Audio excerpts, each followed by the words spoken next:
The History of Art, From the Renaissance to Modern Times, written by Haya Vent, narrated by Kara Miller.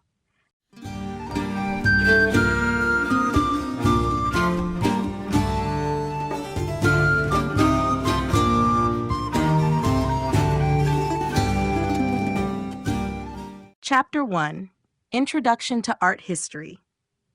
Art history is the study of art and its development throughout human history.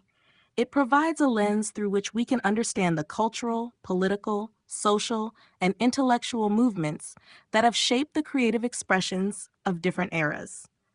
Art has always been a reflection of the human experience, offering insights into the beliefs, values, and aspirations of the societies that produced it. From the earliest cave paintings to the most contemporary digital art, the history of art serves as a chronicle of the evolving relationship between humans and their surroundings, both real and imagined.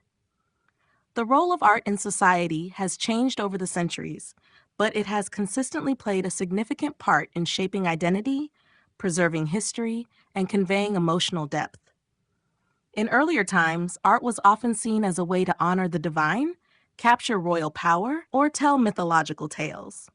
In more recent history, art has evolved into a means of personal expression, social critique, and exploration of abstract ideas.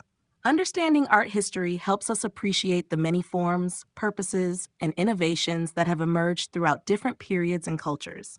The methods used in art history are diverse and multidisciplinary. Art historians examine artworks through several approaches, including formal analysis, iconography, and contextual analysis.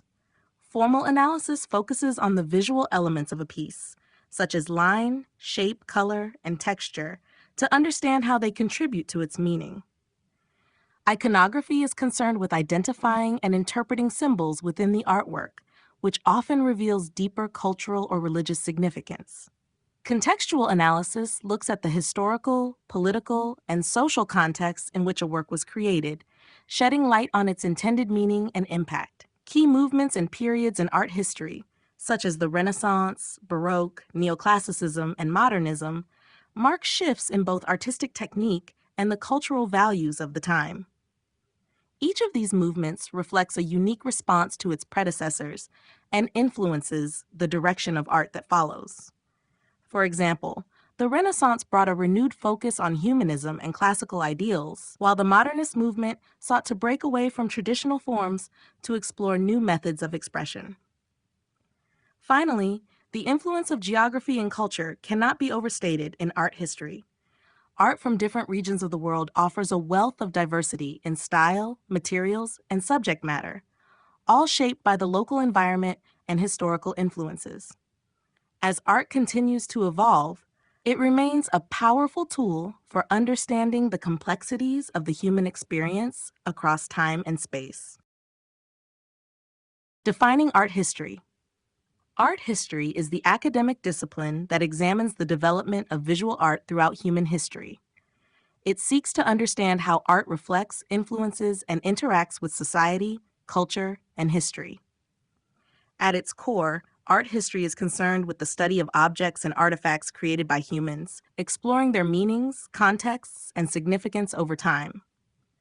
By analyzing the materials, techniques, styles, and subjects of artworks, art historians can uncover the stories behind them and gain deeper insights into the human experience.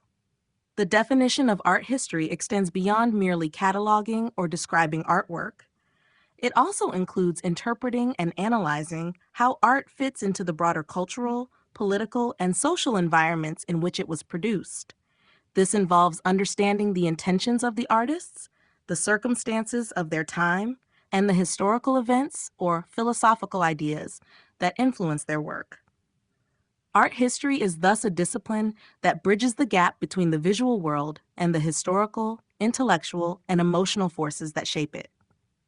Art history is multifaceted, encompassing a wide range of periods, styles, and movements. The study typically spans from the earliest known forms of visual expression, such as cave paintings and ancient sculpture, to contemporary art forms, including digital media. Throughout these periods, art history has highlighted the evolution of artistic practices, from the focus on realism in classical antiquity to the abstraction of modern and postmodern works.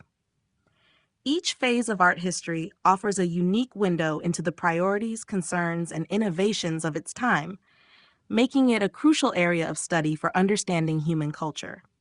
In addition to its focus on visual analysis, art history also encompasses the study of the social, political, and economic factors that shape art and its reception. Art often reflects the values of a particular society, whether religious, political, or economic, and can be a powerful tool for communicating messages, reinforcing ideologies, or challenging the status quo. Art history, therefore, not only provides a lens through which we view the past, but also offers a way to critically engage with how art shapes and is shaped by the world around it. In essence, art history is an interdisciplinary field that merges the visual, cultural, and historical realms to offer a deeper understanding of the artistic works that have shaped our world. It allows us to connect with the past, interpret the present, and inspire future creative endeavors. The role of art in society. Art has always held a profound and dynamic role in society, serving as both a mirror and a catalyst for the human experience.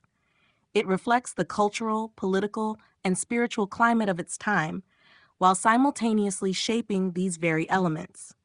From the ancient cave paintings of early humans to the avant-garde works of contemporary artists, art has been a central means by which people communicate ideas, express emotions, and navigate the complexities of life.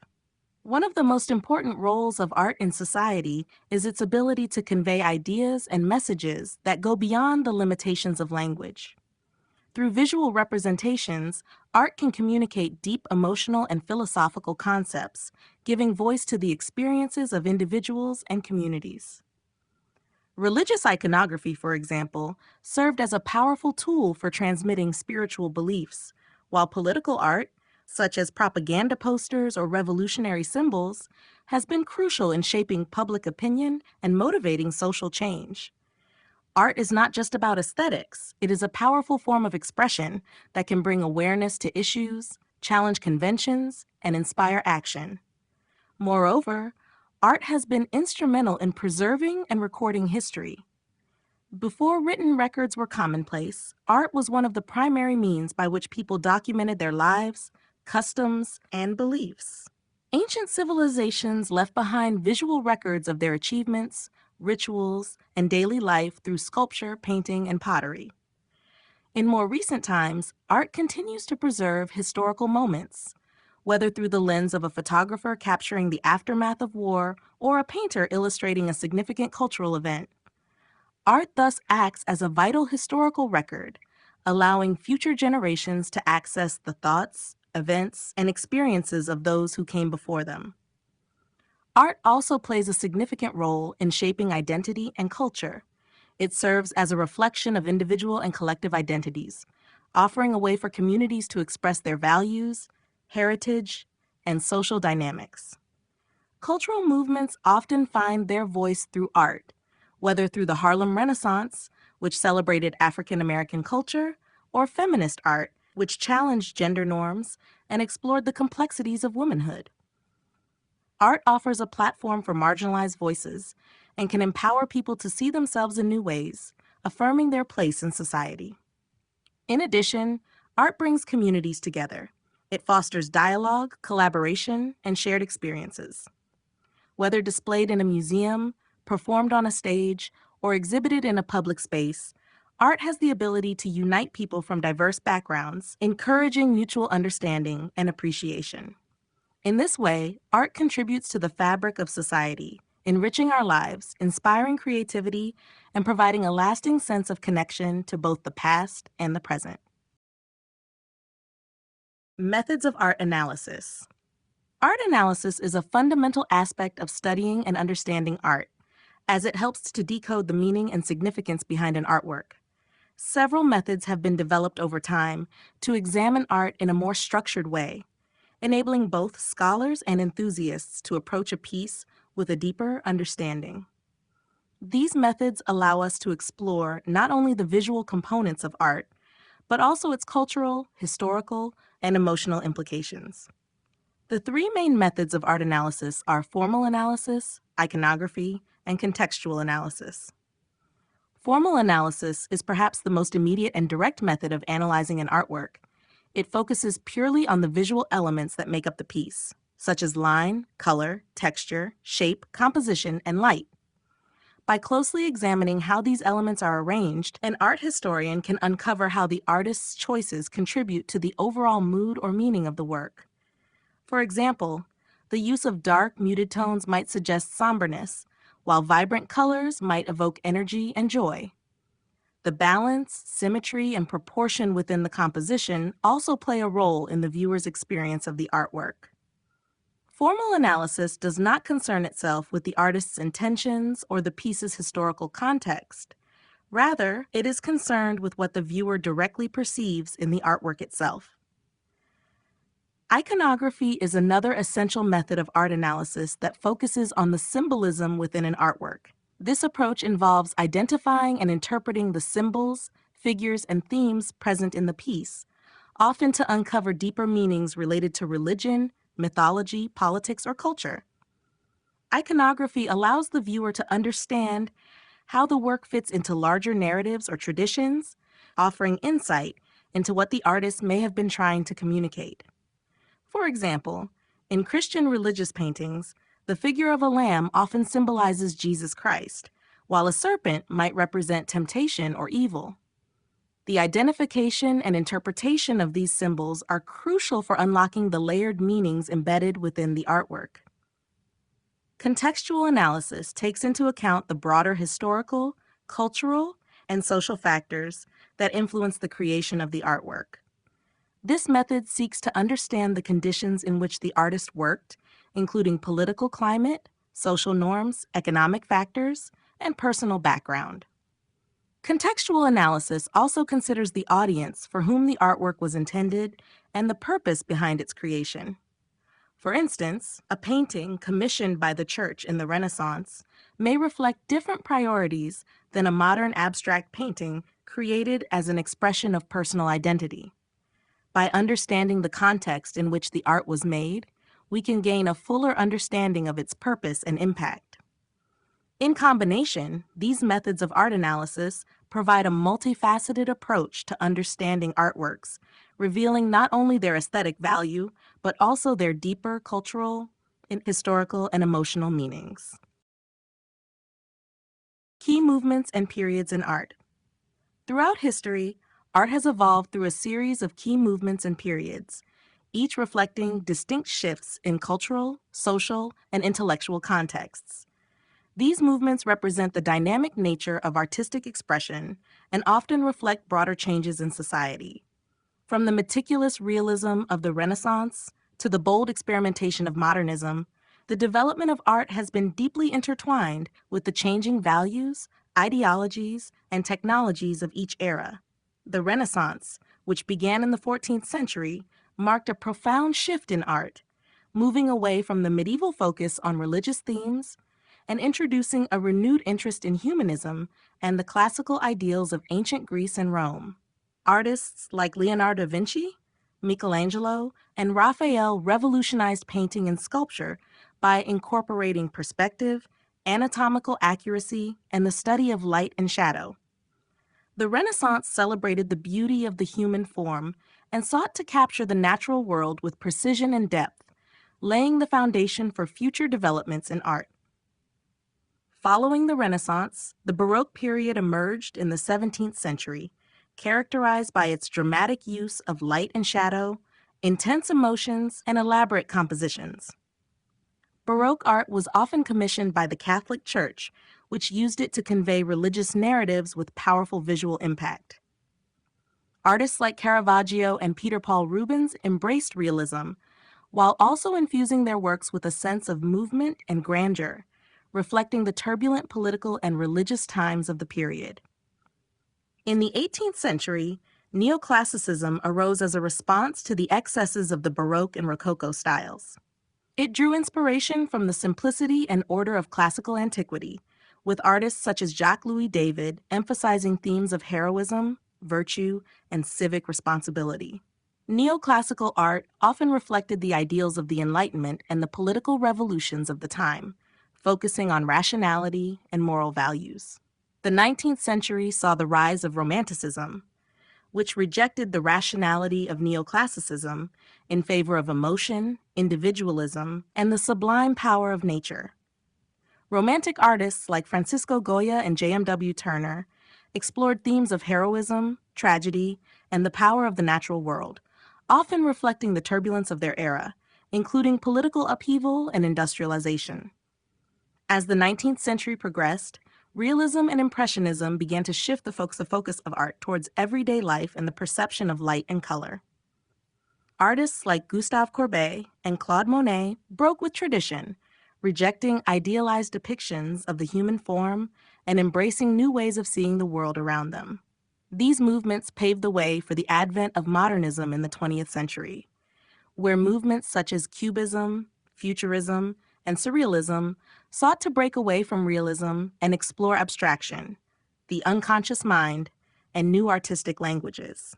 Each of these periods and movements reflects the ever-changing nature of human expression, offering a window into the thoughts, struggles, and aspirations of different cultures and times. The influence of culture and geography on art. Culture and geography play an essential role in shaping art, as they deeply influence the themes, techniques, and materials artists choose to work with. Art does not exist in a vacuum. It is a reflection of the societies in which it is created. The customs, beliefs, values, and experiences of different cultures are often expressed through visual forms, and the geography in which artists live influences the resources available to them and the style they develop. Together, culture and geography shape the visual language of art, giving each region its unique artistic identity. The cultural context in which an artwork is created informs not only its subject matter, but also the way it is perceived. For instance, religious beliefs often dictate the content and symbolism within art. In Europe during the Middle Ages and the Renaissance, religious themes dominated, and much of the art was commissioned by the church to convey biblical narratives. The Byzantine period, for example, produced religious icons that were highly stylized, focusing on spiritual symbolism rather than realistic depiction. Similarly, in Islamic art, the prohibition of depicting the human form led to the development of intricate geometric patterns and calligraphy as forms of spiritual expression. Geography also affects the materials and techniques available to artists. The natural environment can determine the type of pigments, clay, or stone available for artistic production. In ancient Egypt, for example, artists used materials such as limestone, sandstone, and vibrant pigments sourced from the Nile River to create their iconic monuments and wall paintings. In contrast, the landscapes and flora of the Far East gave rise to distinctive artistic traditions, such as Chinese brush painting, which emphasized the use of ink and delicate strokes to evoke natural beauty. In more modern contexts, geography has played a role in the development of regional styles. For example, the distinct characteristics of American art in the 19th century, influenced by the vast, open landscapes of the West, can be seen in works by artists like Frederick Remington and Albert Bierstadt, who captured the grandeur of the American frontier. On the other hand, the Impressionist movement in France was shaped by the country's changing social landscape and the artist's desire to capture fleeting moments of light and color, often depicting the countryside and urban scenes in a way that reflected their contemporary lives. Moreover, art has historically served as a means of cultural exchange. Through trade, travel, and conquest, different artistic traditions have merged, leading to new hybrid forms. The Silk Road, for instance, facilitated the movement of goods and artistic ideas between the East and West, influencing the development of art across vast distances. Similarly, colonialism introduced Western artistic practices to many parts of the world, sparking a blend of styles that gave rise to new hybrid artistic expressions. In essence, Culture and geography provide the framework within which art is produced and experienced, and the diversity of human experience is reflected in the wide array of artistic styles and traditions across the globe.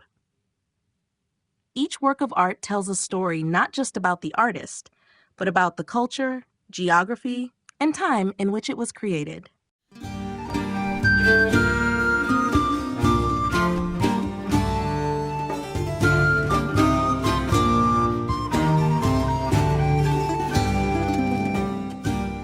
Chapter 2: The Renaissance, a Rebirth of Classical Ideals. The Renaissance, spanning roughly from the 14th to the 17th century, marked a profound transformation in European art, culture, and thought. Often referred to as a rebirth, this period was characterized by a renewed interest in the classical ideals of ancient Greece and Rome, which emphasized humanism, proportion, and the study of nature. The Renaissance emerged as a response to the limitations of the Middle Ages, a time when art was primarily focused on religious subjects and symbolism. In contrast, Renaissance artists and thinkers sought to revive classical antiquity's focus on human achievement, beauty, and rationality, thus shaping the course of Western art for centuries to come. At the heart of the Renaissance was the concept of humanism, which placed the individual at the center of intellectual and artistic exploration. This philosophical movement encouraged artists to study the human form, nature, and the world around them, embracing the belief that humans were capable of reason, creativity, and achievement. The study of anatomy, perspective, and proportion became central to artistic practice. Artists like Leonardo da Vinci and Michelangelo conducted dissections to understand the human body's structure and movement, resulting in works of art that portrayed the human figure with unprecedented realism. One of the most important contributions of the Renaissance was the development of linear perspective, which allowed artists to create the illusion of depth and space on a two-dimensional surface. Figures in Renaissance paintings were no longer flat and static. They appeared to occupy real space, with shadows and highlights contributing to the sense of volume. This innovation allowed artists to depict the world more accurately and was a key factor in the shift toward naturalism that defined Renaissance art. Key figures of the Renaissance, such as Leonardo da Vinci, Michelangelo, and Raphael, became masters in capturing the harmony between the human body, the natural world, and divine order. Da Vinci's Vitruvian Man is perhaps the most iconic symbol of Renaissance humanism, showcasing the proportions of the human figure as a reflection of the perfection of the universe. Michelangelo's sculptures, such as the David, embodied the idealized human form with exquisite detail and emotion, while Raphael's frescoes, including the School of Athens, celebrated the intellectual achievements of ancient philosophers and the merging of classical thought with Christian theology. The Renaissance also saw the rise of patrons, particularly in Italy, who sponsored artists to create works for churches, palaces, and public spaces. These patrons, such as the Medici family in Florence, helped foster an environment in which art could thrive. The shift from religious to more secular subjects in art also reflected broader societal changes, as the Renaissance witnessed the growth of cities, the rise of commerce, and the increasing influence of intellectuals and scientists. In essence, the Renaissance was a turning point in the history of art, as it bridged the gap between the medieval world and the modern era. It brought about a new approach to creativity, emphasizing reason, observation, and the beauty of the natural world, all while resurrecting the ideals of classical antiquity. This period laid the groundwork for the artistic innovations that would follow, making its legacy a cornerstone of Western artistic tradition. Origins of the Renaissance. The origins of the Renaissance lie in a confluence of social, political, economic, and intellectual changes that took place in Italy during the late 14th and early 15th centuries.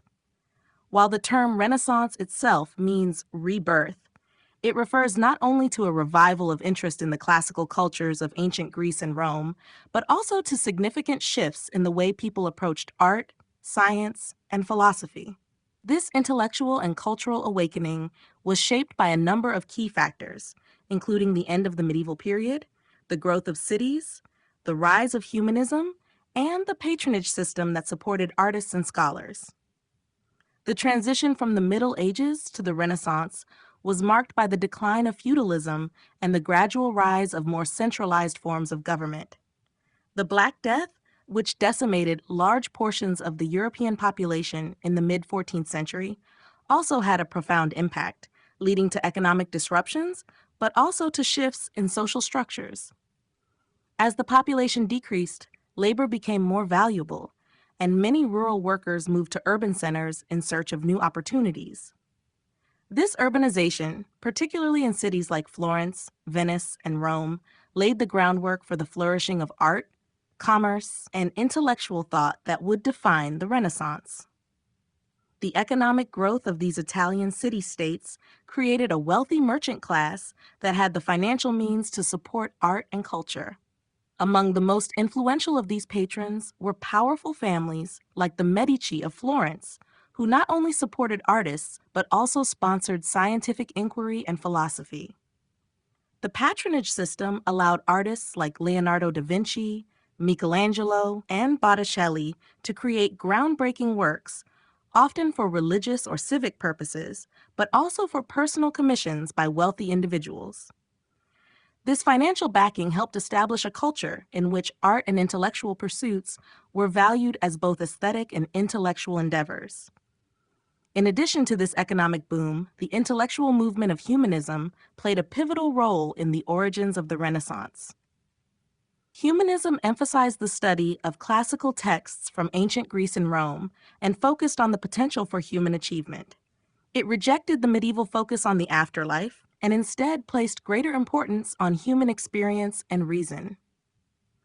Scholars and artists, influenced by these classical ideals, sought to revive ancient Greek and Roman principles of balance, harmony, and proportion in their work. This intellectual shift was closely tied to the rediscovery of ancient manuscripts, which were often brought to Italy from Byzantium after the fall of Constantinople in 1453. Furthermore, the invention of the printing press by Johannes Gutenberg in the mid-15th century helped to spread Renaissance ideas more quickly and widely. The press allowed for the mass production of books, including classical texts, scientific works, and new philosophical treatises, making knowledge more accessible to a larger audience. In summary, the origins of the Renaissance were a result of economic, social, and intellectual transformations that occurred in Italy during the late medieval period. The combination of urbanization, the rise of wealthy patrons, the resurgence of classical learning, and advances in technology helped to create the fertile ground for the cultural revolution that would reshape art, literature, and science in the centuries to follow. Key artists: Leonardo da Vinci, Michelangelo, Raphael. The Renaissance was a period of extraordinary artistic achievement, and three of its most influential figures, Leonardo da Vinci, Michelangelo, and Raphael, remain emblematic of the era's mastery and innovation. Each artist brought unique contributions to art, elevating its technical execution and intellectual depth, and their works continue to define the Renaissance for generations to come. Leonardo da Vinci, perhaps the most versatile genius of the Renaissance, is renowned for his contributions to both the arts and sciences. Born in 1452, Leonardo's work is characterized by his meticulous attention to detail, his keen observation of nature, and his experimentation with new techniques. His most famous painting, Mona Lisa, is a masterpiece of subtle shading and psychological depth, capturing the enigmatic expression of the subject in a way that had never been achieved before. Leonardo's The Last Supper is another groundbreaking work, with its innovative use of perspective and its dramatic depiction of the moment when Jesus announces one of his disciples will betray him.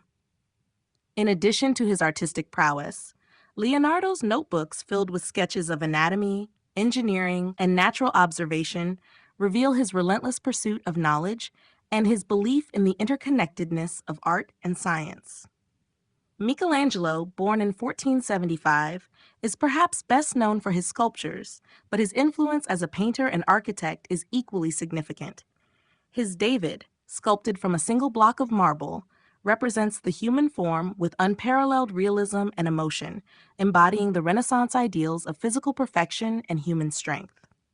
Michelangelo's work on the ceiling of the Sistine Chapel in the Vatican is another monumental achievement, featuring scenes from the Book of Genesis, including the iconic creation of Adam. The grandeur and emotional power of these frescoes demonstrated Michelangelo's mastery of composition, perspective, and human anatomy. Additionally, Michelangelo's architectural work, particularly his contributions to St. Peter's Basilica in Rome, solidified his place as one of the greatest Renaissance artists. Raphael, born in 1483, is known for his grace, harmony, and clarity in his paintings. His early works were deeply influenced by Leonardo and Michelangelo, but Raphael developed his own distinct style that combined the emotional depth of his predecessors with a serene balance and compositional perfection. His School of Athens, a fresco in the Vatican, stands as one of his most celebrated works, showcasing a gathering of great philosophers from ancient Greece and Rome. The painting embodies the Renaissance ideals of intellectual achievement and the merging of classical thought with Christian doctrine. Raphael's ability to convey human emotion with subtlety and his skill in creating serene, harmonious compositions made him one of the most beloved painters of his time. Together, these three artists not only helped define the Renaissance, but also set the standard for artistic excellence in the centuries that followed.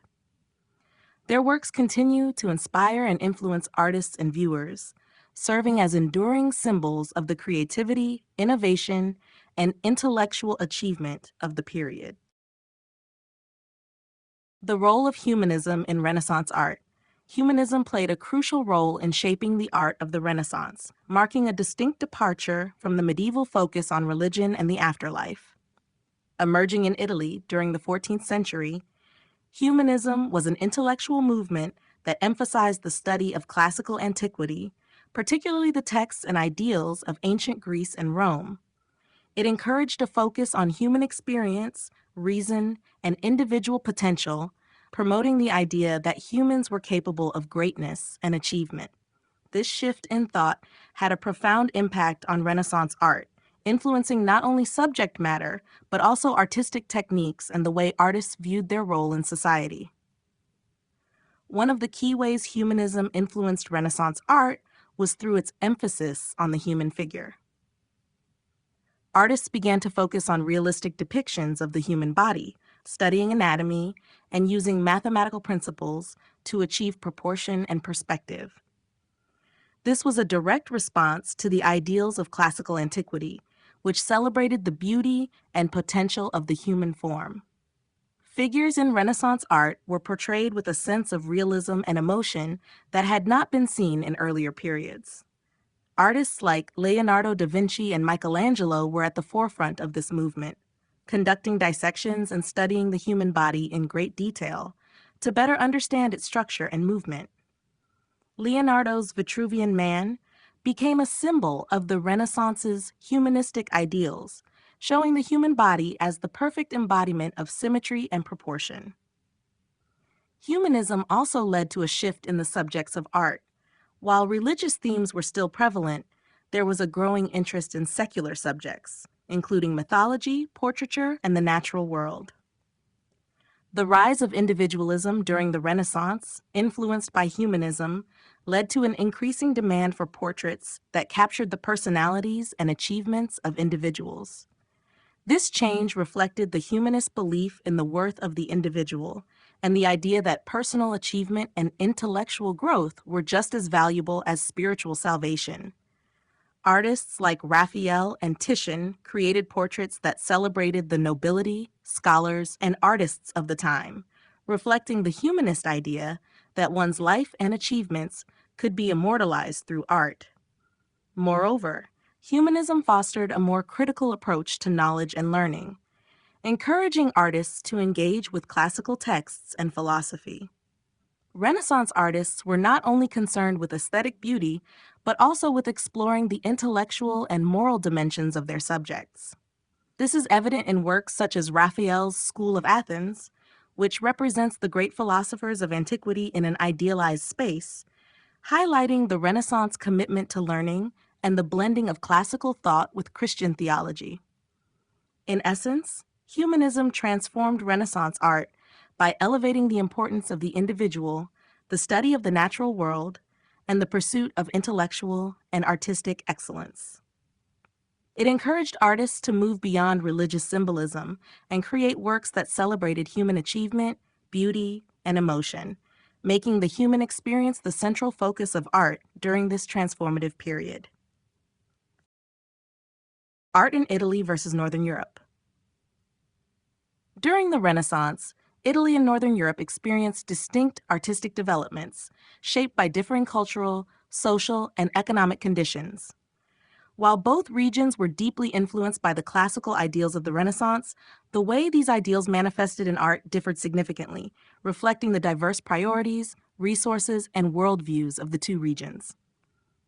In Italy, the Renaissance was born and flourished, particularly in cities like Florence, Rome, and Venice, which became centers of art, architecture, and scholarship.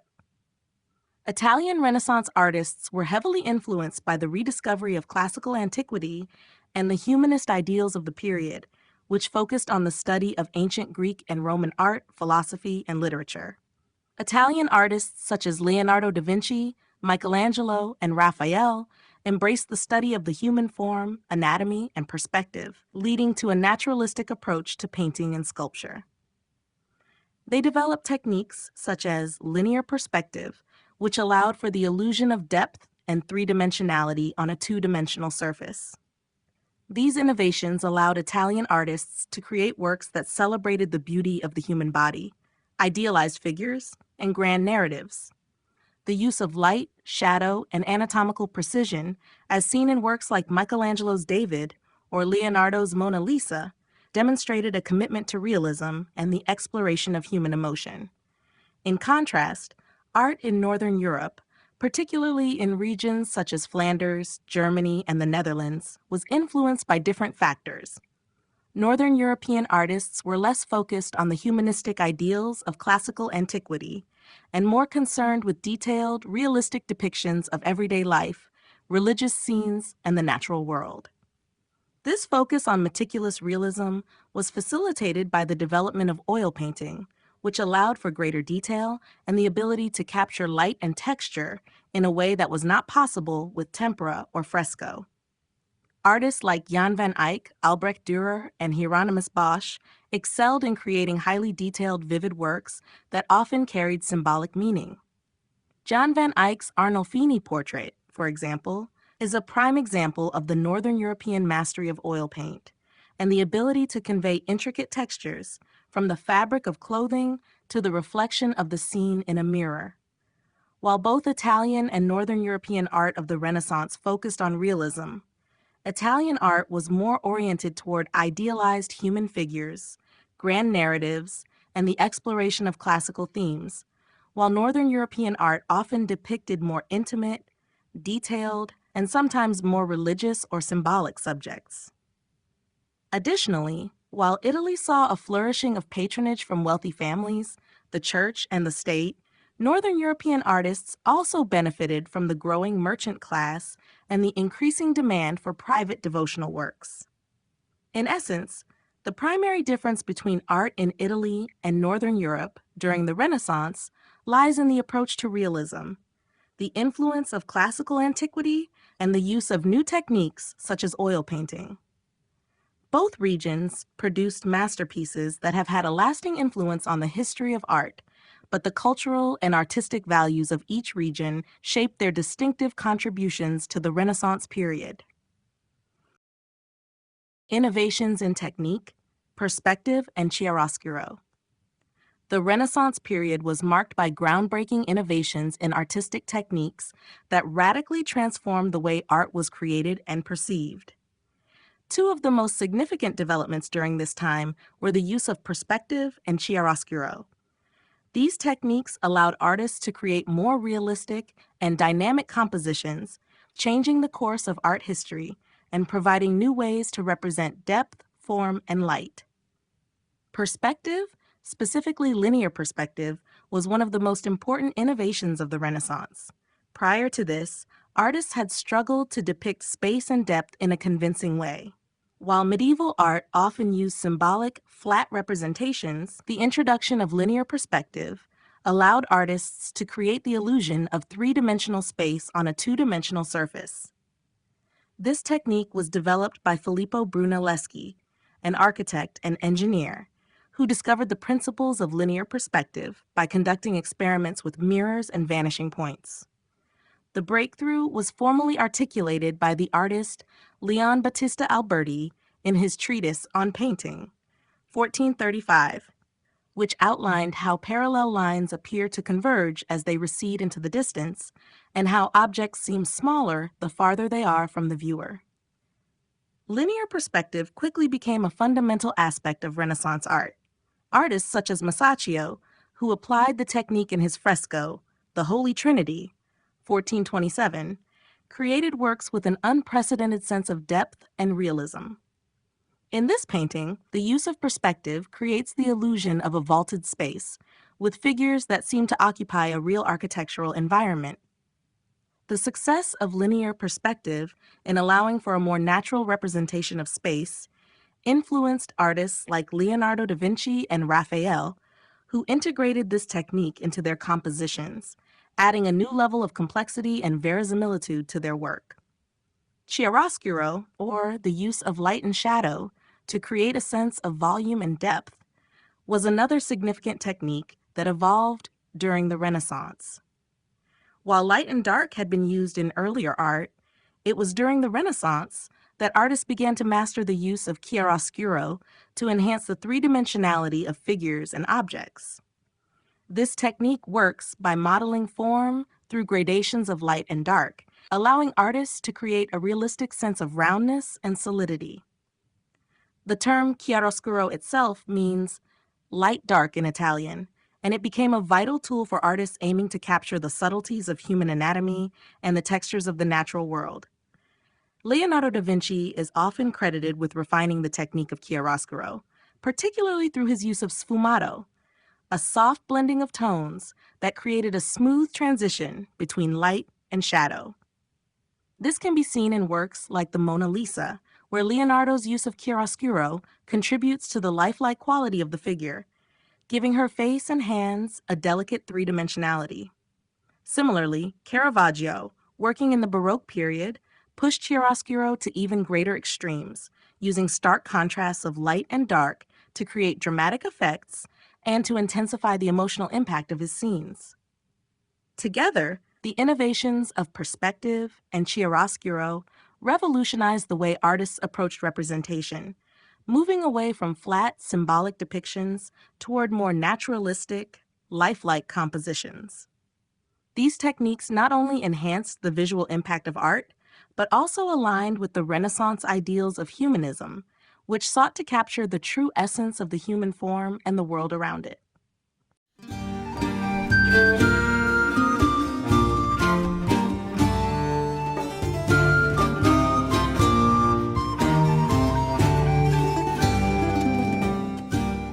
Chapter 3: The Early Baroque, Dramatic Expression. The early Baroque period, which began around the late 16th century and lasted through the mid-17th century, marked a significant departure from the restrained elegance of the Renaissance. Characterized by heightened drama, intense emotion, and a focus on movement and theatricality, the early Baroque movement sought to engage the viewer more directly and powerfully. This shift in artistic expression was a response to both the Counter-Reformation, which sought to reaffirm the Catholic Church's influence, and the changing social and political climates of Europe. Baroque art embraced the idea of engaging the viewer through vivid realism and dramatic contrasts, breaking away from the calm balance and idealized forms that dominated the Renaissance. One of the defining features of the early Baroque style was its emphasis on movement and energy.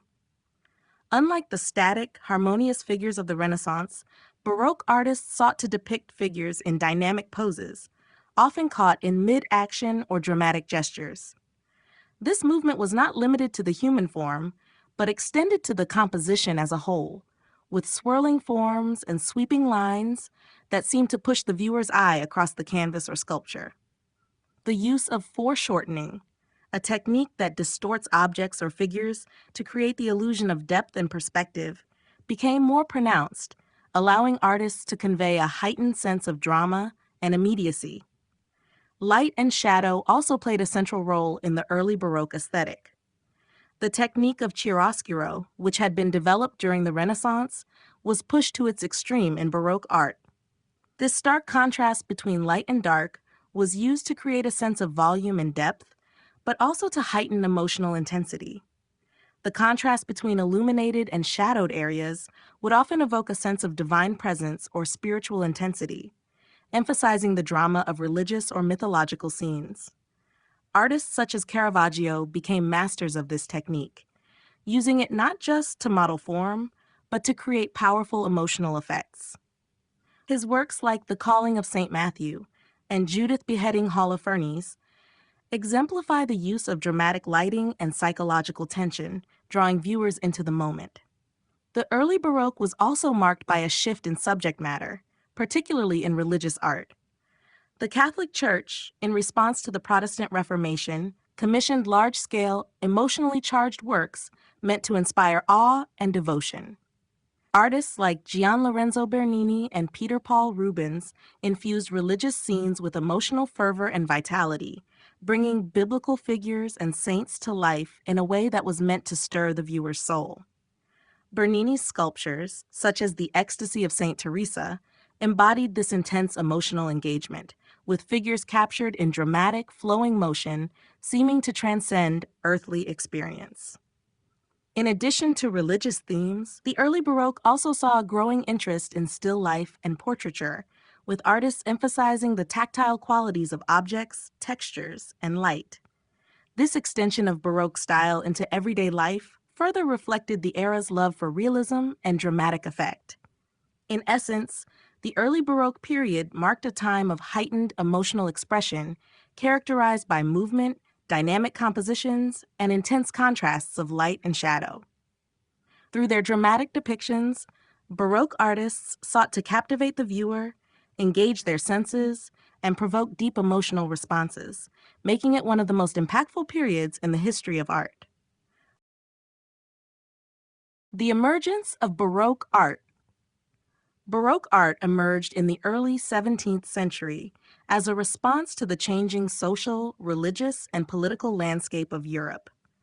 The movement took shape against the backdrop of the Counter-Reformation, a period during which the Catholic Church sought to reaffirm its power and counter the rise of Protestantism. This religious conflict had a profound impact on the development of Baroque art, which was characterized by its dramatic intensity, emotional appeal, and emphasis on realism.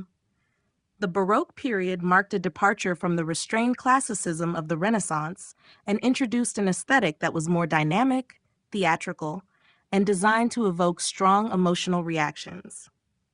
The Catholic Church was a major patron of Baroque art, using it as a tool for religious and political propaganda. In the wake of the Protestant Reformation, the Church sought to attract followers and reaffirm its spiritual authority. Baroque art was employed as a means to visually communicate the grandeur and power of the Catholic faith, as well as to inspire devotion in the viewer. Religious themes were dominant in Baroque art, but they were portrayed in a way that made them more accessible and emotionally engaging. Unlike the more serene and idealized figures of the Renaissance, Baroque artists depicted saints, the Virgin Mary, and biblical scenes with heightened emotion and drama. The aim was to evoke a direct, visceral response from the viewer and to make the sacred experience feel immediate and powerful. The stylistic features of Baroque art reflected this new emotional intensity. Artists like Caravaggio, Gian Lorenzo Bernini, and Peter Paul Rubens embraced movement, dramatic lighting, and bold compositions. The use of chiaroscuro, or the stark contrast between light and dark, was pushed to new extremes in Baroque painting.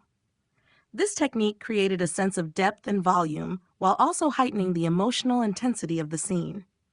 Caravaggio's works, such as The Calling of St. Matthew and Judith beheading Holofernes, exemplify this dramatic use of light, bringing the viewer into the moment with startling immediacy. The Baroque style also saw the rise of monumental architecture and sculpture, with works designed to awe and inspire. Bernini's Ecstasy of St. Teresa is a prime example of the Baroque's ability to combine motion, emotion, and spirituality in a single dynamic work. Sculptures were no longer static. They were infused with a sense of movement and vitality, inviting the viewer to engage with the art physically and emotionally. Overall, the emergence of Baroque art was a response to the religious, political, and cultural upheavals of the time. It was an art that sought to connect with the viewer on a deeply emotional level, using dramatic effects and powerful imagery to evoke awe, devotion, and reflection. The Baroque period forever altered the trajectory of Western art, leaving a lasting legacy that would continue to influence artists for centuries. Caravaggio and the naturalistic style. Michelangelo Merisi de Caravaggio, one of the most influential painters of the Baroque period, revolutionized the art world with his innovative use of naturalism. Born in 1571, Caravaggio's work departed significantly from the idealized forms of the Renaissance, introducing a raw, unembellished depiction of the human figure and the natural world. His dramatic style, characterized by stark contrasts of light and dark, was a departure from the more refined and polished techniques of his predecessors, making him a pivotal figure in the development of Baroque art. Caravaggio's naturalistic approach was grounded in his relentless focus on realism. He rejected the idealized, ethereal beauty that had dominated Renaissance art and instead portrayed subjects in a direct, unflinching manner. His figures were not shown in classical poses or heroic settings. Instead, they were depicted in everyday environments, often with unidealized faces and imperfect bodies. For example, in his painting The Calling of St. Matthew, Caravaggio shows a group of men in a dimly lit tavern, with the dramatic moment of Christ's call to Matthew captured in a humble, almost mundane setting. The figures are shown in contemporary clothing, and their expressions are raw and human, in stark contrast to the idealized depictions common in earlier religious paintings. One of Caravaggio's most distinctive techniques was his masterful use of light and shadow, known as chiaroscuro. This technique, which involved the bold contrast between areas of intense light and deep shadow, was used not just to model form, but to heighten emotional intensity. The chiaroscuro in Caravaggio's works gave his paintings a sense of depth and realism that drew the viewer into the scene, making them feel as though they were part of the action. In Judith beheading Holofernes, for instance, the intense light focused on the figures of Judith and her maidservant accentuates the drama and violence of the moment, while the shadows envelop the background in darkness, enhancing the sense of immediacy and tension. Caravaggio's approach to naturalism extended beyond his technical mastery. It also had a profound effect on the way he approached religious subjects. Rather than portraying biblical figures in a distant divine manner, he depicted them as real people, vulnerable and deeply human. In The Supper at Emmaus, Christ is shown not as an ethereal figure, but as a man who could be touched, interacted with, and understood. This grounded portrayal of sacred subjects in the mundane world was both revolutionary and controversial, challenging traditional religious imagery and inviting viewers to engage with the divine on a more personal and immediate level. Ultimately, Caravaggio's naturalistic style was a defining feature of the Baroque period, influencing generations of artists who sought to convey emotional depth, realism, and the complexity of human experience. His work brought the viewer into direct contact with the subject, breaking down the barriers between the sacred and the ordinary, and establishing a new standard for the portrayal of life in art. The role of the Catholic Church in art.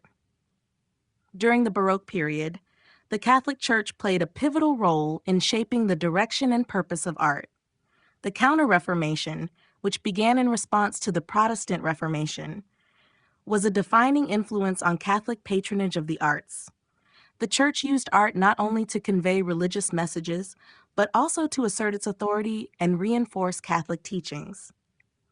Art became a powerful tool for engaging the faithful, inspiring devotion, and promoting the ideals of the Church. One of the primary functions of art during the Baroque period was to communicate the divine and elevate the spiritual experience. The Catholic Church, in its efforts to counter Protestantism, sought to reclaim its position as the spiritual center of Europe and used art as an effective means of doing so. The Church commissioned large-scale religious works, including altarpieces, frescoes, and sculptures, to adorn churches and cathedrals. These artworks were designed to create an immersive, awe-inspiring experience for the viewer, drawing them into the spiritual realm. The vivid, dramatic nature of Baroque art, combined with its emphasis on light, motion, and emotion, was particularly suited to this purpose. The intense emotional expressiveness of Baroque painting and sculpture aimed to evoke a direct, visceral response from the viewer, often presenting religious scenes in ways that made them more relatable and accessible.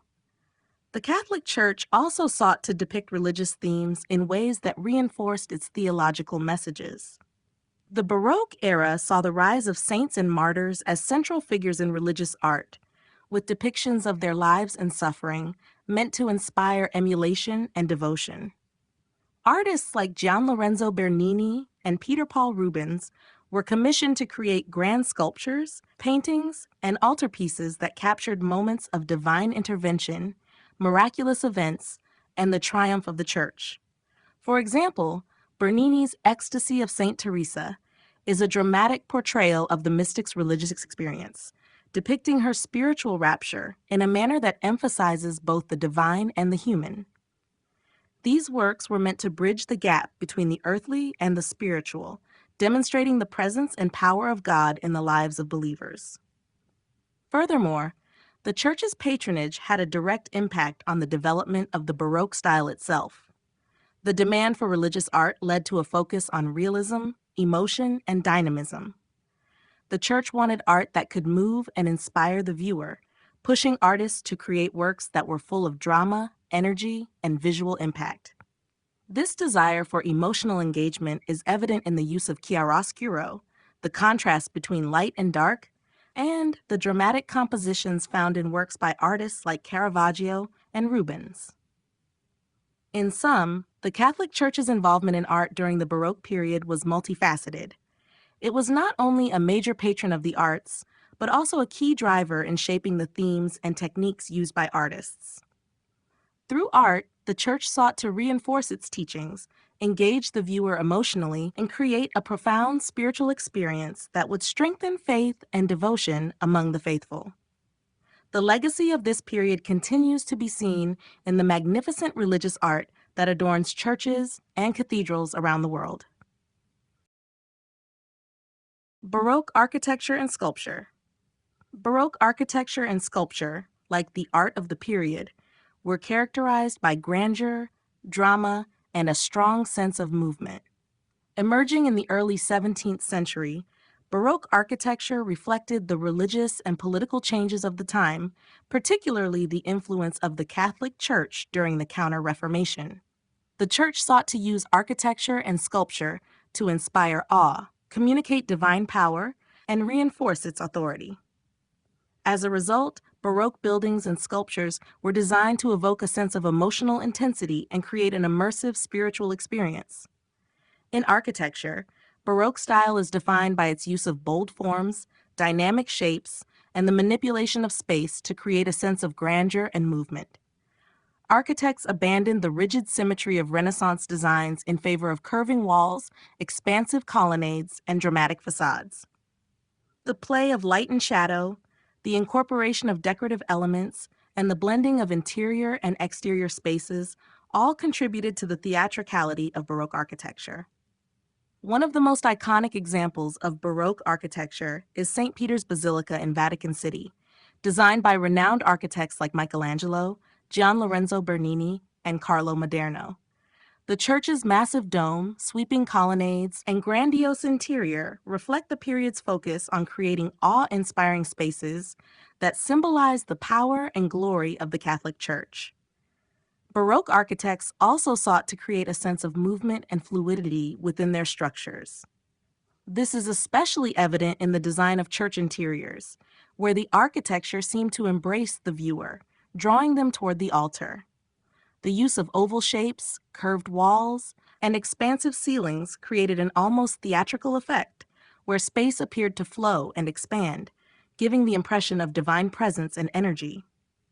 The Church of Santivo alla Sapienza in Rome, designed by Francesco Borromini, is a prime example of this fluidity in Baroque design, with its intricate, spiraling forms and unconventional layout. Baroque sculpture, like architecture, was deeply intertwined with the emotional and spiritual goals of the period. Sculptors sought to convey movement, emotion, and divine intervention through their works, and figures were often depicted in dramatic poses that seemed to capture moments of heightened intensity.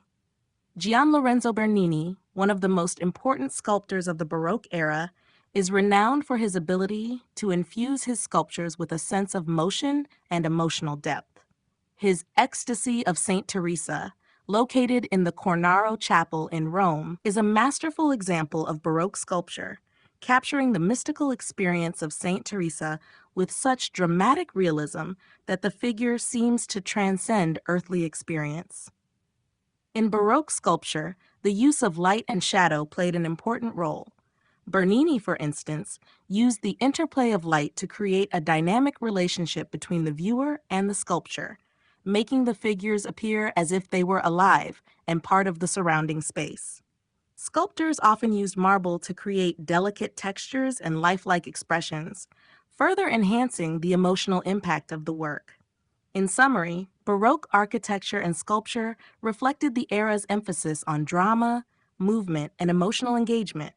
Both forms were designed to inspire awe and devotion, with artists and architects seeking to create spaces and figures that seem to transcend the ordinary and touch the divine. Through their mastery of form, light, and space, Baroque architects and sculptors created works that continue to resonate with viewers today, embodying the power, beauty, and intensity of the Baroque period. Baroque in the Netherlands, a new approach to art. The Baroque period in the Netherlands, which spanned the 17th century, marked a distinct departure from the Baroque styles found in Catholic countries like Italy and Spain. Unlike the religious and grandiose themes typically associated with Baroque art in these regions, the Netherlands developed a unique approach to the Baroque that reflected the country's political, economic, and social landscape. The rise of a prosperous middle class, the dominance of Protestantism, and the absence of the Catholic Church as a major patron of the arts contributed to the emergence of a new, more diverse artistic expression in the Dutch Baroque. One of the key features of Dutch Baroque art was its focus on secular subjects. The Protestant Reformation had led to a decline in religious commissions, particularly in the northern provinces of the Netherlands, where Calvinism rejected the lavish display of religious imagery. As a result, Dutch artists turned their attention to a wide variety of secular subjects. Portraiture became especially popular as affluent merchants, civic leaders, and wealthy families sought to immortalize themselves in paint.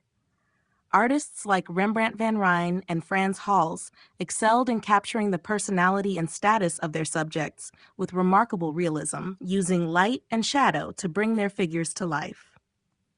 In addition to portraiture, Dutch artists created detailed still lifes, genre scenes, and landscapes.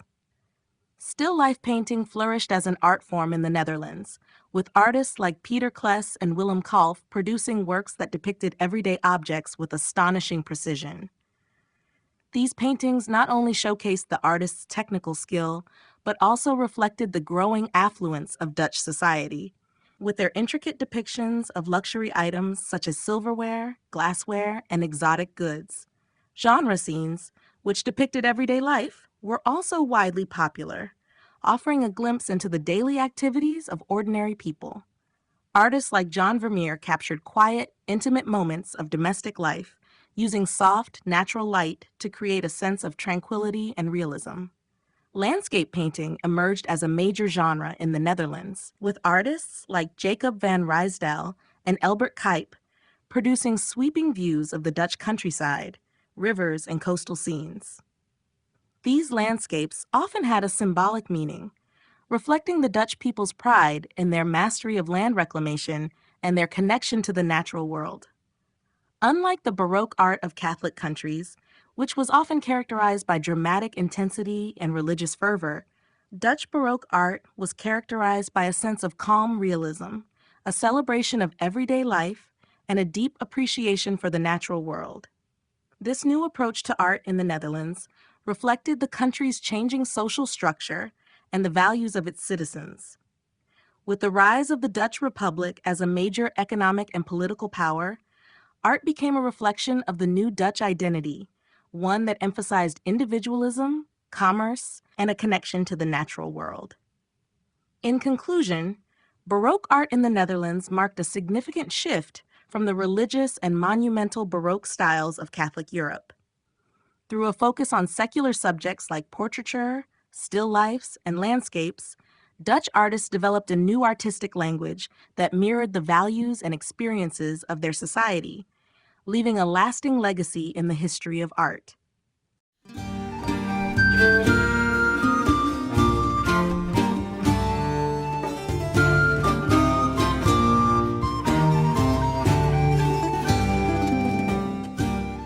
Chapter 4: The High Baroque and Rococo, Flourish and Excess. The High Baroque and Rococo periods represent two of the most extravagant and elaborate artistic movements in European history. Emerging in the mid-17th century and continuing through the 18th century, these styles were marked by a heightened emphasis on drama, opulence, and ornamentation, reflecting the social and political excesses of the time. While both styles stemmed from the earlier Baroque tradition, they evolved in distinct ways, with the High Baroque focusing on grandeur and emotional intensity, and the Rococo representing a more playful and decorative approach to art and design. The High Baroque, which reached its peak in the late 17th century, continued the Baroque emphasis on dramatic expression, but with even greater intensity. Architecture, painting, and sculpture during this period were characterized by their scale, complexity, and exuberance. Artists sought to overwhelm the viewer with a sense of awe and grandeur, often incorporating elements that conveyed movement, dynamism, and emotion. One of the most notable examples of High Baroque architecture is the design of St. Peter's Square in Vatican City, which was envisioned by Gian Lorenzo Bernini. The sweeping colonnades, grandiose statues, and the open space leading to the basilica created a sense of welcoming and awe, symbolizing the power and influence of the Catholic Church.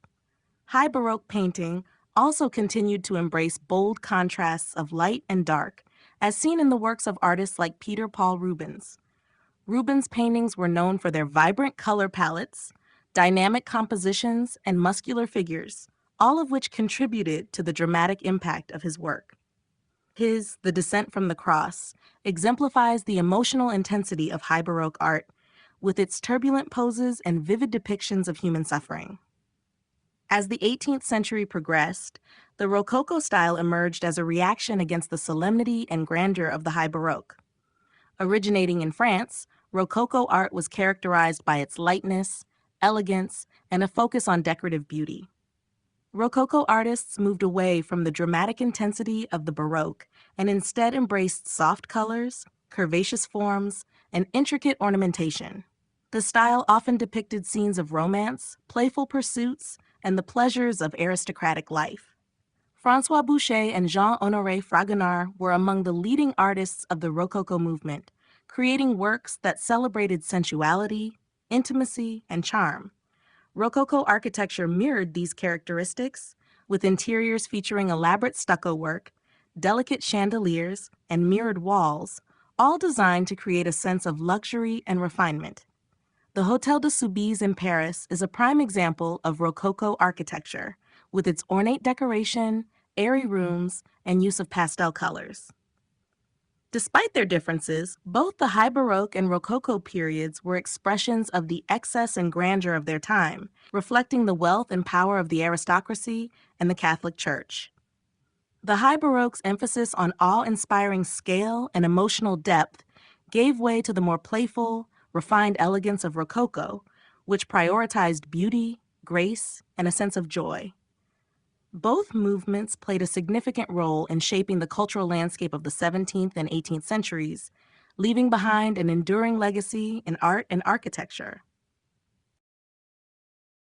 The works of Peter Paul Rubens and Rembrandt. Peter Paul Rubens and Rembrandt van Rijn are two of the most iconic and influential artists of the Baroque period. Yet their works are defined by very different approaches to art.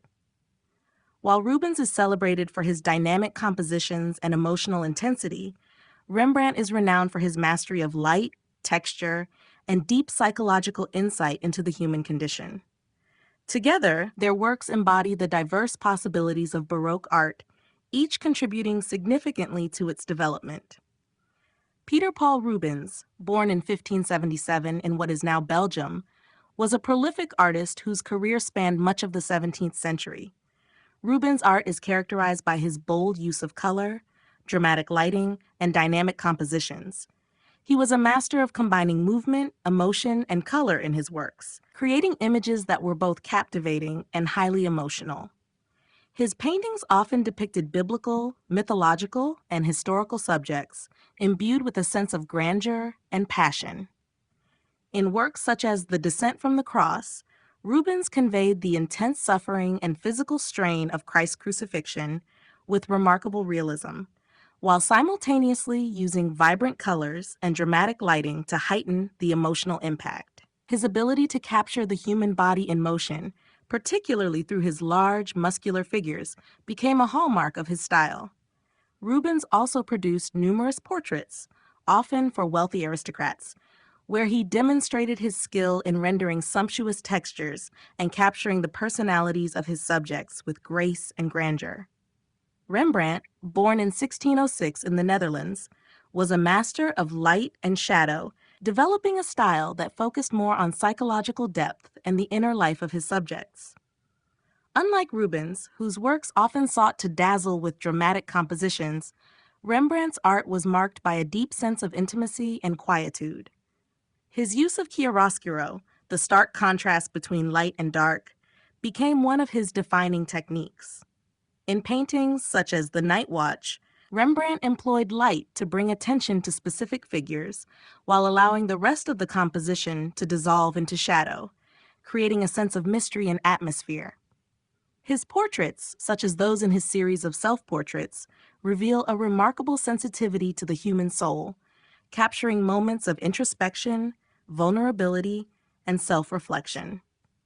Unlike the idealized figures of earlier periods, Rembrandt's subjects, whether religious figures or ordinary people, are portrayed with a raw and unflinching realism. Both Rubens and Rembrandt were highly skilled in creating emotionally compelling images, but their techniques and focuses differed. Rubens, with his exuberant style, sought to evoke grandeur and drama, often focusing on the external expressions of his subjects. In contrast, Rembrandt's works delved deeper into the psychological and emotional states of his subjects, using light and texture to reveal the complexities of the human experience. Both artists, however, left an indelible mark on Baroque art and continue to influence generations of artists today, standing as prime examples of the period's ability to explore both the external and internal dimensions of life. The rise of Rococo style in France. The Rococo style emerged in France during the early 18th century as a reaction to the grandeur and formality of the Baroque period. While Baroque art emphasized drama, emotion, and opulence, Rococo was characterized by lightness, elegance, and playful decoration. The term Rococo is derived from the French word roquet, referring to the intricate, shell-like motifs found in many Rococo designs. The style gained popularity in the court of Louis XIII, particularly under the influence of the French aristocracy, who sought a departure from the rigid and solemn grandeur of Baroque aesthetics in favor of something more refined, intimate, and decorative. One of the primary catalysts for the rise of Rococo was the changing social and cultural climate of 18th century France. The extravagant and luxurious lifestyle of the French nobility, particularly at the court of Louis XV at Versailles, provided the perfect environment for the development of a style that celebrated grace, charm, and sensuality. Rococo appealed to the aristocracy because it embodied their desire for beauty and leisure, distancing itself from the grand, public spectacles of Baroque art. Rather than conveying the dramatic intensity of religious or historical subjects, Rococo art often focused on themes of love, romance, and the pleasures of daily life. In painting, artists like Antoine Watteau, François Boucher, and Jean-Honoré Fragonard embraced the Rococo aesthetic by using soft pastel colors, curved lines, and intricate details to create scenes that were light, airy, and full of movement. Watteau's fête galante genre, for example, depicted aristocratic outdoor gatherings in idyllic settings, conveying a sense of playful flirtation and lightheartedness. Boucher's sensual portraits and mythological scenes, such as Madame de Pompadour, exemplified the Rococo's penchant for depicting beauty and charm, often with an emphasis on idealized female forms. Fragonard's The Swing captured the Rococo's love of playful sensuality, with its soft, dreamlike composition and the depiction of an amorous scene filled with hidden meanings and intricate details. Rococo architecture mirrored these themes, with interiors characterized by elaborate stucco work, delicate chandeliers, and ornate furniture. The architecture of the period emphasized intimacy and comfort, with rooms designed to create a sense of pleasure and beauty. The Hôtel de Soubise in Paris, designed by architect Germain Beaufrand, is a quintessential example of Rococo architecture, with its light, airy rooms adorned with gilded moldings, mirrors, and frescoed ceilings. These spaces were intended to evoke a sense of refinement and indulgence, perfectly suited to the tastes of the French aristocracy. As a style, Rococo had a lasting impact on European art and design, influencing not only painting and architecture, but also furniture, fashion, and decorative arts. Its emphasis on elegance, beauty, and pleasure represented a departure from the more austere and dramatic aesthetics of the Baroque, offering a glimpse into the luxurious world of 18th century French society. However, by the mid-18th century, the Rococo style began to fall out of favor as new ideas, particularly the Enlightenment's emphasis on reason and simplicity, gave rise to neoclassicism. Nonetheless, the Rococo era remains a defining moment in the history of art, representing an age of refinement, sensuality, and aesthetic pleasure. Themes of sensuality and ornamentation. Sensuality and ornamentation are two central themes that define the Rococo style, which flourished in 18th century France. Unlike the Baroque, which emphasized grandeur and emotional intensity, Rococo shifted focus toward the pleasures of the senses, with an emphasis on lightness, elegance, and a playful approach to beauty. These themes permeated every aspect of Rococo art, from painting and sculpture to architecture and decorative arts, creating an atmosphere of refined luxury and indulgence. The pursuit of sensual pleasure, whether through visual delight, tactile textures, or intimate themes, became the hallmark of the Rococo period. Sensuality in Rococo art is most clearly expressed through the depiction of romantic and erotic themes. The Rococo era was marked by an aristocracy that sought to escape the rigid constraints of courtly life, turning to art as a means of expressing desires, flirtations, and the pleasure of the moment. The works of artists like François Boucher and Jean-Honoré Fragonard captured these themes with soft, flowing lines, pastel colors, and delicate brushwork. Boucher's mythological scenes, such as The Birth of Venus and his famous portraits of Madame de Pompadour, evoke an air of sensuality and intimacy, often portraying idealized beauty and soft, inviting forms. His use of soft textures, combined with his preference for light, ethereal color palettes, intensified the sensuous quality of his work. Similarly, Fragonard's The Swing, one of the most iconic paintings of the Rococo period, embodies the theme of sensuality in its depiction of an illicit romance. The painting shows a young woman on a swing, pushed by a lover who is hidden in the shadows. The delicate movements of the swing and the playful nature of the scene suggest both physical and emotional indulgence, underscored by the sense of secrecy and intrigue that was often associated with sensual affairs in Rococo art. Ornamentation, as another key theme of Rococo, was applied to both the artistic objects themselves and the spaces in which they were displayed. The Rococo style embraced a highly decorative approach, with intricate details, curves, and flourishes filling every surface. Furniture, interior design, and architecture became increasingly elaborate, with lavish moldings, gilded mirrors, and floral motifs creating a sense of opulence and indulgence. Rococo architecture, such as the interior design of the Hôtel de Soubise in Paris, demonstrates this love of ornamentation. Every room was designed with rich, detailed plasterwork, ornate chandeliers, and frescoed ceilings, reflecting an aesthetic where beauty was not just a matter of form, but an all-encompassing experience for the senses. This love for ornamentation extended to fashion as well.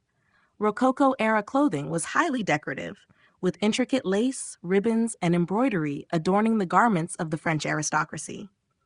The excess of detail and the use of luxurious materials in both art and fashion highlighted the period's fascination with surface beauty and sensory pleasure.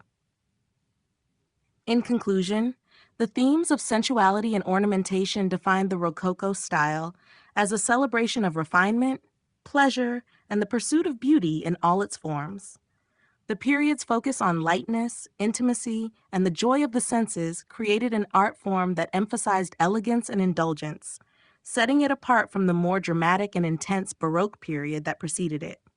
These themes continue to resonate today, marking Rococo as a moment in art history that revels in beauty, charm, and sensual enjoyment. Baroque versus Rococo, key differences. While both Baroque and Rococo are styles rooted in the European art world of the 17th and 18th centuries, they differ in their expression, themes, and the social contexts from which they emerged. These two movements, though similar in their use of grandeur and ornamentation, have distinct characteristics that set them apart, reflecting shifts in cultural, political, and philosophical attitudes between the two periods. The Baroque period, which began in the early 17th century, is known for its dramatic intensity, emotional depth, and a strong sense of movement and grandeur. It was primarily fostered by the Catholic Church as part of the Counter-Reformation, with the aim of inspiring awe, devotion, and a heightened sense of spirituality. Baroque artists such as Caravaggio, Peter Paul Rubens, and Gian Lorenzo Bernini sought to evoke powerful emotions in the viewer through dynamic compositions, stark contrasts of light and dark, and an emphasis on realistic detail. Religious themes dominated Baroque art, often depicted with dramatic lighting and intense emotion, meant to captivate and move the audience on a deeply personal level. In contrast, the Rococo style emerged in the early 18th century as a reaction against the seriousness and intensity of the Baroque. Rococo was marked by its lightness, elegance, and playful sensuality, reflecting the tastes of the French aristocracy, who sought an escape from the rigid and grandiose Baroque aesthetic. Rococo was less concerned with conveying deep emotion or religious devotion, and more focused on creating a sense of pleasure, intimacy, and refinement. The works of artists such as François Boucher, Jean-Honoré Fragonard, and Antoine Watteau emphasized delicate, curving lines, soft pastel colors, and themes of love, flirtation, and the carefree pleasures of aristocratic life. The scenes depicted in Rococo art were often lighthearted, focusing on romance, playful social gatherings, and mythological themes, rather than the solemnity of religious subjects. The differences between Baroque and Rococo can also be seen in their architectural styles. Baroque architecture, with its grandiose scale and bold sweeping forms, emphasized dramatic effects and the expression of power and authority. It featured large, expansive spaces with intricate details designed to evoke awe and admiration, as seen in the works of architects like Michelangelo and Bernini. Rococo architecture, however, was more focused on creating intimate, cozy, and ornate spaces, with intricate decorative details, lighter colors, and curved lines. It aimed to provide a sense of comfort and indulgence, with rooms adorned with delicate stucco work, gilded moldings, and mirrored surfaces. In conclusion, while both Baroque and Rococo were characterized by ornamentation and a love of beauty, the key difference lies in their emotional tone and approach to subject matter. Baroque was dramatic, intense, and religious, designed to provoke awe and reverence, while Rococo was playful, intimate, and focused on sensuality, luxury, and the joys of aristocratic life. The transition from Baroque to Rococo reflects the broader cultural shifts of the time, moving from the intense religious fervor and political power of the Baroque to the more secular, pleasure-driven tastes of the Rococo period. The influence of court culture on art. Court culture played a pivotal role in shaping the development of art during the early modern period, particularly in the Baroque and Rococo styles. As the seat of political power and the center of social life, royal courts were the primary patrons and commissioners of art, thus directly influencing the direction and themes of artistic production. Art served as both a reflection of the court's values and ideals and a tool for projecting its power, prestige, and authority. The relationship between artists and the courts was symbiotic.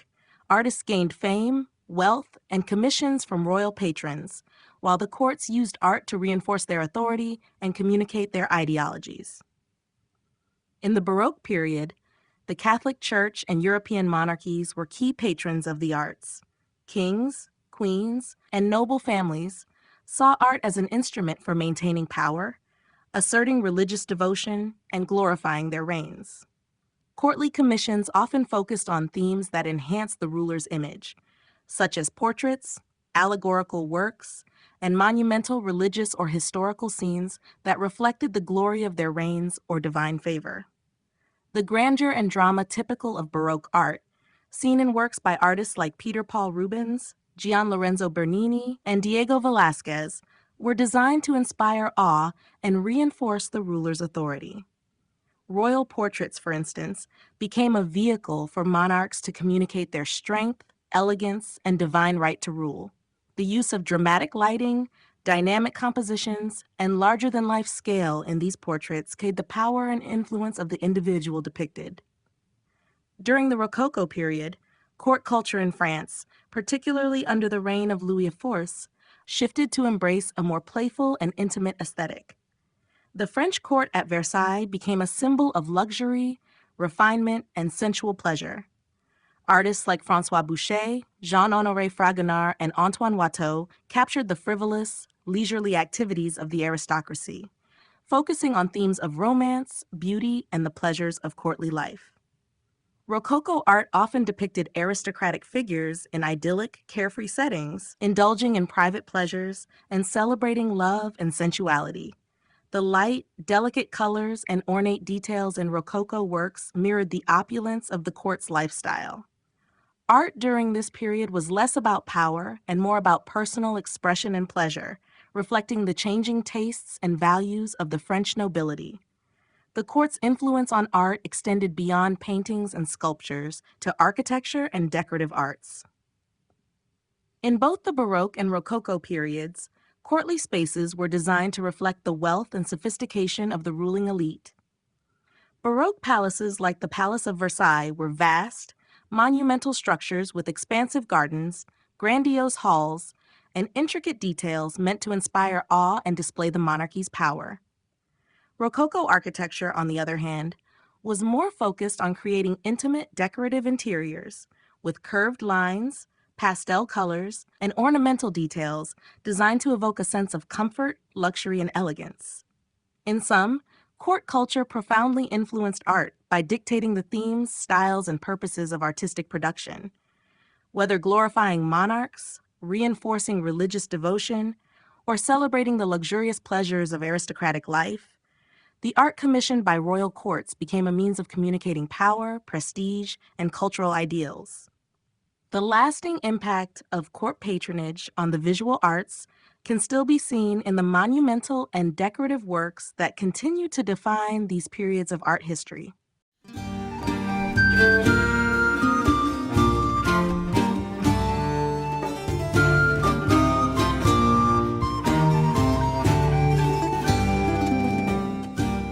Chapter 5: Neoclassicism, the Return to Simplicity.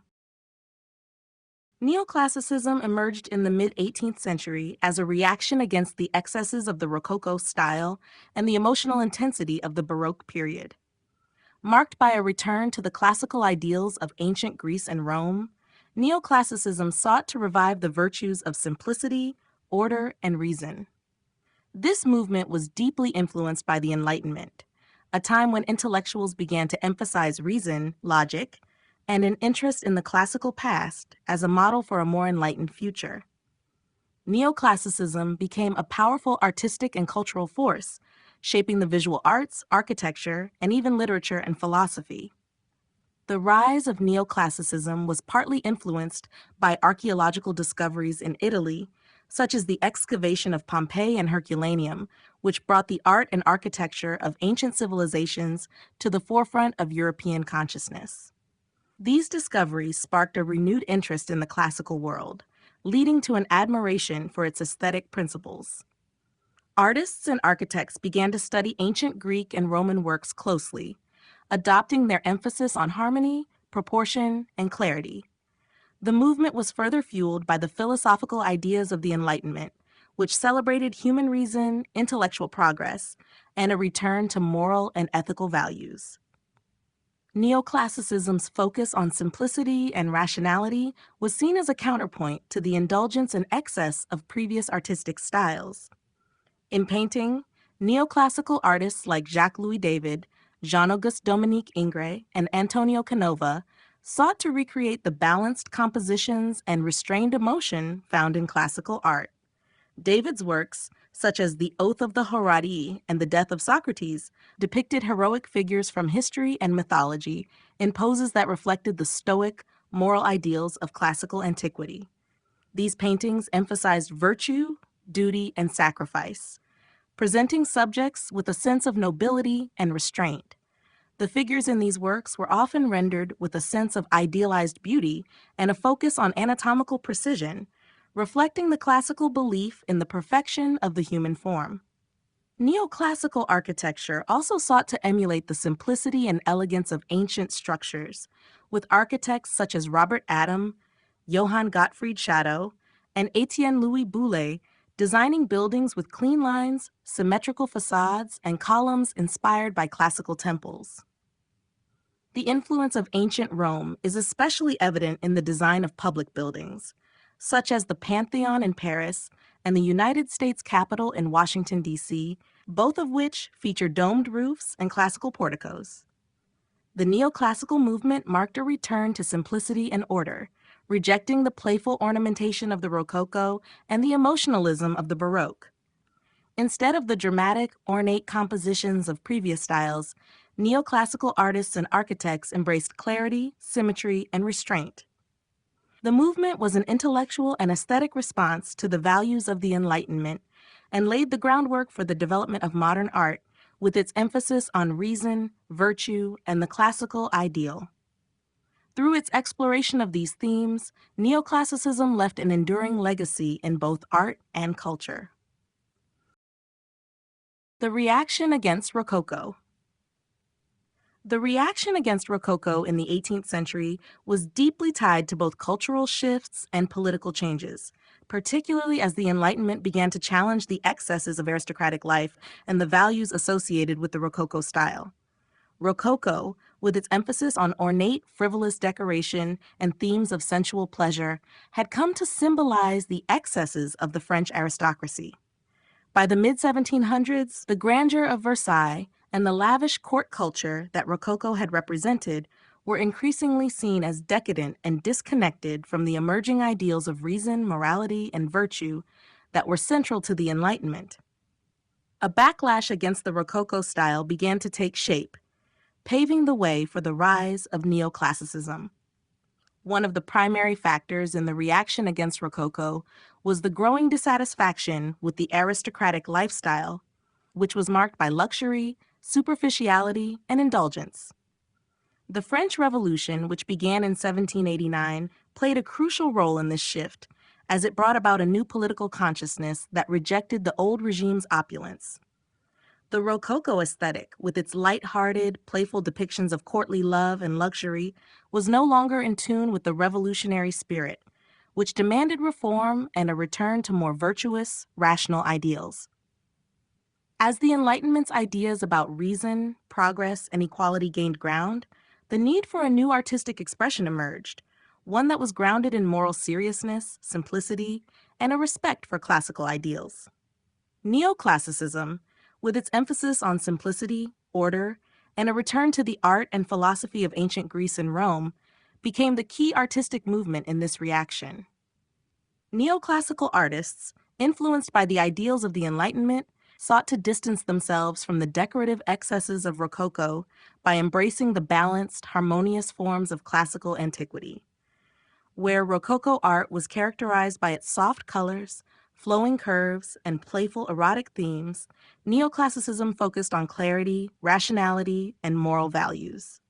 The works of artists like Jacques-Louis David exemplified this new direction, with their depictions of stoic, heroic subjects drawn from history and mythology. Paintings like The Oath of the Horai conveyed messages of sacrifice, duty, and civic virtue, in stark contrast to the light, sensuous themes of Rococo art. In architecture, the reaction against Rococo was evident in the design of public buildings that drew inspiration from the simplicity and grandeur of ancient Roman and Greek structures. The clean lines, symmetrical facades, and classical columns that characterized neoclassical architecture represented a return to rationality and order, rejecting the whimsical curves and ornamental details of Rococo. The shift in architecture was not only aesthetic, but also symbolic of the broader political and social changes taking place, as societies moved away from the aristocratic culture of the past. In sum, the reaction against Rococo was not just an artistic shift, but a reflection of broader cultural and political changes. As the Enlightenment promoted ideas of reason, morality, and equality, Rococo's indulgent, ornamental style became increasingly out of step with the new intellectual climate. Neoclassicism, with its focus on simplicity, moral integrity, and classical ideals, offered an artistic response that aligned more closely with the values of the time, marking a decisive break from the excesses of the Rococo period. Key figures: Jacques-Louis David, Jean-Auguste Dominique Ingres. Jacques-Louis David and Jean-Auguste Dominique Ingres were two of the most prominent figures in neoclassical art, each contributing significantly to the movement and influencing its development in different ways. Both artists embraced the values of the Enlightenment, such as rationality, moral virtue, and the study of classical antiquity, but their individual styles and approaches to art helped define the course of neoclassicism. Jacques-Louis David, often considered the leader of the neoclassical movement, was a highly influential figure whose work marked a decisive break from the extravagance of Rococo and the dramatic intensity of the Baroque.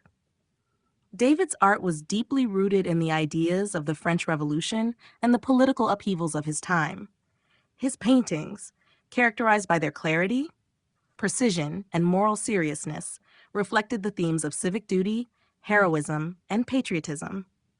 David's works, such as The Oath of the Horai and The Death of Socrates, featured stoic figures who embodied the ideals of sacrifice, honor, and virtue.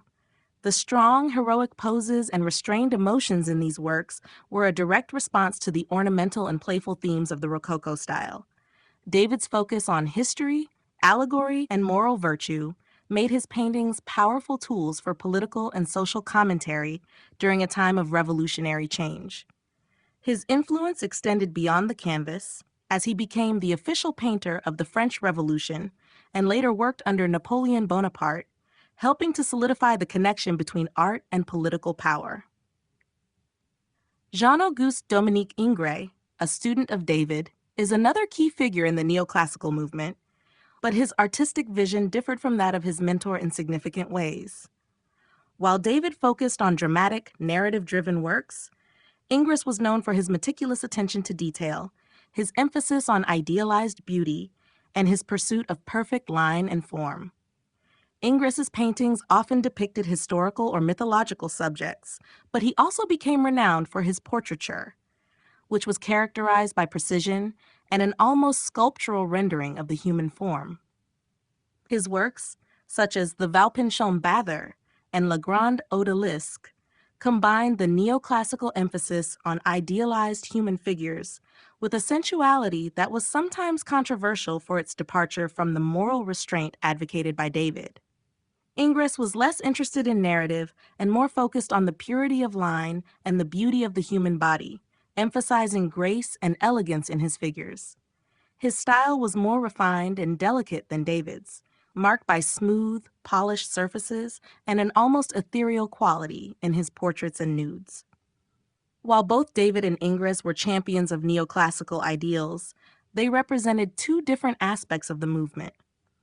David's works were tied to the political and social currents of the time, using art to communicate revolutionary and moral messages, while Ingres' approach focused more on the pursuit of beauty and perfection in form, offering a more personal and aesthetic interpretation of the classical tradition. Together, they helped shape the course of neoclassicism and laid the foundation for later artistic developments, influencing movements like Romanticism and Realism in the 19th century. The influence of ancient Greece and Rome. The influence of ancient Greece and Rome on the neoclassical movement was profound, shaping the aesthetic values, techniques, and ideals of artists during the 18th and early 19th centuries. In the wake of the Enlightenment, a renewed interest in classical antiquity emerged, driven by a fascination with the intellectual, philosophical, and artistic achievements of the ancient world. For neoclassical artists, Greece and Rome represented the epitome of human achievement, offering a model for artistic perfection, moral virtue, and rationality. This influence can be seen in the formal qualities of neoclassical art, as well as in the themes and subject matter chosen by artists. The classical ideals of symmetry, proportion, and balance were central to neoclassical art, reflecting the influence of Greek and Roman architecture and sculpture. Greek art, in particular, emphasized harmony and the idealized human form, principles that neoclassical artists sought to emulate in their own work. The study of ancient sculptures such as the works of Phidias, Polykleitos, and Praxiteles informed the depiction of the human body in neoclassical painting and sculpture. Artists such as Jacques-Louis David and Antonio Canova meticulously studied these ancient works to create figures that were proportionally accurate, graceful, and imbued with a sense of calm rationality. The human body was often portrayed as an idealized form, stripped of excess emotion and exaggerated movement, reflecting the stoic, philosophical nature of classical ideals. In terms of subject matter, neoclassical artists turned to Greek and Roman history, mythology, and literature for inspiration. Rather than the ornate, frivolous themes of the Rococo period, neoclassical works often depicted heroic subjects, moral lessons, and events from antiquity that conveyed ideas of sacrifice, honor, and civic virtue. David's The Oath of the Horatii, for example, draws directly from Roman history, portraying a moment of patriotic duty and self-sacrifice. These subjects, drawn from the ancient world, reflected the political and moral concerns of the time, particularly during the French Revolution and the rise of republicanism. The focus on heroic acts and civic virtue, coupled with the clarity and rationality of classical art, made these works a tool for social and political commentary, elevating art beyond mere decoration and into the realm of ideological expression. Additionally, the discovery of ancient Roman sites such as Pompeii and Herculaneum in the mid-18th century further fueled the revival of classical themes and styles. The archaeological findings exposed artists to the frescoes, sculptures, and architecture of ancient Rome, offering a wealth of visual material that directly influenced the development of neoclassical art. As artists like Ingres and Canova studied these ancient examples, they sought to integrate their refined sense of order, clarity, and rationality into their own work. In conclusion, the influence of ancient Greece and Rome on neoclassical art was essential in shaping the movement's values and aesthetics. By returning to classical ideals of beauty, proportion, and moral virtue, neoclassical artists created works that not only celebrated the achievements of antiquity, but also served as a cultural and political commentary on the world of their time. Through this revival of classical traditions, they sought to elevate art to its highest form, embracing both intellectual and artistic ideals that have continued to resonate throughout the history of Western art. Neoclassical art and political revolution. Neoclassical art played a crucial role in reflecting and shaping the political revolutions of the late 18th and early 19th centuries. As the world witnessed significant political upheaval, particularly during the French Revolution, neoclassical artists adopted a style that was deeply connected to the values of virtue, civic duty, and patriotism, which aligned with the revolutionary ideals of liberty, equality, and fraternity. The neoclassical movement, with its emphasis on reason, moral integrity, and classical virtues, became an ideal vehicle for communicating the political and social changes of the time. During the French Revolution, neoclassicism was adopted as an aesthetic and ideological tool to promote the values of the revolutionaries. The period's emphasis on classical antiquity, particularly ancient Greece and Rome, symbolized the republican ideals that were at the core of the revolution. Ancient Rome, in particular, was viewed as a model of republicanism and civic virtue, and artists sought to evoke this connection in their works. Paintings such as Jacques-Louis David's The Oath of the Horatii and The Death of Socrates drew directly from Roman history and depicted figures of moral integrity who made sacrifices for the greater good of their country. These paintings were not just historical depictions. They were political statements that conveyed the virtues of self-sacrifice, duty, and patriotism, ideals that resonated with revolutionary sentiment. In these works, David presented noble Stoic figures who represented the moral and civic qualities that the revolutionaries hoped to foster in the new French Republic. The revolutionary themes of neoclassical art were not limited to France. In Britain and the United States, neoclassical art also became associated with the values of democracy and freedom. In the United States, for example, neoclassical architecture, embodied in buildings like the U.S. Capitol and the White House, was used to symbolize the new nation's commitment to Republican principles. The architecture, with its columns and grandiose, symmetrical design, drew inspiration from ancient Roman temples and government buildings, reinforcing the idea of a government founded on the ideals of liberty and equality. Moreover, neoclassical art's focus on history and allegory allowed it to address contemporary political struggles, particularly the fight for freedom and justice. Artists sought to inspire viewers by depicting revolutionary leaders, heroic actions, and moral triumphs. This approach was in stark contrast to the excesses and escapism of Rococo art, which was increasingly seen as out of touch with the social and political realities of the time. Through the use of classical imagery, neoclassical artists were able to create works that both celebrated the achievements of the past and acted as a call to action for the present. In conclusion, neoclassical art became a powerful tool in the political revolutions of the 18th century. By drawing on the ideals of classical antiquity, it provided a visual language that could communicate revolutionary values such as civic virtue, patriotism, and justice. The art of this period was more than just an aesthetic choice. It was an ideological tool used to shape public opinion, inspire action, and support the revolutionary movements that sought to transform society. Through its focus on moral integrity and heroic sacrifice, neoclassical art captured the spirit of political change and helped define the visual culture of revolutionary Europe and the Americas. Neoclassical architecture in the public sphere. Neoclassical architecture, with its clean lines, symmetry, and use of classical elements such as columns and pediments, became the dominant style for public buildings in the late 18th and early 19th centuries. This architectural movement was deeply intertwined with the political and philosophical ideals of the time, particularly those arising from the Enlightenment and the political revolutions in Europe and the Americas. In a period marked by shifts toward republicanism and democracy, neoclassical architecture was seen as a symbol of reason, civic virtue, and a return to the moral and intellectual ideals of ancient Greece and Rome. One of the primary reasons for the popularity of neoclassical architecture in the public sphere was its association with the ideals of classical antiquity.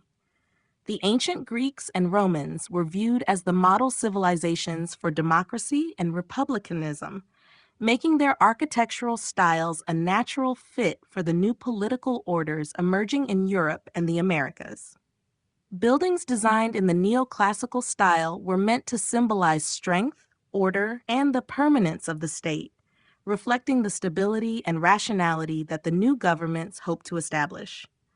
The use of classical forms such as Doric, Ionic, and Corinthian columns, along with grand facades and symmetrical layouts, gave these buildings a sense of authority and timelessness that resonated with the public.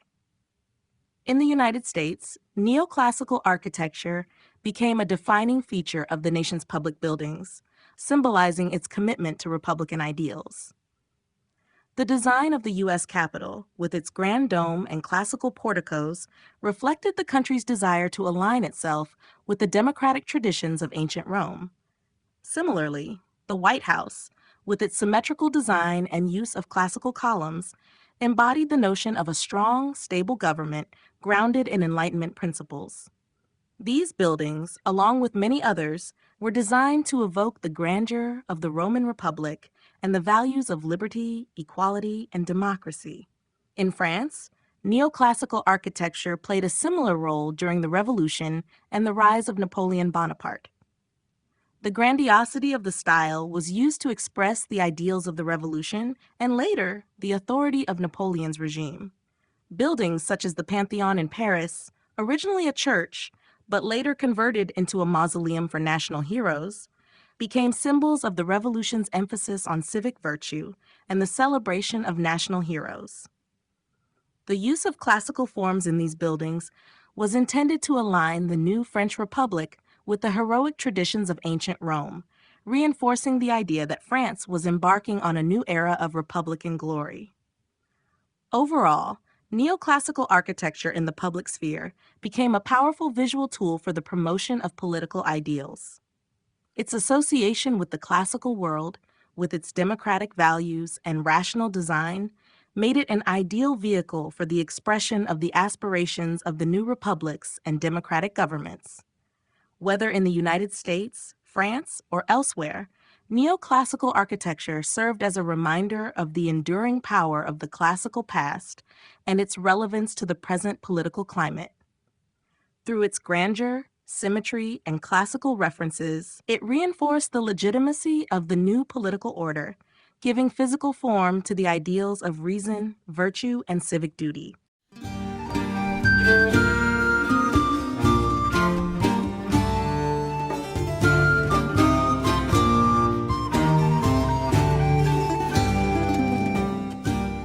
Chapter 6: Romanticism, Emotion over Reason. Romanticism, which emerged in the late 18th century and reached its height in the early 19th century, represented a dramatic shift away from the rational ideals of neoclassicism. In response to the Enlightenment's emphasis on reason, logic, and order, Romanticism placed a higher value on emotion, imagination, and individual expression. It was a movement that embraced the sublime and the irrational, celebrating personal freedom, the beauty of nature, and the complexity of human experience. As the Industrial Revolution transformed society, and political upheavals such as the French Revolution and the Napoleonic Wars shaped the political landscape, Romanticism became an artistic response to the profound changes occurring in Europe. At its core, Romanticism rejected the neoclassical emphasis on symmetry, order, and idealized reason. Instead, it focused on the subjective, emphasizing personal emotion and individual perspective. Artists sought to express the inner emotional states of their subjects, exploring themes of passion, terror, melancholy, and longing. Romantic painters like Francisco Goya, Eugène Delacroix, and J.M.W. Turner moved away from the calm, stoic figures of neoclassical art in favor of dynamic compositions that conveyed intense emotions. In works such as Goya's The 3rd of May, 1808, and Delacroix's Liberty Leading the People, the figures appear to be caught in moments of great emotional turmoil, reflecting the chaos of war, revolution, and personal suffering. Nature was another central theme in Romanticism, often portrayed as both beautiful and terrifying. Unlike the orderly, controlled landscapes of neoclassicism, Romantic landscapes were wild and untamed, representing nature's power over humanity. In works by artists like Turner and Caspar David Friedrich, nature is depicted in all its majesty and danger, evoking a sense of awe and wonder. The vast, dramatic skies and turbulent seas in Turner's paintings, such as The Slave Ship, symbolize the uncontrollable forces of nature, while Friedrich's misty, solitary landscapes invite introspection and contemplation of the human soul. Romanticism was also deeply influenced by the political and social upheavals of the time. The movement was born out of the spirit of revolution and individual freedom. It championed the rights of the common person, often depicting the struggles of the oppressed or the heroism of revolutionaries. The movement's focus on individualism and the rejection of authority resonated with the liberal ideals of the time, as well as with the growing sense of nationalism and the desire for independence in many European nations. In literature and music, Romanticism also emphasized emotion over reason, with poets like William Wordsworth and Samuel Taylor Coleridge exploring the connection between the human soul and nature, and composers like Ludwig van Beethoven and Franz Schubert expressing intense personal emotions through their music.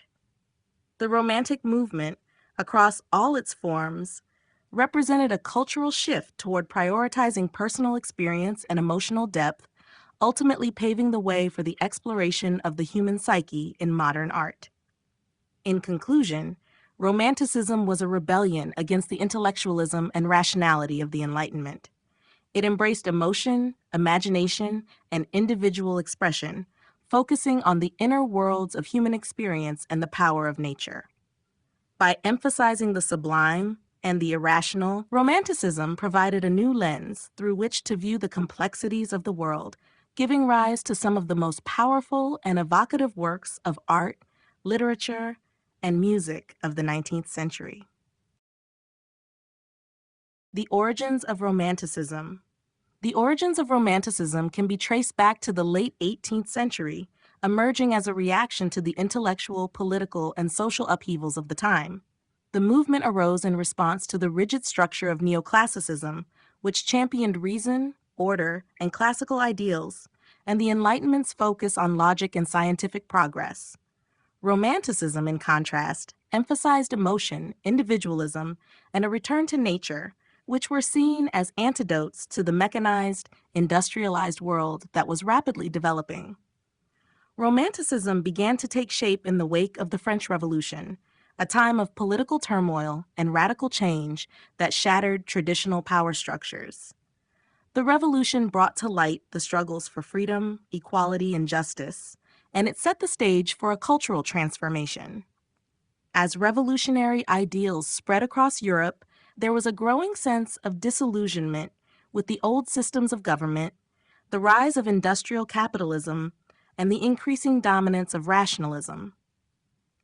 Romanticism emerged as a desire to explore and express the more emotional, spiritual, and individualistic aspects of human existence, which had been overshadowed by Enlightenment ideals of reason and empirical knowledge.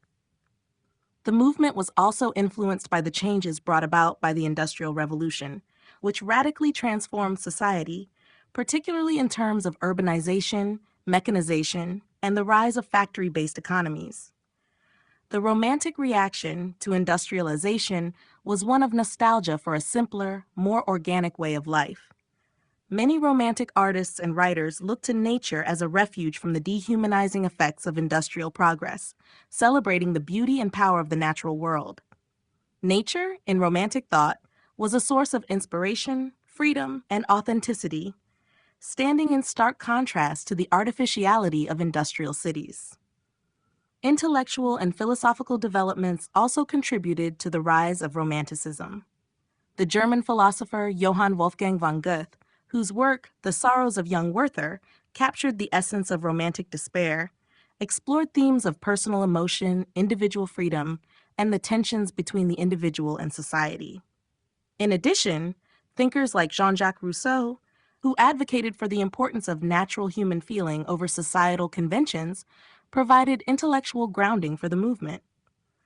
Rousseau's concept of the noble savage, in which he celebrated the purity and virtue of the untamed human spirit in contrast to the corrupting influence of civilization, resonated deeply with Romantic ideals. As the movement spread across Europe, it manifested in various forms, including literature, music, art, and philosophy. Writers such as William Wordsworth, Samuel Taylor Coleridge, and Lord Byron, as well as composers like Ludwig van Beethoven and artists like J.M.W. Turner and Francisco Goya, became central figures in Romanticism. They sought to express the intensity of human emotion and the sublime qualities of nature, creating works that rejected the intellectual detachment of earlier movements. In conclusion, the origins of Romanticism were shaped by a convergence of political, social, and intellectual factors. Born out of a desire to break free from the constraints of neoclassicism and the rationalism of the Enlightenment, Romanticism embraced emotion, imagination, and the individual's connection to nature. It was a movement that sought to capture the full range of human experience, from joy and wonder to sorrow and despair, and it paved the way for modern artistic and cultural expressions. The role of nature and the sublime. In Romanticism, nature played a central role as both a source of inspiration and a symbol of deeper emotional and philosophical meanings. Romantic artists, poets, and philosophers viewed nature not merely as a backdrop or subject for artistic representation, but as a powerful, living entity that could evoke a wide range of emotions and insights into the human condition.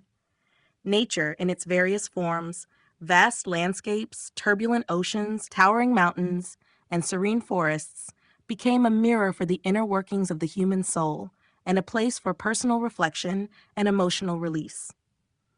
The beauty and grandeur of nature were often juxtaposed with its terrifying, uncontrollable forces, creating a sense of awe and wonder that was a defining feature of Romantic art.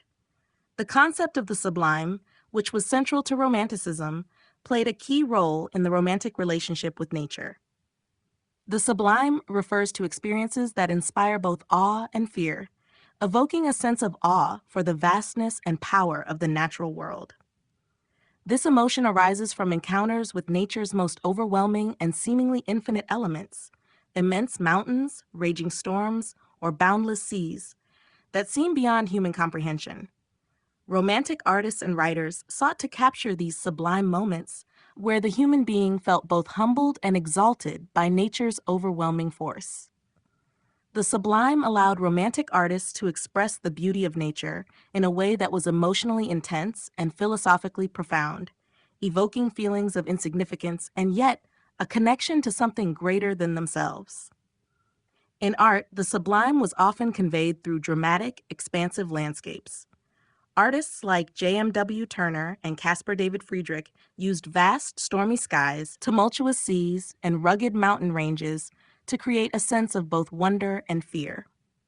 Turner's The Slave Ship and Friedrich's Wanderer Above the Sea of Fog are exemplary works that capture the sublime, showing how nature's power can evoke overwhelming emotions.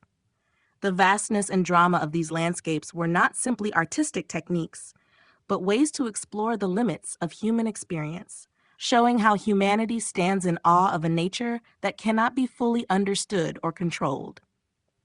The sublime was also philosophical, as it symbolized the tension between human beings' desire for understanding and nature's indifference to human concerns.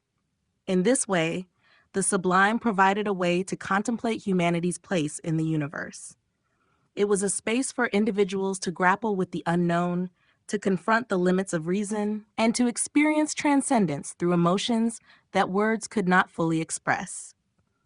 The sublime was not only a physical experience, but a spiritual one, tapping into deep questions about existence, the infinite, and the unknown. In literature, the sublime also found expression through the works of poets like William Wordsworth and Samuel Taylor Coleridge, who described nature as a source of spiritual and emotional renewal. Nature's beauty and power were seen as a reflection of deeper truths, offering not only solace and inspiration, but also a path to self-discovery and enlightenment. In conclusion, the role of nature and the sublime in Romanticism was essential to the movement's exploration of human emotion and experience. Nature was seen as a source of both awe and terror, inspiring an emotional depth that transcended reason and inviting contemplation of humanity's place in the grand scheme of existence. Through the sublime, Romantic artists and writers were able to explore the vastness of the human spirit, illustrating both its vulnerability and its connection to something far greater than itself. Key artists: Francisco Goya, Eugène Delacroix. Two of the most influential artists in the Romantic movement were Francisco Goya and Eugène Delacroix, whose works encapsulate the emotional intensity, political fervor, and deep engagement with the human condition that defined the period. Though their artistic styles and personal circumstances differed, both artists contributed significantly to the Romantic exploration of emotion, the sublime, and the darker aspects of human nature. Francisco Goya, often considered the father of modern art, was a Spanish painter whose works spanned the transition from the Rococo to the Romantic period. Goya's art was marked by a profound emotional depth and a keen social and political consciousness. His early works, such as The Family of Charles IV, reflect the refined elegance of the late Rococo style, but as his career progressed, his paintings became more somber and reflective of the darker realities of life. Goya's series of etchings, Los Caprichos, 1799, depicted the social and moral corruption in Spain, offering biting critiques of the aristocracy, clergy, and the ignorance of the common people. These works revealed Goya's growing disillusionment with society and his awareness of the psychological and social forces shaping it. However, it was Goya's later works that most strongly resonated with the Romantic spirit. After witnessing the violence of the Spanish War of Independence and experiencing personal health issues, his art became increasingly macabre and emotionally intense. His series Disasters of War, 1810 to 1820, depicted the horrors and brutality of war, portraying not heroic battles, but scenes of suffering, torture, and death. These images were raw, unflinching, and stark, challenging the glorified depictions of war found in earlier art. Perhaps his most famous works, the Black Paintings, 1819-1823, painted directly onto the walls of his house, exemplify Goya's exploration of human suffering and madness. These paintings, with their dark, haunting imagery, embody the Romantic fascination with the darker aspects of the human psyche and the sublime terror of the unknown. Eugène Delacroix, a French painter, was another key figure in the Romantic movement. Known for his passionate use of color, dynamic compositions, and dramatic subject matter, Delacroix's work embodied the Romantic ideals of emotion, individuality, and freedom. One of his most famous paintings, Liberty Leading the People, 1830, became an iconic representation of revolutionary fervor. The painting depicts liberty as a powerful, defiant woman leading a group of insurgents during the July Revolution in France, symbolizing the fight for freedom and justice. Delacroix's bold use of color and his ability to capture movement and emotion were groundbreaking, setting him apart from the more restrained neoclassical style. Delacroix's interest in the expressive power of color and light influenced generations of artists, including the Impressionists. His other works, such as The Death of Sardanapalus, 1827, show his fascination with exotic subjects and the intensity of human emotion. The painting, inspired by the story of the Assyrian king Sardanapalus, portrays a chaotic, violent scene of destruction and sensuality. Delacroix's work often explored themes of passion, violence, and the extremes of human experience, reflecting the romantic embrace of the irrational and the sublime.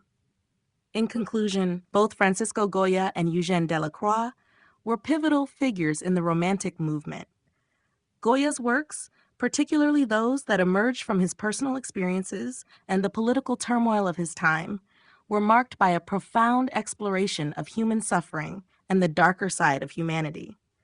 Delacroix, on the other hand, captured the emotional intensity of revolutionary ideals and the power of individual expression, using color and movement to convey the profound emotions of his subjects. Together, these artists helped define the Romantic era, pushing the boundaries of art to reflect the complexities and extremes of the human experience. Romanticism in literature and art.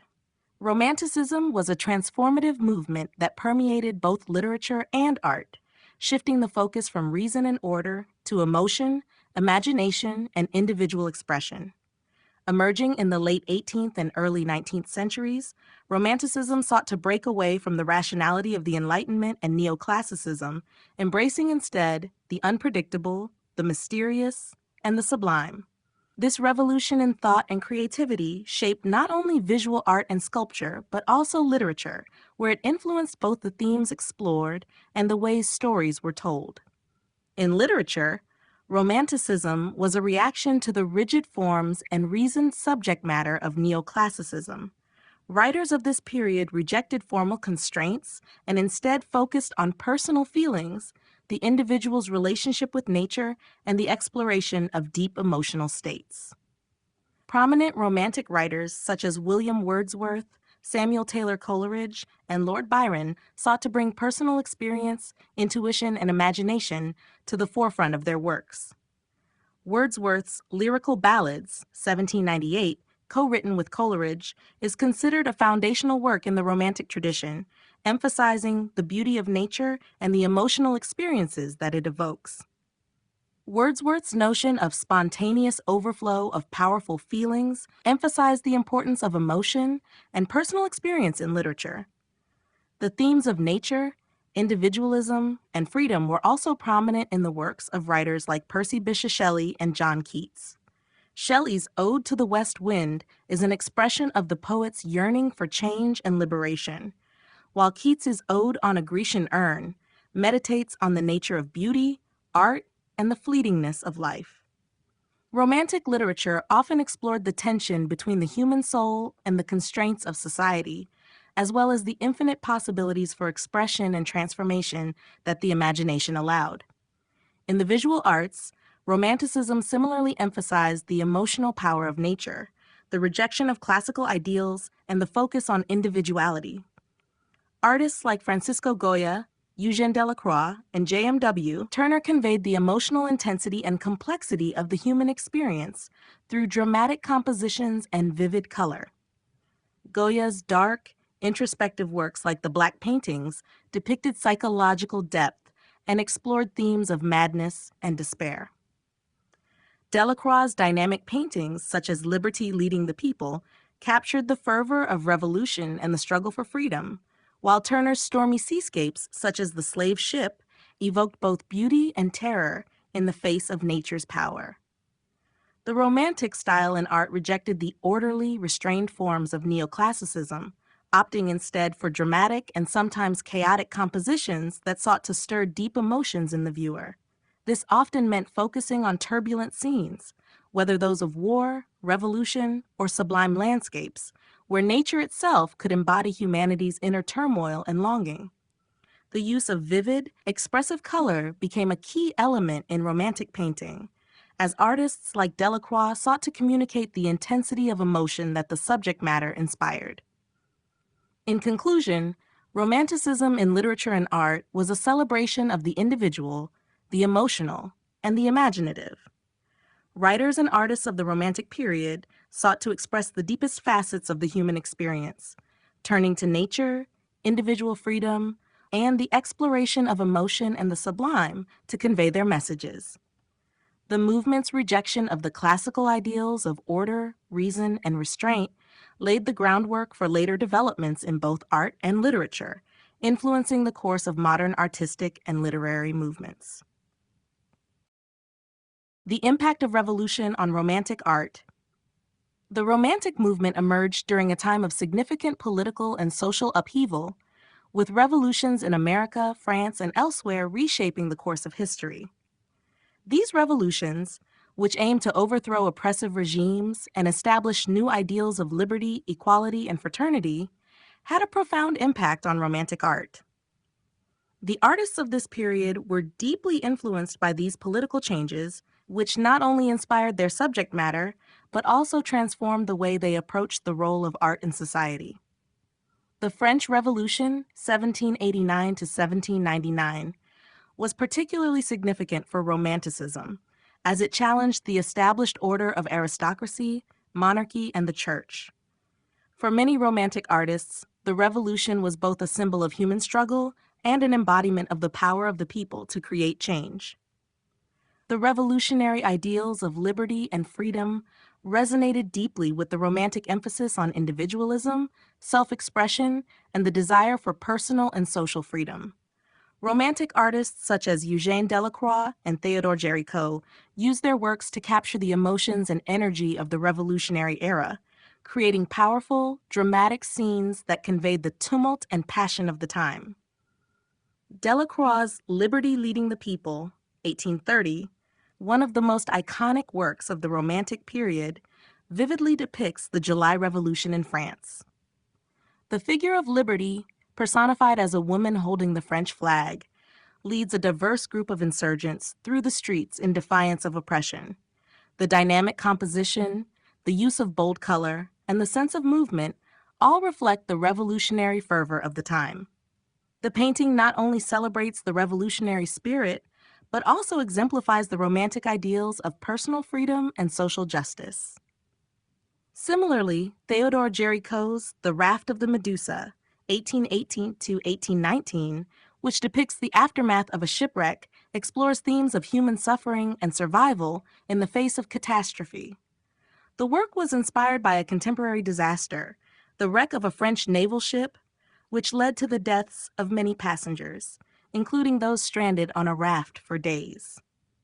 Géricault's dramatic portrayal of the raft's survivors and the physical and emotional turmoil they endure embodies the Romantic desire to capture the raw intensity of human experience. Beyond political revolutions, the broader social changes of the time, such as the rise of industrialization and the decline of traditional monarchies, also influenced Romantic art. Artists were increasingly concerned with the human cost of industrial progress, the alienation of the individual in the face of social and economic change, and the loss of traditional ways of life. The emotional intensity and stark realism found in Romantic art were a direct response to the chaos and dislocation caused by these shifts. In conclusion, revolution had a profound impact on Romantic art, both thematically and stylistically. The political upheavals of the time, particularly the French Revolution, inspired artists to embrace new ideas of freedom, equality, and individualism. Romantic art captured the emotional intensity and turmoil of revolution, using dramatic compositions, vivid color, and powerful imagery to convey the struggles of the people and the ideals of the age. Through these works, Romantic artists sought to reflect the spirit of their time, revealing the complex relationship between art, politics, and human experience.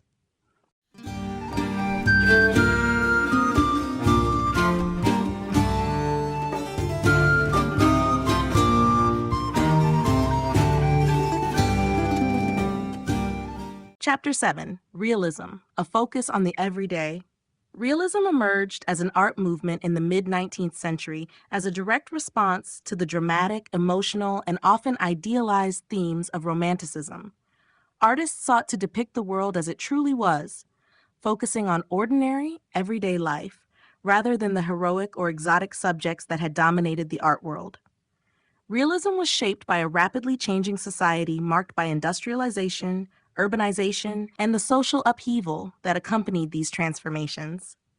Artists began to explore the lives of the working class, the poor, and the downtrodden, rejecting the traditional ideals of beauty and heroism in favor of portraying life with all its harsh realities.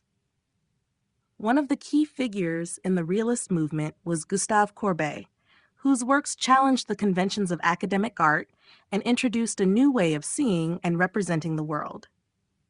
Courbet's The Stone Breakers, 1849, is often considered a hallmark of realism, depicting two laborers engaged in the grueling task of breaking stones for road construction.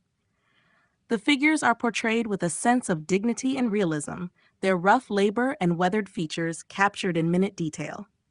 Courbet's emphasis on the physicality of work and the humble subjects he chose to depict broke with the traditional notion of art as an idealized reflection of beauty, instead highlighting the struggles of everyday people. Realist painters rejected the romanticized depictions of the past, turning their attention to the social conditions and challenges of contemporary life.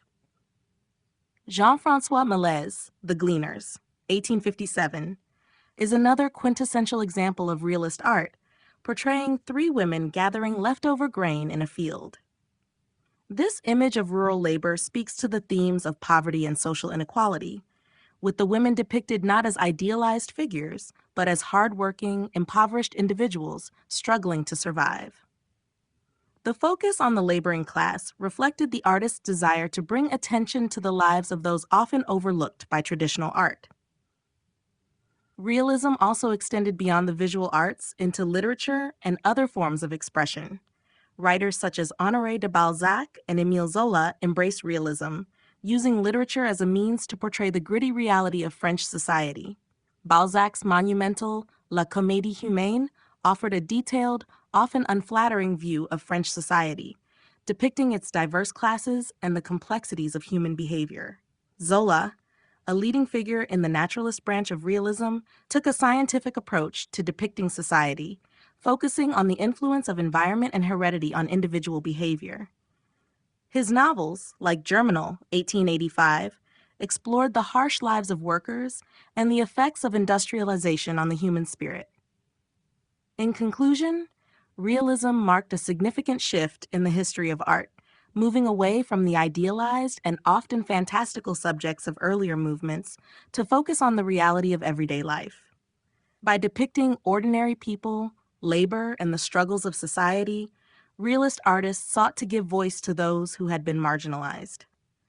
Their work challenged the conventions of the art world and brought attention to social issues, laying the groundwork for later movements like Impressionism and social realism. Through its commitment to authenticity and social commentary, realism made art more accessible and relevant to the world around it. The emergence of realism. The emergence of realism as an art movement in the mid-19th century was a direct response to the societal changes brought about by the Industrial Revolution, the upheaval of the French Revolution, and the decline of Romanticism's idealized portrayal of human experience.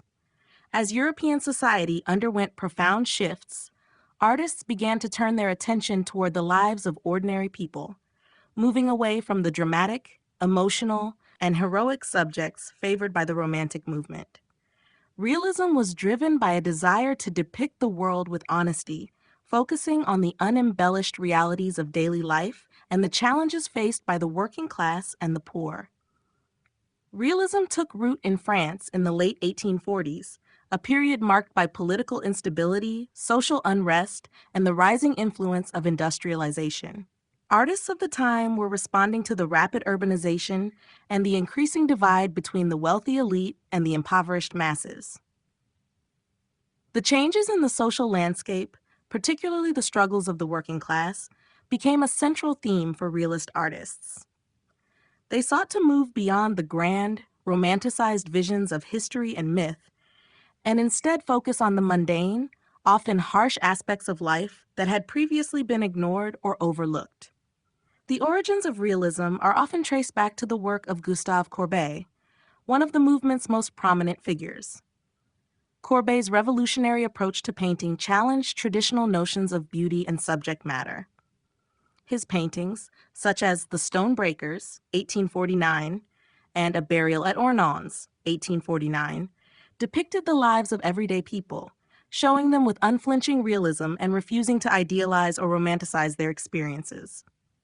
Courbet's insistence on representing the working class in such a stark, detailed way was radical for the time, as it broke away from the historical and mythological subjects that had dominated academic art for centuries. In doing so, he called for a new kind of art that would reflect the lived reality of modern society.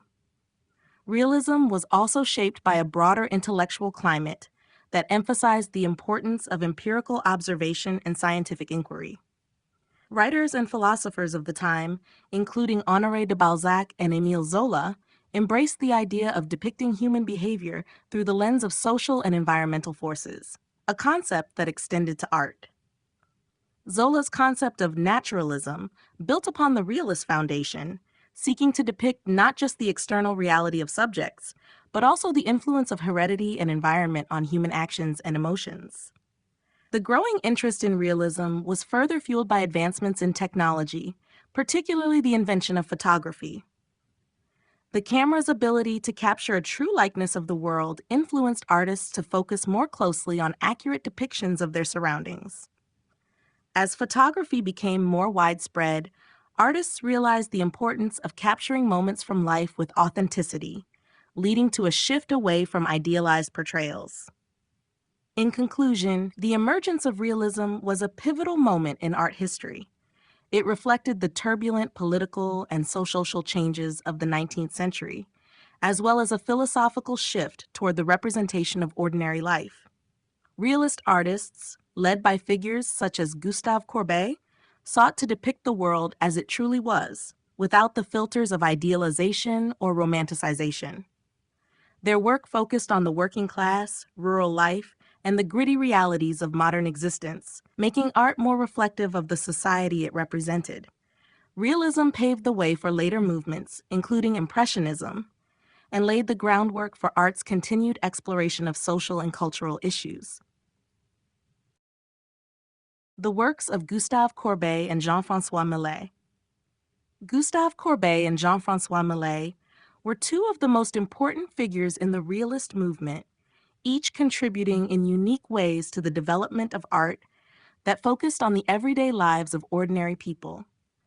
Their works challenged traditional academic art, which often idealized subjects, and instead embraced unvarnished depictions of rural laborers and common folk, reflecting the changing social dynamics of 19th century France. Gustave Courbet is often regarded as the father of realism. His approach to painting was revolutionary in its stark rejection of academic conventions and its commitment to portraying the world as it truly appeared, regardless of how unflattering it might seem. One of his most famous works, The Stone Breakers, 1849, exemplifies Courbet's focus on the laboring class. The painting depicts two men engaged in the physically demanding task of breaking stones to create a road. The men are shown in a humble, unsentimental way, dressed in rough clothing and with their bodies captured in a raw, almost brutal manner. The painting's lack of idealization and its focus on the men's arduous labor was groundbreaking, as it was rare for artists of the time to depict manual workers in such an intimate, detailed way. Similarly, Courbet's A Burial at Ornans, 1849, is a monumental painting that shows a funeral in a rural village. The somber tone of the work is reinforced by its focus on ordinary people, and the scene is presented without any of the romanticized or heroic embellishments typically seen in historical paintings.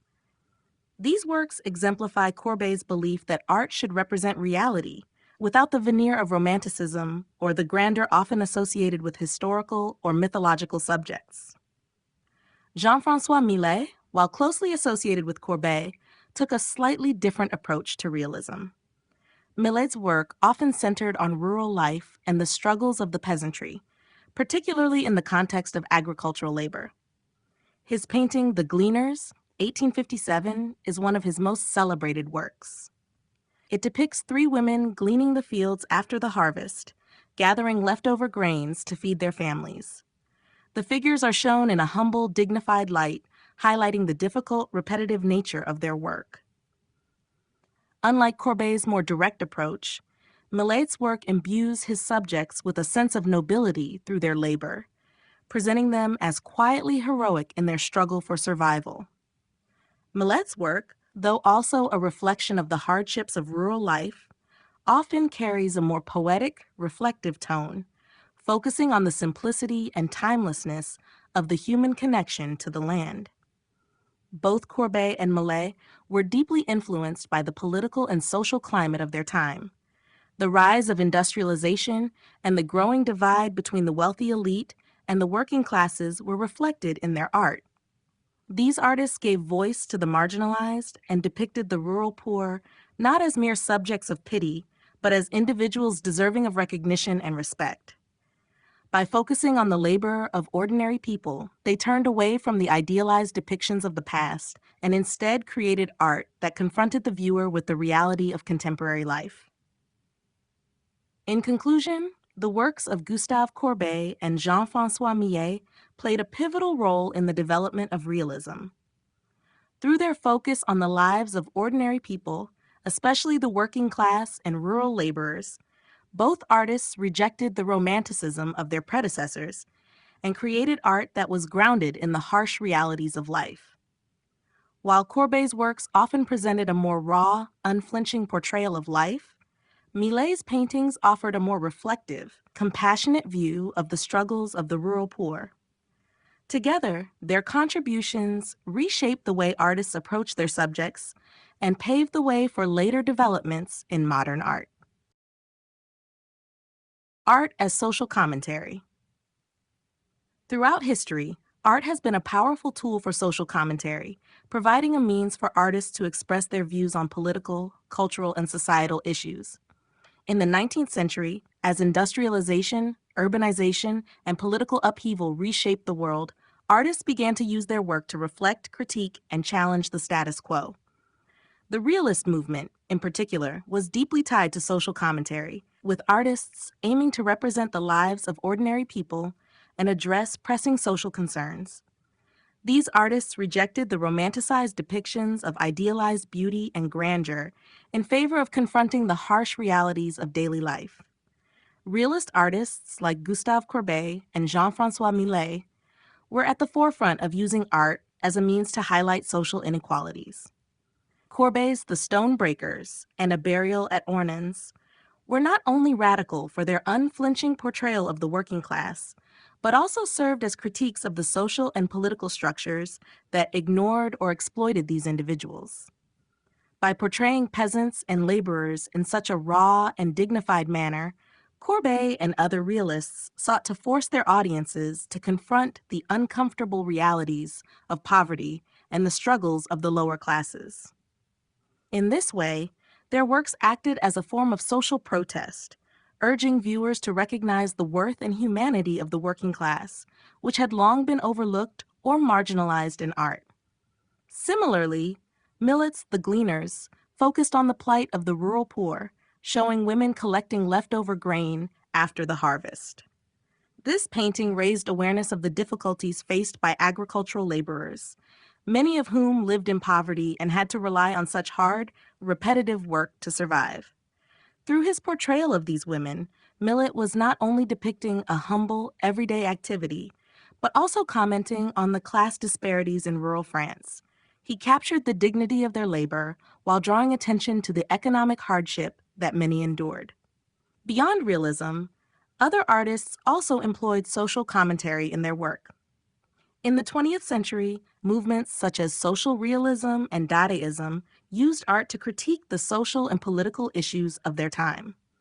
Artists like Diego Rivera and Kate Kollwitz, for example, used their art to draw attention to issues of class struggle, inequality, and human suffering, reflecting the tensions and challenges of an increasingly industrialized world. These works acted as both a mirror and a critique of society, challenging viewers to question the social, economic, and political systems that perpetuated inequality and injustice. In conclusion, art has long served as a powerful medium for social commentary, allowing artists to respond to the issues and concerns of their time. From the realist movement's depiction of the working class to the social activism of later art movements, artists have used their work to challenge societal norms, shed light on injustices, and provoke thought and change. By portraying the realities of life, artists force us to confront uncomfortable truths and reflect on the world we live in, making art an essential tool for social progress. The Industrial Revolution and its effects. The Industrial Revolution, which began in the late 18th century and continued into the 19th century, was a period of profound economic, social, and technological change that transformed societies around the world. Initially centered in Britain, it quickly spread to Europe and North America, fundamentally altering the way goods were produced and consumed. The rise of factories, mechanized production, and new transportation systems reshaped economies and created new social structures. These transformations had a profound impact on art, with artists responding to the rapid changes in society and the environment, as well as the social upheavals caused by industrialization. One of the most significant effects of the Industrial Revolution was the shift from an agrarian economy to one based on manufacturing. This change led to the growth of urban centers, as people moved from rural areas to cities in search of work and factories. The rapid urbanization brought with it overcrowded living conditions, pollution, and a stark divide between the wealthy industrialists and the working poor. These social changes did not go unnoticed by artists, who began to turn their focus to the realities of urban life, the exploitation of labor, and the impact of industrialization on the environment. In particular, the rise of factory work and the exploitation of labor became key themes in the works of artists like Gustave Courbet and Jean-François Millet. Their paintings, such as The Stonebreakers and The Gleaners, depicted the laboring class with unflinching realism, highlighting the harsh working conditions faced by the poor. Courbet's focus on manual labor and the dignity of the working class was a direct response to the dehumanizing effects of industrialization, which often relegated workers to roles as mere cogs in a larger machine. These depictions of the struggles of everyday people were an important form of social commentary, urging viewers to recognize the suffering and inequality brought on by the industrial system. The Industrial Revolution also had significant effects on art production itself. The invention of new technologies, such as photography and the steam-powered printing press, allowed for mass production of art and images.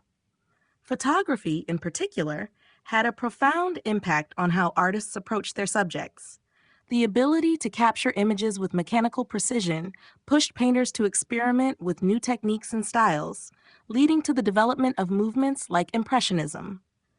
Artists began to move away from highly detailed, realistic depictions and instead focus on capturing moments, light, and the fleeting nature of time. While the Industrial Revolution brought about significant progress in terms of technological innovation and economic growth, it also highlighted the inequalities and social struggles that accompanied rapid industrialization. The effects of this period are still felt today, as artists continue to address the issues of labor, urbanization, and environmental degradation in their work. The Industrial Revolution not only transformed the physical landscape, but also reshaped the cultural and artistic landscape, leading to new ways of seeing and understanding the world. Through their response to these changes, artists became vital agents of social commentary, challenging society to confront the costs of progress. The role of photography in shaping realism. The invention of photography in the early 19th century had a profound influence on the development of realism, a movement that sought to depict life as it truly appeared, without idealization or embellishment. Photography, with its ability to capture accurate and detailed representations of the world, presented artists with a new way of seeing and recording reality. As a result, many artists in the realist movement began to adopt and adapt techniques that were influenced by the photographic process, allowing them to create works that reflected the same precision and observational quality. In the 1830s and 1840s, when photography was first developed, it quickly became an important tool for recording scenes from everyday life, from portraits to landscapes. The camera's ability to capture scenes with unparalleled accuracy made it an ideal medium for documenting the world. Early photographic pioneers like Louis Daguerre and Henry Fox Talbot developed processes that allowed images to be permanently captured on metal plates and paper. As photography became more widespread, artists began to recognize its potential as a source of inspiration and as a way to explore new artistic possibilities. For artists associated with the realist movement, such as Gustave Courbet and Jean-François Millet, photography offered a model for objective, truthful representation. Courbet, in particular, was known for his commitment to representing the world as it was, without idealizing or romanticizing his subjects. His works, like The Stonebreakers and A Burial at Ornans, are marked by an intense attention to detail and an unflinching portrayal of working-class life. While Courbet's painting techniques were far more expressive than photography's mechanical precision, the influence of photography is evident in his focus on naturalistic representation.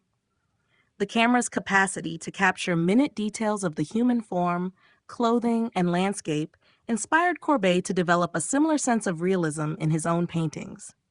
Moreover, photography helped change the way artists approached perspective, composition, and the portrayal of light. The ability to freeze a moment in time, capturing light and shadow with the precision of the camera, encouraged painters to experiment with new ways of depicting movement and time. The development of photographic techniques also influenced the work of other major artists, such as Edouard Manet, who sought to break away from traditional painting methods. Manet's famous work, Olympia, 1863, challenged the conventions of academic art and was an early precursor to Impressionism, a movement that would further embrace the influence of photography in its depiction of fleeting moments and light effects. Photography also played a key role in democratizing access to visual representation. As photographic techniques became more affordable and accessible, ordinary people could have their portraits taken, which shifted the focus of art from solely elite subjects to everyday individuals. This expansion of representation contributed to the realist movement's emphasis on the lives of working-class and marginalized people, encouraging artists to explore themes of labor, poverty, and the human condition. In conclusion, photography played a significant role in shaping the realist movement by providing artists with a new way to observe and document the world. Its impact on art was profound, influencing both the content and techniques of realist painters.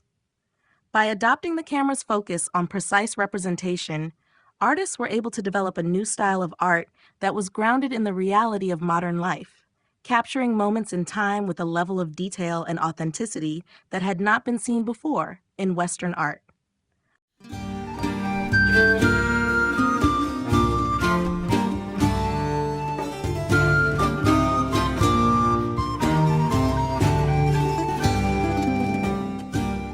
Chapter 8, Impressionism, Breaking with Tradition. Impressionism, which emerged in France during the late 19th century, marked a radical departure from the rigid academic traditions that had dominated the art world for centuries. It was a movement that challenged established norms in both technique and subject matter, focusing on the fleeting effects of light, color, and atmosphere, rather than on precise detail and formal composition. The term Impressionism itself was coined in a somewhat derogatory way, originating from a critic's review of Claude Monet's painting, Impression, Sunrise, 1872, but it soon came to define a revolutionary new style that would forever change the trajectory of Western art. The key to Impressionism was its emphasis on capturing a moment in time, its light, movement, and the transient qualities of the world around us. Artists rejected the controlled, polished techniques of academic painting, favoring instead quick, visible brushstrokes and an emphasis on the vibrancy of color. This was especially evident in the works of Claude Monet, Pierre-Auguste Renoir, and Edgar Degas, who focused on outdoor scenes, the changing effects of sunlight, and the movement of everyday life. Monet's Water Lilies series, for example, captures the shimmering reflections on water with vivid colors and fluid brushwork, conveying the sense of constantly shifting light and atmosphere. The Impressionists often painted en plein air, outdoors, directly observing their surroundings to record nature as it appeared in the moment, rather than relying on studio settings or preconceived compositions. Another characteristic of Impressionism was its departure from traditional subject matter. Whereas academic artists had focused primarily on historical, religious, or mythological themes, the Impressionists turned their attention to contemporary life, landscapes, urban scenes, leisure activities, and working class people. For example, Renoir's Luncheon of the Boating Party, 1881, presents a lively, casual scene of friends gathered at a restaurant along the Seine River, a subject that was previously considered too trivial for serious art. This shift in focus reflected the growing democratization of society during the late 19th century and the changing dynamics of urban life, as the rise of the middle class and the expansion of leisure activities provided new opportunities for artistic exploration. Impressionism also embraced the use of lighter, brighter colors, achieved by placing colors side by side rather than mixing them on the palette. This technique, known as optical mixing, created a sense of vibrancy and luminosity that gave the paintings an almost shimmering quality. The interplay of light and color became central to the movement as artists sought to depict the nuances of nature and the effects of different times of day or changing weather conditions. Despite facing initial criticism and rejection from traditional art institutions, the Impressionists eventually gained recognition, and their work would go on to inspire future movements such as post-impressionism, fauvism, and even the abstract expressionism of the 20th century. By breaking with tradition and challenging the conventions of representation, Impressionism opened the door for new artistic possibilities, emphasizing spontaneity, individuality, and the emotional impact of visual experience. Through their innovations, the Impressionists forever altered the course of art history, establishing a new way of seeing the world. The development of Impressionism. The development of Impressionism marked a turning point in the history of art, as it rejected the traditional academic methods and sought to capture the fleeting nature of modern life. Emerging in the 1860s and 1870s in France, Impressionism was a reaction against the strict conventions of academic painting, which emphasized historical, mythological, and idealized subjects with precise, detailed renderings.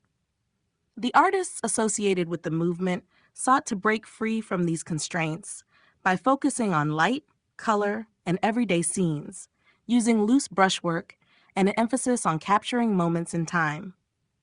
The roots of Impressionism can be traced back to the works of earlier artists such as Eugène Delacroix, who experimented with color and light and the plein air, outdoor, painting tradition, which was popular among French landscape painters. However, it was the groundbreaking approach of Claude Monet, Pierre-Auguste Renoir, and other key figures that truly defined the movement. Monet's Impression Sunrise, 1872, a painting of the port of Le Havre, was pivotal in the development of the style, both for its loose brushwork and its focus on the effects of light. The title of the painting, which was used pejoratively by critics, became the term Impressionism to describe the movement as a whole, though it was originally meant to imply that the works were unfinished or incomplete. A key factor in the development of Impressionism was the changing nature of French society in the mid-19th century. The rise of industrialization, urbanization, and a burgeoning middle class led to new ways of experiencing and understanding the world. Artists began to focus on contemporary life, painting urban scenes, leisure activities, and rural landscapes.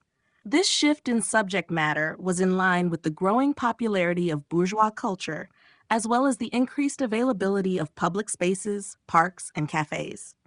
The Impressionists embraced these new opportunities, capturing everyday scenes such as people boating, walking in gardens, and relaxing in cafes. Technological innovations also played a significant role in the development of Impressionism. The invention of portable tube paints and the creation of pre-stretched canvases allowed artists to work outdoors on plein air rather than in the controlled environment of the studio. This encouraged a more spontaneous approach to painting, as artists could quickly capture the changing effects of light and weather on their surroundings. The Impressionists also experimented with color theory, applying complementary colors side by side to create vibrancy and depth, which allowed them to depict light in a more dynamic and immediate way than traditional techniques. The movement initially faced strong opposition from the academic art world and was often criticized for its seemingly unfinished appearance and unconventional approach. The rejection of perspective, the roughness of the brushstrokes, and the emphasis on the effects of light over detail challenged established norms. However, through independent exhibitions and the persistent efforts of its key members, Impressionism gradually gained recognition, and by the end of the 19th century, it had become one of the most influential movements in the history of art. The impact of Impressionism can still be seen today in the work of contemporary artists who continue to explore light, color, and the portrayal of modern life. Through their innovation and willingness to break with tradition, the Impressionists revolutionized the way we see and experience art. Key artists: Claude Monet, Pierre-Auguste Renoir, Edgar Degas.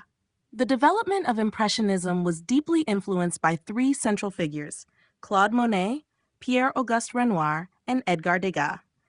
Each of these artists contributed uniquely to the movement, helping to shape its emphasis on light, color, and the depiction of everyday life, while also pushing the boundaries of traditional painting techniques.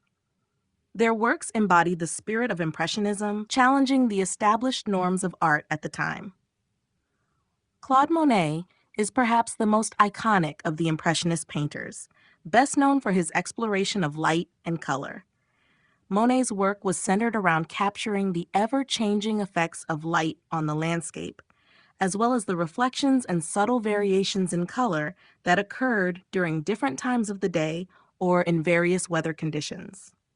His most famous works, such as the Water Lilies series and Impression Sunrise, emphasize the fluidity and transience of nature. By focusing on the atmosphere and light rather than specific details, Monet sought to convey the essence of a moment, not just a static scene. His innovative approach to color and brushwork helped define the Impressionist style, with his broken brushstrokes and use of vibrant, juxtaposed colors contributing to the luminous quality of his paintings. Pierre-Auguste Renoir, another leading figure in the movement, was known for his celebration of human figures and social scenes. Renoir's work is characterized by his warm color palette, his use of soft brushwork, and his ability to capture the joy and intimacy of everyday life. Paintings such as Luncheon of the Boating Party and Bal du Moulin de la Galette reflect his interest in depicting the leisure activities and social interactions of the middle class. Renoir's figures are often bathed in natural light, and he masterfully conveys a sense of movement and liveliness in his scenes, whether they depict outdoor gatherings or more intimate moments. His focus on the human experience and his ability to create emotionally resonant works set him apart from other Impressionists, making him one of the movement's most beloved figures. Edgar Degas, though associated with Impressionism, approached the movement in a distinct way. Unlike Monet and Renoir, Degas focused more on urban life and the human figure, particularly dancers, bathers, and women at work. His series of ballet dancers, such as the Ballet Class and Dancers at the Bar, are some of his most famous works. Degas was known for his innovative use of composition, often experimenting with unusual angles and perspectives, such as depicting dancers from above or using a snapshot-like approach to capture moments in time. He was also one of the first artists to embrace the medium of pastels, which allowed him to achieve a softer, more ethereal quality in his work. While Degas did not always embrace the plein air painting style of his fellow Impressionists, his focus on capturing movement and the human condition placed him firmly within the movement's core themes. Together, Monet, Renoir, and Degas helped establish the foundations of Impressionism. Their collective commitment to capturing the beauty and spontaneity of everyday life, as well as their use of light and color to evoke emotion, cemented their place as leaders of a movement that would revolutionize the art world. Though each artist had a unique approach, they shared a dedication to breaking away from the conventions of traditional painting, and their work continues to inspire and influence artists today. Capturing light and movement. One of the defining characteristics of Impressionism is its emphasis on capturing the transient qualities of light and movement. Unlike traditional art, which often focused on precise details and static scenes, Impressionist artists sought to convey the fleeting, ever-changing effects of light on the landscape, people, and objects. This focus on light and movement was revolutionary, as it marked a departure from the academic traditions that had dominated art for centuries, which prioritized clarity, idealization, and permanence.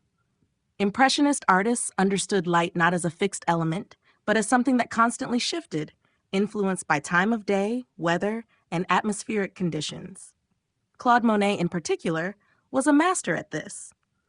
His iconic series, such as Rouen Cathedral and Water Lilies, show how he captured the same subject at different times of day or under varying weather conditions, emphasizing the subtle changes in color, shadow, and reflection that the light caused. By using rapid, visible brushstrokes, Monet avoided detailed outlines and instead created a sense of movement within the painting itself, suggesting the passage of time in a single image. His technique allowed the viewer to experience the scene as it might appear to the eye at a particular moment, shifting, dynamic, and alive. Similarly, Renoir's works like Luncheon of the Boating Party show his focus on the effect of light on the human form. He used soft, vibrant colors and light brushstrokes to convey a warm, luminous atmosphere that reflected the playful, lively nature of the social scenes he often depicted. The way light interacts with figures and surroundings in his paintings adds a sense of energy and immediacy, making the viewer feel as if they are part of the moment captured. Renoir's ability to show figures caught in action, whether socializing, dancing, or relaxing, was also part of his exploration of movement. Degas, while still embracing the Impressionist interest in light, took a different approach by focusing on the movement of the human body, particularly through his depictions of dancers. His work, such as the ballet class and Dancers at the Barre, often employed unusual perspectives and compositions to give a sense of movement, as if the viewer were catching a fleeting moment of action. Degas' fascination with light was also reflected in his use of shadows and his attention to the effects of artificial light, such as in his Absinthe series, where he explored the contrast of light on figures in dimly lit settings. Impressionists' commitment to capturing movement went hand in hand with their use of light, as both elements were central to their goal of portraying the world in a more naturalistic and immediate way.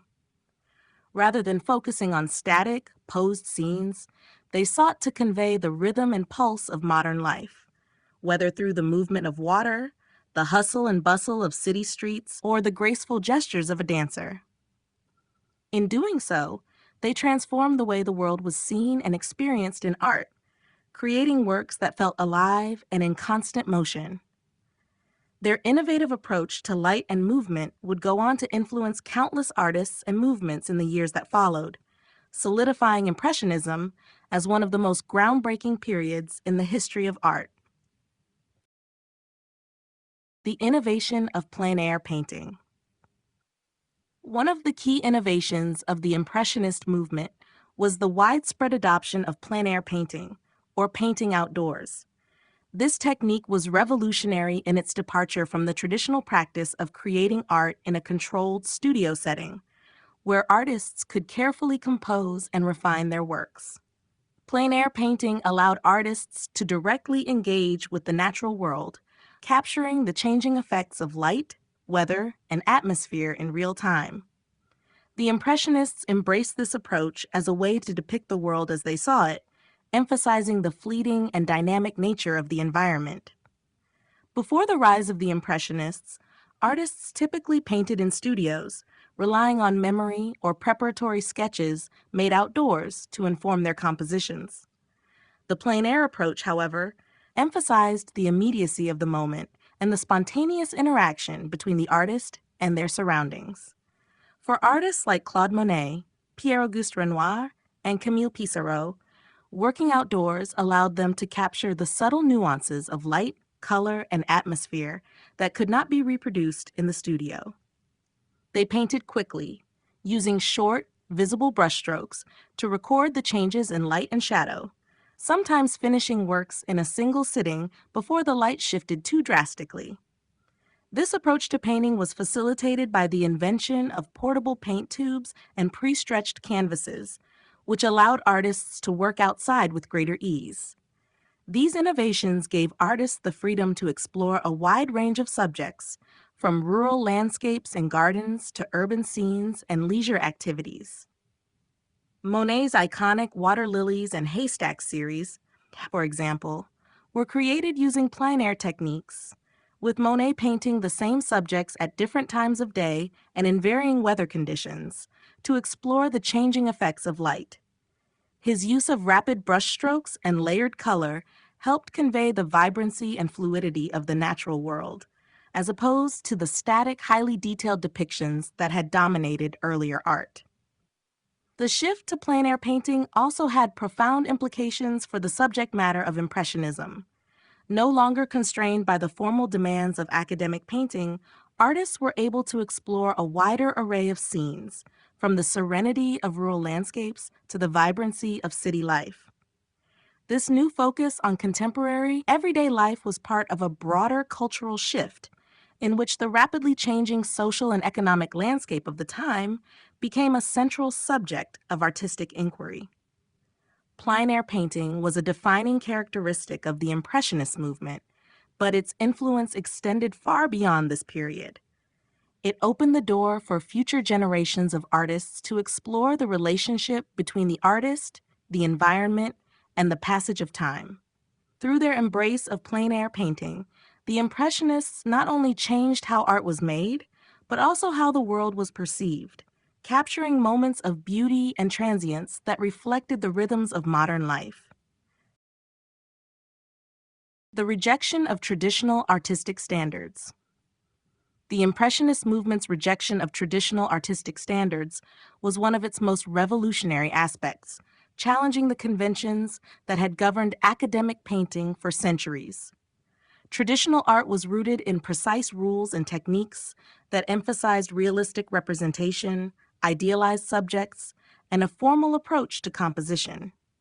The Academy of Fine Arts in France, with its rigorous training system, had long dictated the norms of artistic expression.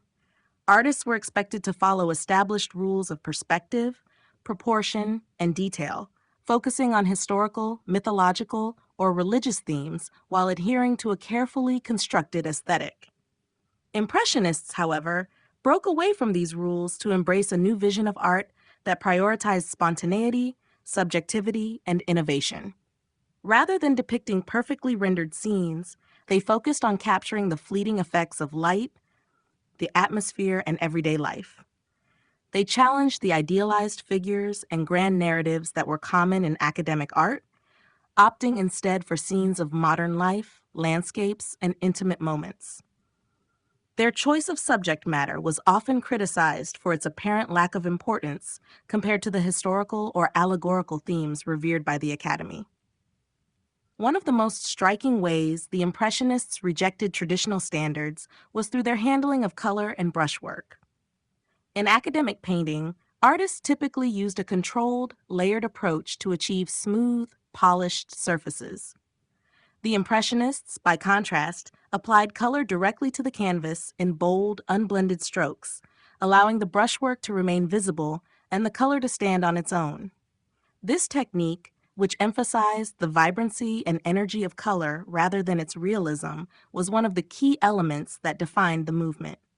Instead of using dark, muted tones for shadows, as was typical in academic art, they employed bright, complementary colors to represent light and shadow, often placing contrasting colors side by side to create a sense of vibrancy and movement. The rejection of traditional perspective and the avoidance of fine detail were also hallmark characteristics of Impressionism. Artists like Claude Monet and Pierre-Auguste Renoir used a loose, sketchy style to depict their subjects. Instead of focusing on precise outlines and realistic proportions, they sought to convey a momentary impression of the scene, leaving many details unresolved or open to interpretation. This lack of finished detail often led critics to dismiss their work as unfinished or lacking technical skill. Furthermore, the Impressionists defied the academic tradition by choosing to exhibit their work independently, rather than submitting it to the Salon, the official exhibition controlled by the French Academy. Their first group exhibition in 1874 was a pivotal moment in art history, as it was met with scorn and ridicule, but also laid the groundwork for future movements in modern art. By rejecting the traditional channels of validation and authority, the Impressionists paved the way for artists to explore new forms of expression outside of institutional norms. Ultimately, the rejection of traditional artistic standards by the Impressionists represented a desire to engage with the world on a more personal, direct level. It was an embrace of individuality, innovation, and the beauty of imperfection. Through their radical break from tradition, the Impressionists redefined what art could be, making way for future avant-garde movements that would further challenge the status quo.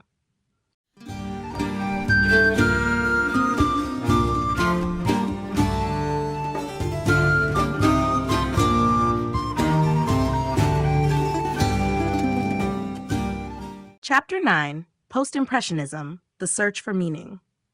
Post-Impressionism, a term coined by art critic Roger Fry in 1910, refers to the diverse group of artists who followed the Impressionist movement, seeking to push beyond its boundaries and explore deeper meanings and emotional expression.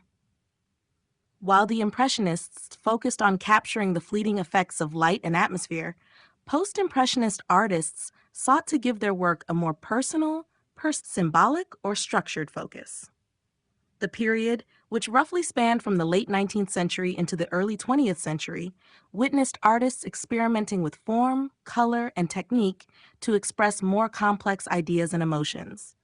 Figures such as Vincent van Gogh, Paul Cézanne, Georges Seurat, and Paul Gauguin each played significant roles in the development of post-impressionism, offering new perspectives on how art could represent the world. One of the defining features of post-impressionism was the shift from naturalistic depictions toward more subjective interpretations of reality. Van Gogh, for example, used bold, expressive brushstrokes and vibrant colors to communicate his inner emotional state, as seen in works like Starry Night and Sunflowers. His paintings were not meant to be a literal representation of the world, but rather an emotional response to it. Van Gogh's swirling, dynamic brushwork and the intense color palette conveyed the turbulence he felt within himself, creating art that was deeply personal and emotionally resonant. Paul Cézanne, in contrast, sought to bring a sense of order and structure to the Impressionist focus on light and color.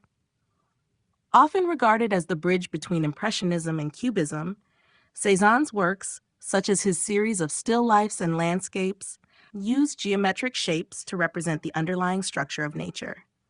His method of building up color and form in layers created a more solid, weighty approach to the world, emphasizing the solidity and permanence of objects, in contrast to the fleeting impressions of the Impressionists. Georges Seurat's work marked the development of pointillism, a technique of painting with tiny dots of pure color that the viewer's eye would blend from a distance. This method allowed Seurat to achieve a harmonious effect of color and light, creating a more scientific approach to visual perception. His famous work, A Sunday Afternoon on the Island of La Grande Jatte, is a prime example of his exploration of color theory and his interest in capturing the moment in a more analytical way.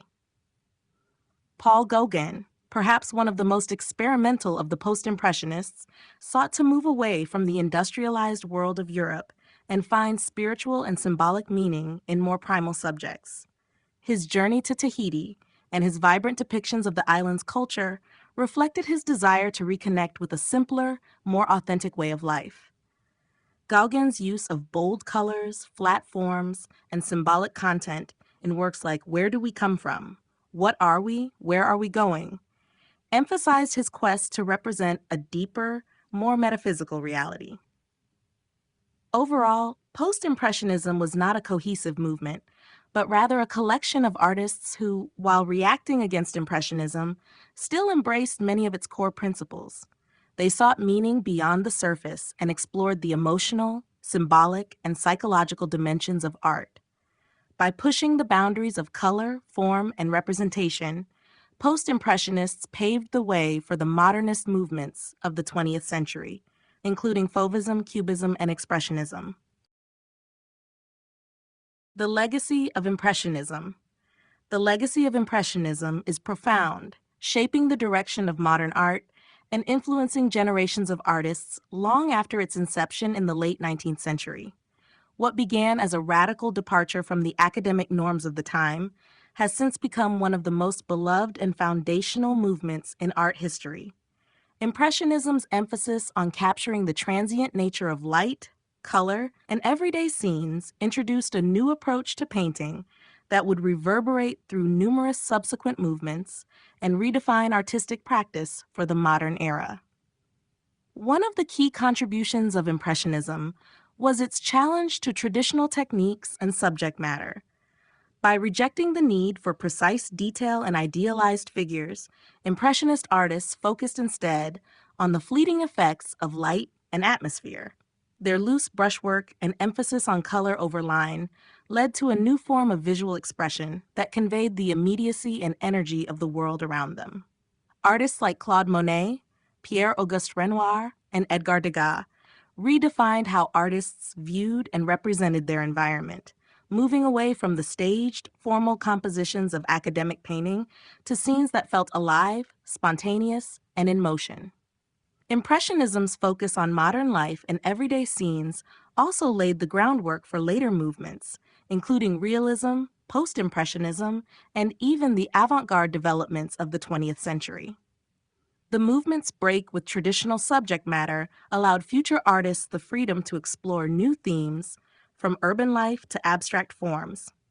For instance, Vincent van Gogh and Paul Cézanne, both influenced by Impressionism, took the movement's focus on color and light and pushed it further in their own distinct directions, with Van Gogh using color to express intense emotion and Cézanne analyzing the structure of nature through geometric forms. Another significant legacy of Impressionism is the movement's impact on how art was exhibited and consumed.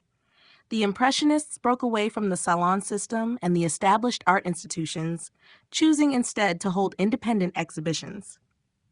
This shift democratized the art world, allowing a wider range of voices and styles to be heard. The rise of the gallery system and later, the commercial art market, can be traced back to the Impressionists' determination to show their work outside the traditional channels.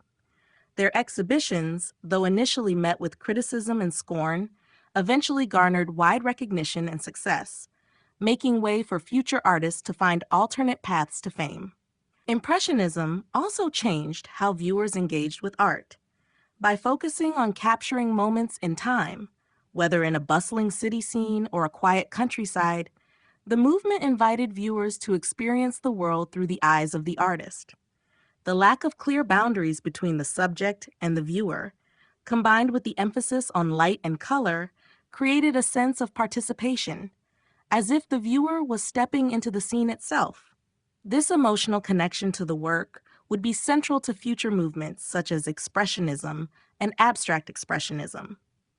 In summary, the legacy of Impressionism is vast and enduring. It fundamentally reshaped the art world by challenging traditional methods and subject matter, expanding the possibilities of artistic expression.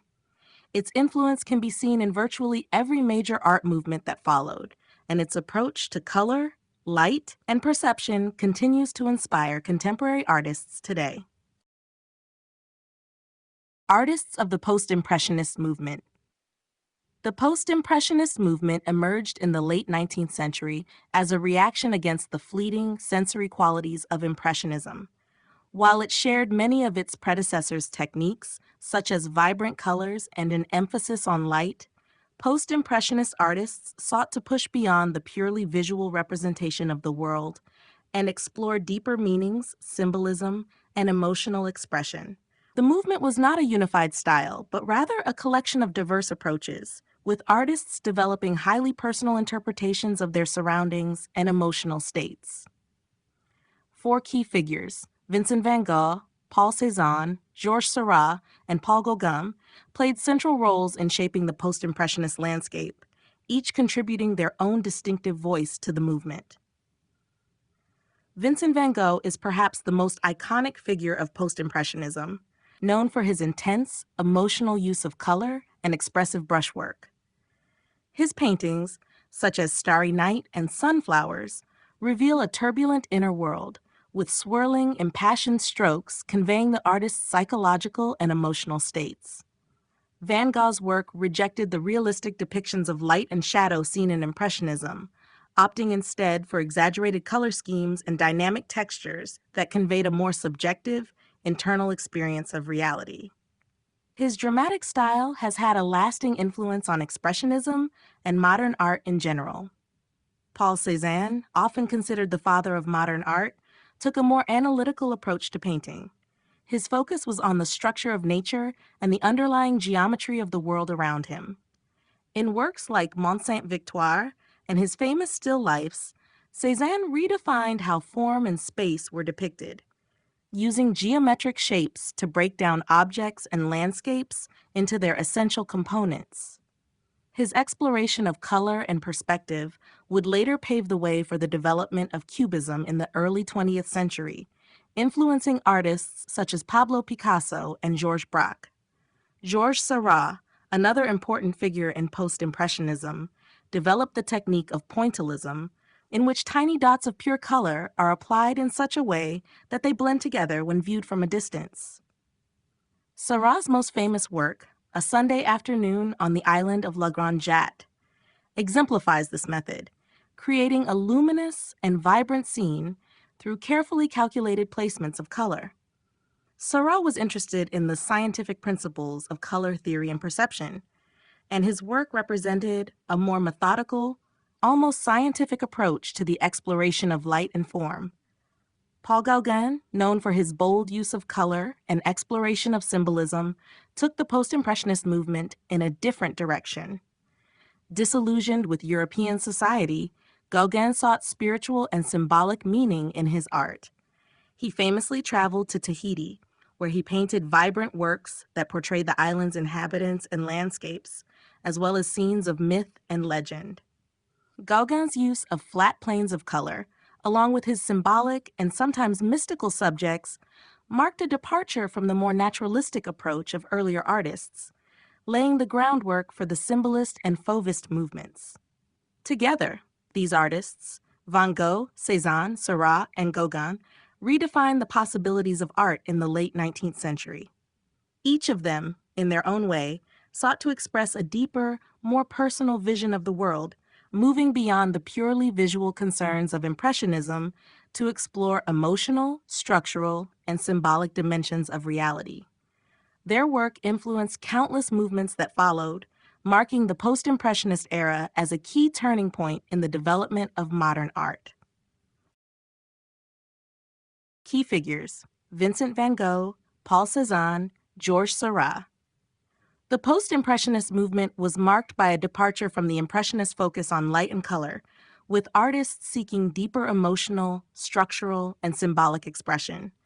Among the most influential figures in this movement were Vincent van Gogh, Paul Cézanne, and Georges Seurat, each of whom brought a unique approach to art that would go on to shape the trajectory of modern art in profound ways. Vincent van Gogh remains one of the most iconic and emotionally powerful figures in the history of art. His work is characterized by bold, expressive brushstrokes, vibrant colors, and an intense focus on emotion. Van Gogh's distinctive use of color was meant not just to represent the external world, but to convey his inner feelings and psychological turmoil. Paintings, such as Starry Night and The Bedroom, exemplify his ability to transform the landscape and everyday scenes into powerful emotional statements. Van Gogh's works often reflect a sense of isolation and inner conflict, yet also display a deep empathy for nature and humanity.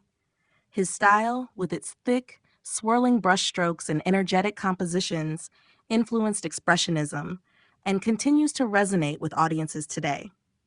Paul Cézanne, known as the father of modern art, took a more analytical approach to painting. His works, such as Mont Sainte-Victoire and The Bathers, sought to break down natural forms into geometric shapes, creating a sense of structure and order. Cézanne's focus was on understanding the underlying structure of nature, and his use of color was integral to his explorations of form and depth. Unlike the Impressionists, who often emphasized the transient effects of light, Cézanne's methodical approach focused on the permanence and solidity of objects. His experiments with perspective and form laid the groundwork for the development of Cubism in the 20th century, and his work had a profound impact on artists like Pablo Picasso and Georges Braque. Georges Seurat, a pioneer of pointillism, introduced a new way of seeing and representing the world. By applying tiny, distinct dots of pure color, Seurat's technique allowed for a more scientific exploration of how color interacts with light and the human eye. His most famous work, A Sunday Afternoon on the Island of La Grande Jatte, showcases this method, creating a vibrant scene of leisure that becomes a complex interplay of color and perception when viewed from a distance. Seurat's interest in color theory and optical effects was rooted in scientific research, but his work was also a deeply personal attempt to express modern life in a way that was both methodical and aesthetically innovative. His work had a lasting influence on the development of Divisionism and other movements focused on color and perception. Together, Van Gogh, Cézanne, and Seurat represent the diverse and pioneering spirit of post-impressionism. While their styles and approaches differed, all three artists pushed the boundaries of traditional representation, exploring new ways to convey emotion, structure, and perception in their work. Their innovative contributions continue to shape the world of art, influencing countless artists and movements that followed. The exploration of color and form. In the late 19th century, post-impressionist artists began to push the boundaries of traditional representation, exploring new ways to use color and form to express deeper meanings and emotions. This exploration was a key characteristic of the movement, as artists sought to move beyond the impressionist focus on light and atmosphere to develop more personal and symbolic approaches to their subjects. The use of color and form in post-impressionism became central to the artists' quest for new ways of seeing the world and communicating their inner experiences. Vincent van Gogh, one of the most iconic figures of the movement, revolutionized the use of color in painting. Unlike the Impressionists, who focused on the naturalistic representation of light, Van Gogh used color to convey emotion. His bold, expressive palette reflected his intense emotional states, transforming familiar scenes into powerful visual statements. In works like Starry Night and Irises, Van Gogh used color not just to represent the external world, but to express his psychological turmoil and connection to nature. His thick, swirling brushstrokes created a sense of movement and energy, turning each painting into an emotional landscape that mirrored his inner world. Paul Cézanne, another key figure in the post-impressionist movement, took a more analytical approach to color and form. Cézanne was deeply interested in the structure of nature and sought to depict the underlying geometry of the world around him. His use of color was integral to this exploration, with the artist using a carefully structured palette to convey the solidity and permanence of objects. In paintings such as Mont Saint Victoire and Still Life with Apples, Cézanne broke down natural forms into geometric shapes, cones, spheres, and cylinders, suggesting that the underlying structure of nature could be understood through the careful arrangement of color and form. His revolutionary use of color to create depth and volume laid the groundwork for the development of Cubism and modern abstract art. Georges Seurat, known for his development of pointillism, also explored the relationship between color and form in innovative ways. Seurat's technique of applying small, distinct dots of pure color allowed him to create vibrant, luminous scenes by relying on the viewer's eye to blend the colors optically. In works like A Sunday Afternoon on the Island of La Grande Jatte, Seurat used color not just to depict the visual world, but to engage with scientific theories of light and perception. His methodical approach to color was deeply influenced by research into color theory, and his exploration of form was based on the idea that art could achieve harmony and balance through precise control of color and shape. Together, these post-impressionist artists used color and form to break away from traditional representation, creating a new visual language that allowed for deeper emotional expression and intellectual exploration. Their work laid the foundations for the development of modern art, influencing movements such as Cubism, Fauvism, and Expressionism. By pushing the limits of color and form, Van Gogh, Cézanne, and Seurat expanded the possibilities of artistic expression and reshaped how we perceive the world through art. The foundations of modern art. The late 19th and early 20th centuries marked a dramatic shift in the world of art, as artists began to break away from traditional forms and conventions. The foundations of modern art were laid during this period, as movements like post-impressionism, Fauvism, Cubism, and Expressionism reshaped the way art was created, understood, and appreciated.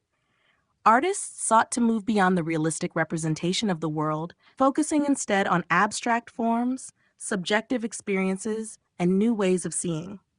One of the most important factors that contributed to the foundation of modern art was the rejection of academic traditions. For centuries, artists had adhered to established rules regarding perspective, proportion, and subject matter, often focusing on historical, religious, or mythological scenes. However, in the late 19th century, artists began to challenge these conventions. Movements such as Impressionism and Post-Impressionism broke with classical ideals by emphasizing color, light, and texture over detail and accuracy. These artists embraced spontaneity and individual expression, rejecting the notion that art should mimic the world exactly as it appeared. Post-Impressionist artists like Vincent van Gogh, Paul Cézanne, and Georges Seurat took the exploration of color and form further, using them to convey emotional and psychological states. Van Gogh's expressive brushwork, Cézanne's geometric depictions of nature, and Seurat's scientific approach to color theory were all foundational to the development of modern art. These artists were less concerned with creating lifelike representations and more interested in expressing personal perceptions and emotions, laying the groundwork for future movements like Expressionism and abstract art. Another key element in the foundation of modern art was the rise of avant-garde movements that sought to push the boundaries of visual representation. The development of Cubism by Pablo Picasso and Georges Braque was particularly revolutionary, as it fractured objects into geometric forms and explored multiple perspectives within a single composition. This deconstruction of traditional forms would influence a wide range of artistic movements, including Futurism, Dadaism, and Surrealism.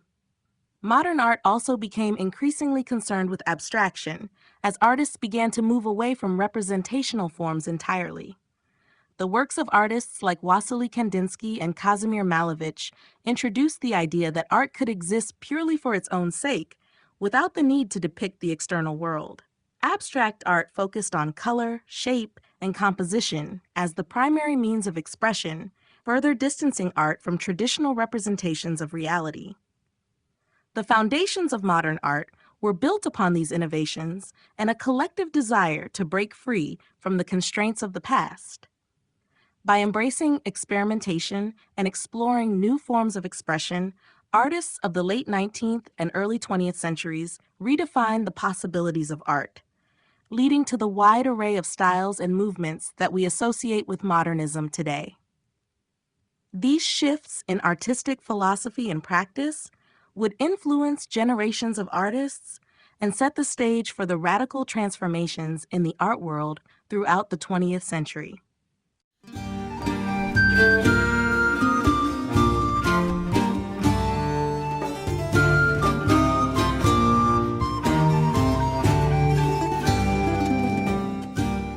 Chapter 10: The Rise of Modernism.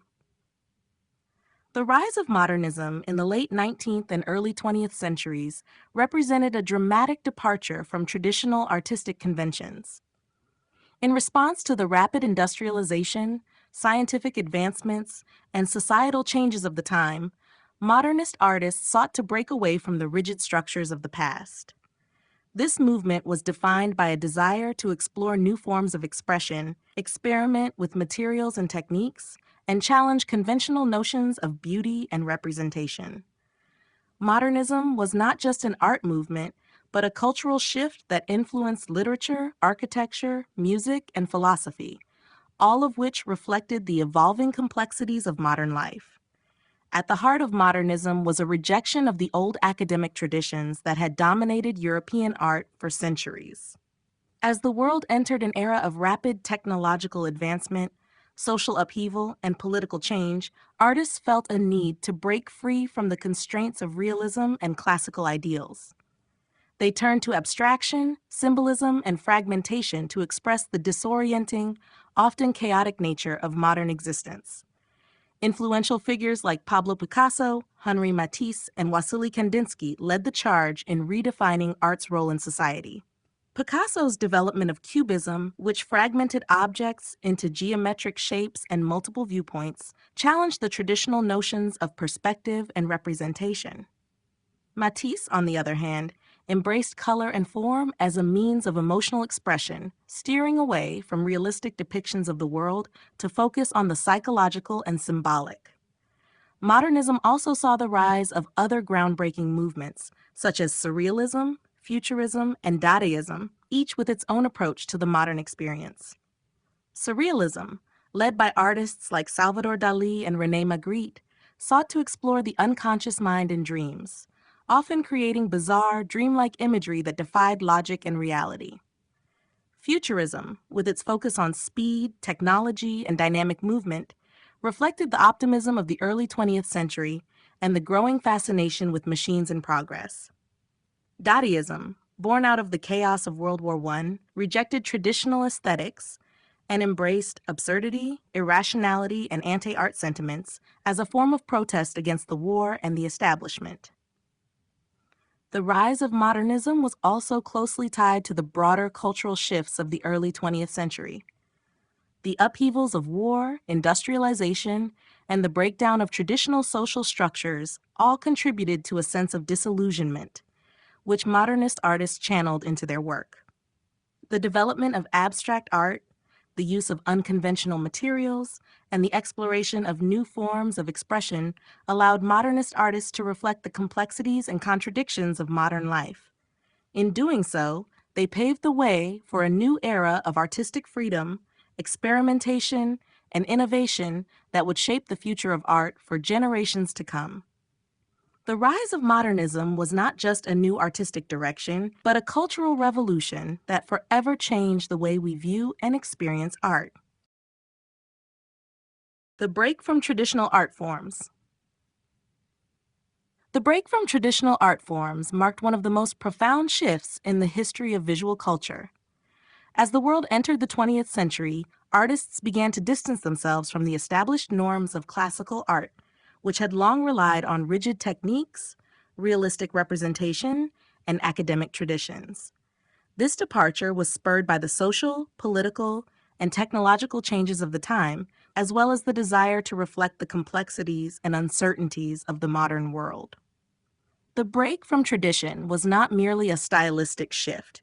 It was a philosophical and cultural revolution that sought to redefine the role of art in society. For centuries, art was primarily concerned with realistic depictions of the human form, historical events, and religious themes, following established guidelines of perspective, proportion, and technique. The Renaissance, Baroque, and Neoclassical periods had each refined these methods, creating a standardized approach to painting, sculpture, and architecture. However, by the end of the 19th century, these conventions began to feel inadequate in capturing the rapidly changing world around them. The rise of industrialization, the influence of scientific discoveries, and the trauma of war left artists questioning the value of traditional artistic conventions that had been rooted in the past.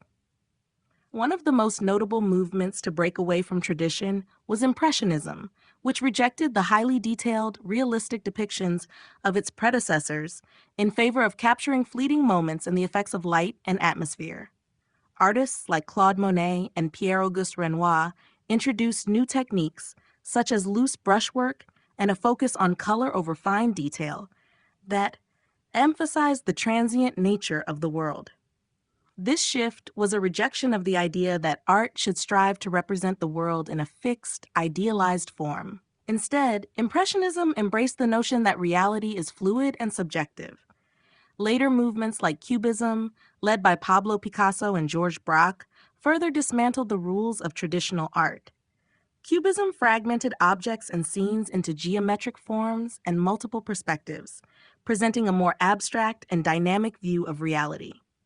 The use of abstraction became a defining feature of modern art, with artists like Wassily Kandinsky and Kazimir Malevich embracing non-representational forms entirely.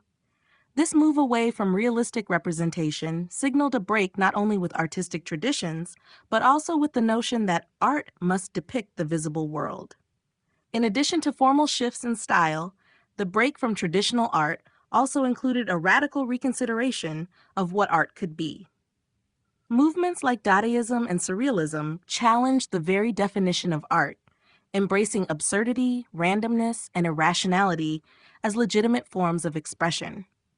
Dadaist rejected the logic and reason that had shaped much of Western thought, while surrealists like Salvador Dali and René Magritte sought to explore the unconscious mind and the realm of dreams, defying rationality and embracing the fantastical.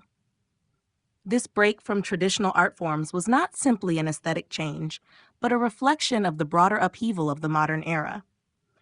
It was a response to a world that no longer seemed orderly or predictable. Artists sought new ways to reflect the complexity, uncertainty, and fluidity of modern life, turning away from the structured, idealized visions of the past in favor of innovation, freedom, and personal expression. In doing so, they laid the groundwork for a new era in art, one that would continue to evolve and transform in ways that were previously unimaginable. Early modernist movements, Fauvism, Cubism, Futurism. The early 20th century witnessed a series of groundbreaking art movements that broke from tradition and redefined the boundaries of visual expression. Among the most influential of these were Fauvism, Cubism, and Futurism, each representing a unique response to the rapidly changing world and a desire to push artistic conventions to new extremes. These movements shared a common goal: to represent the complexities of modern life in ways that traditional art forms could no longer capture. Fauvism, which emerged around 1905, was led by artists such as Henri Matisse and André Derain. The term fauve, meaning wild beast, was coined by art critics to describe the bold, vibrant use of color that characterized the movement. Fauvist artists rejected the subdued tones and naturalistic palettes of earlier movements, instead embracing color as an expressive tool to convey emotion and intensity. In works like Matisse's Woman with a Hat and Derain's Charing Cross Bridge, color became the primary means of representation, used in unnatural combinations and applied in loose, expressive brushstrokes. Fauvism was less concerned with realistic depictions of the world and more focused on creating a visceral, emotional experience for the viewer through color and form. Just a few years later, Cubism emerged as one of the most revolutionary movements in the history of modern art. Led by Pablo Picasso and Georges Braque, Cubism sought to break objects and scenes down into geometric shapes and depict them from multiple perspectives simultaneously. This fragmented approach to representation challenged the traditional conventions of perspective and representation, where objects were viewed from a fixed point. In works like Picasso's Les Demoiselles d'Avignon and Braque's Violin and Candlestick, the artists deconstructed figures and still lifes, reassembling them in abstract angular compositions. Cubism was a radical shift away from the illusion of depth and realism, embracing abstraction and a new way of seeing the world. It also laid the groundwork for later developments in abstract art, paving the way for movements such as Futurism and Constructivism. Futurism, which emerged in Italy around 1909, was heavily influenced by the rapid technological advancements and the energy of modern life. Artists like Umberto Boccioni, Giacomo Balla, and Carlo Carrà sought to capture the dynamic movement and speed of the modern world, celebrating the power of machines, industrial progress, and urban life. In works such as Boccioni's unique forms of continuity in space and Balla's dynamism of a dog on a leash, futurist artists used fragmented forms and a sense of motion to convey the energy of the modern era. Unlike Fauvism and Cubism, which focused on form and color, Futurism emphasized movement and the depiction of time, reflecting the excitement and the sense of change that characterized the early 20th century. Together, Fauvism, Cubism, and Futurism marked the beginning of a radical shift in art, where tradition was left behind and new forms of expression emerged to reflect the dynamism, complexity, and fragmentation of modern life. These movements broke down the boundaries of representational art and set the stage for the more abstract and conceptual developments that would follow throughout the 20th century. Each movement brought its own unique contribution to the evolution of modernism, demonstrating that the role of art was no longer simply to represent the world, but to challenge and reinterpret it. Key figures: Pablo Picasso, Henri Matisse, Marcel Duchamp.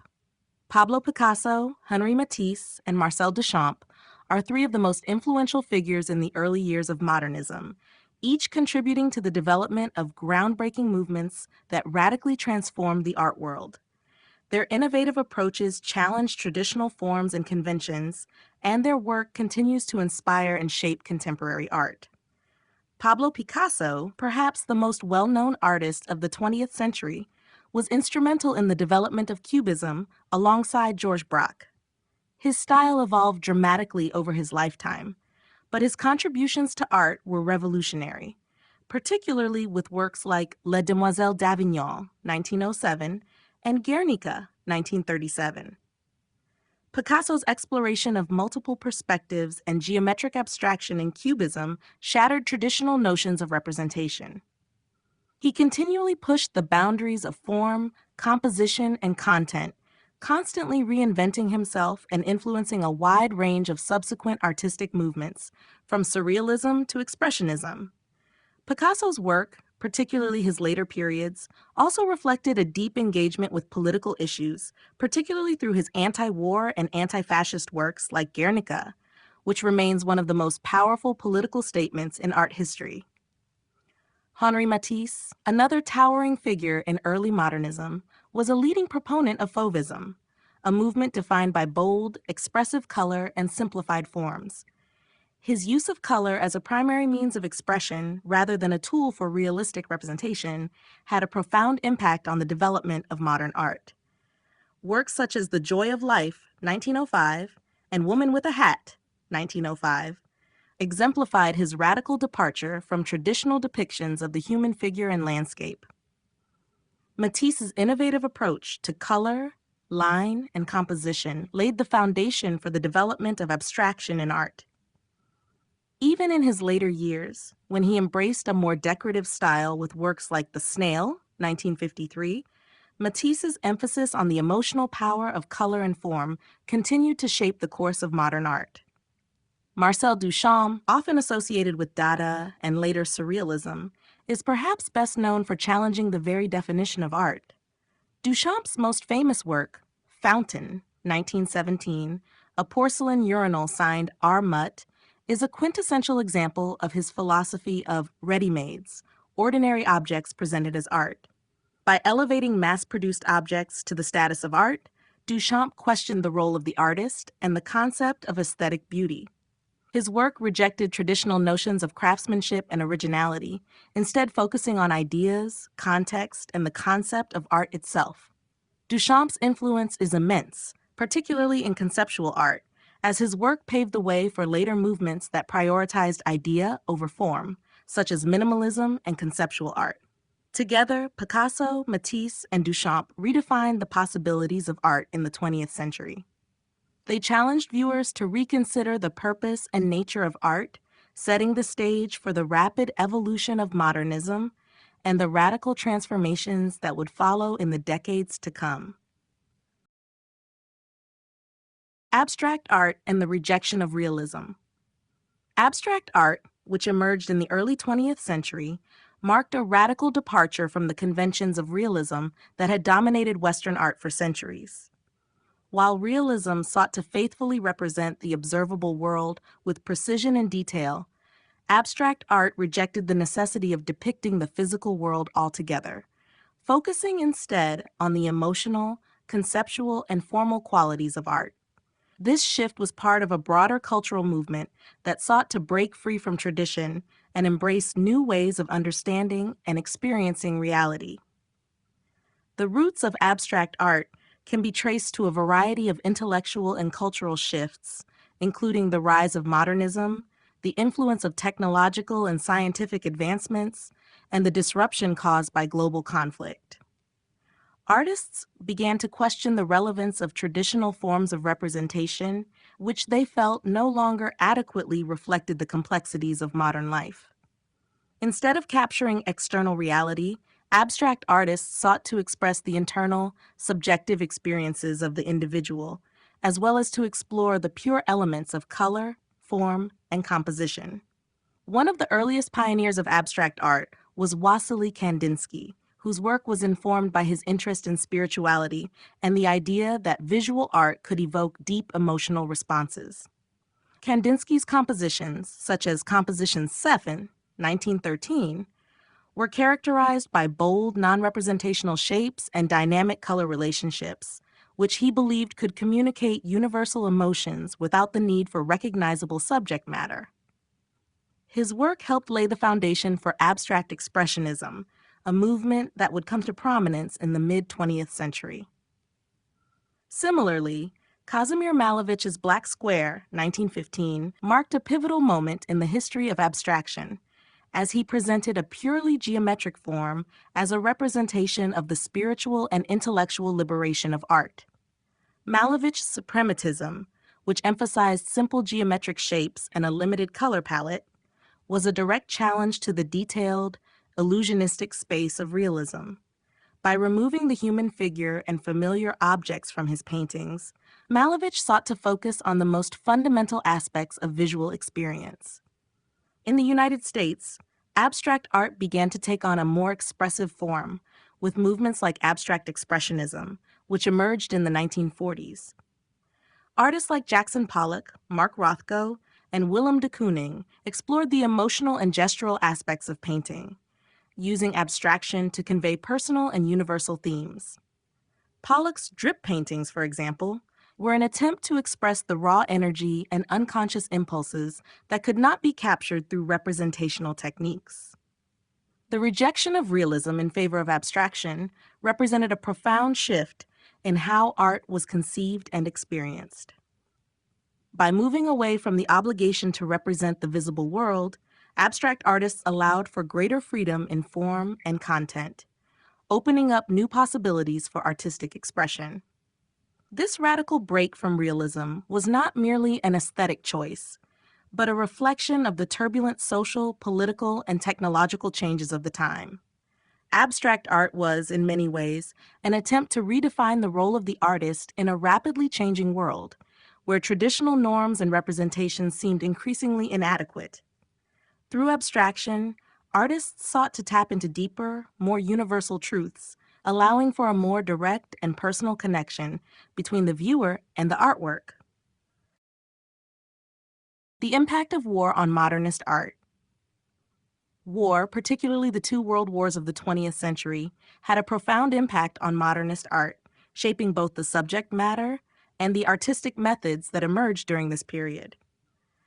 The brutal realities of war forced artists to confront the psychological and emotional upheaval of the time, leading to the creation of works that reflected the trauma, alienation, and disillusionment caused by conflict. The devastation of war also prompted a reevaluation of traditional artistic forms, as artists sought new ways to express the complexity of the modern world. World War I, which erupted in 1914, was a particularly significant turning point for modern art. The war disrupted society on a global scale, and many artists, particularly in Europe, found themselves grappling with the horrors of violence, loss, and the collapse of established social structures. This experience led to the rise of Dadaism, a movement that rejected reason, logic, and conventional artistic expression. Dada artists, such as Marcel Duchamp and Hannah Hoke, used absurdity, collage, and found objects to criticize the very institutions they believed had contributed to the war. Dada's radical approach to art, characterized by a sense of nihilism and anti-establishment sentiment, mirrored the disillusionment felt by many in the aftermath of the war. The movement's emphasis on chance and randomness sought to undermine the order and rationality that had failed to prevent the violence of the war. World War II had an even more far-reaching impact on modernist art, particularly in Europe and the United States. The war created an atmosphere of political and social upheaval, which was reflected in the works of many artists.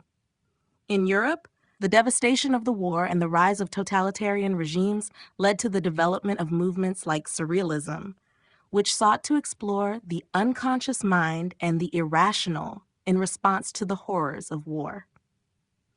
Surrealists such as Salvador Dali and Max Ernst used dreamlike imagery and distorted forms to express the psychological trauma and chaos caused by the war. For these artists, the unconscious mind became a powerful tool for confronting the brutality of the world. In the United States, the post-war period saw the rise of abstract expressionism, a movement that rejected representational art in favor of emotionally charged, non-objective painting. Artists like Jackson Pollock, Willem de Kooning, and Mark Rothko turned to abstraction as a means of expressing the deep emotional responses to the war and the alienation that many felt in its aftermath. Pollock's chaotic, energetic drip paintings, for example, were a direct response to the trauma and chaos of war, with his work seeking to capture the subconscious impulses that could not be articulated through conventional forms. The impact of war on modernist art was not just confined to the artist's personal reactions to the events of their time.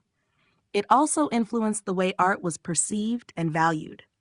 The destruction of traditional values and social structures, coupled with the massive technological advancements brought about by war, led to a rethinking of the role of art in society.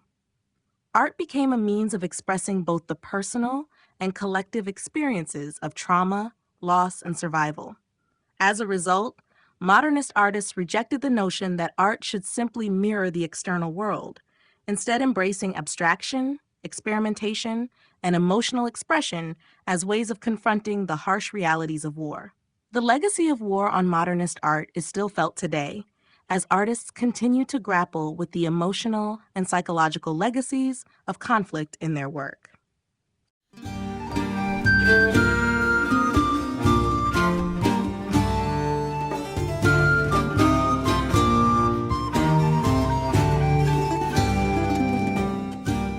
Chapter 11, Surrealism and Dada, Art and the Subconscious. Surrealism and Dada were two revolutionary art movements that emerged in the early 20th century, each with its own unique approach to challenging traditional concepts of art, reason, and society. Though distinct in their methods and philosophies, both movements shared a common desire to explore the irrational, the subconscious, and the absurd. These movements arose during a time of social, political, and cultural upheaval, fueled by the trauma of World War I and the search for new ways of experiencing and understanding reality. Dada, which emerged during and after World War I, was a response to the widespread disillusionment caused by the war and the perceived failure of established institutions.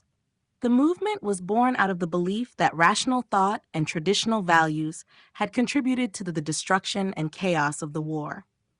Dada artists rejected logic, reason, and conventional aesthetics, embracing randomness, absurdity, and anti-art sentiments. They sought to disrupt the status quo and provoke a reaction from society by using unconventional materials and techniques. Found objects, collage, and performance art became common methods within the movement, with figures like Marcel Duchamp, Hannah Hoke, and Tristan Tzara at the forefront. Duchamp's famous fountain 1917, a porcelain urinal signed R. Mutt, is a prime example of the Dadaist approach. By elevating ordinary objects to the status of art, Dada artists questioned the very definition of art and its role in society.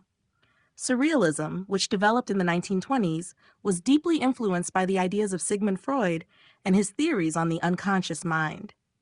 Surrealists sought to explore the realms of dreams, fantasy, and the irrational, believing that these were the gateways to a deeper understanding of human experience. The movement was founded by André Breton, who published the Surrealist Manifesto in 1924, which called for the liberation of the unconscious and the rejection of logic and reason. Surrealist artists such as Salvador Dali, René Magritte, and Max Ernst used dreamlike imagery, distorted forms, and juxtapositions of unrelated objects to evoke a sense of mystery and wonder.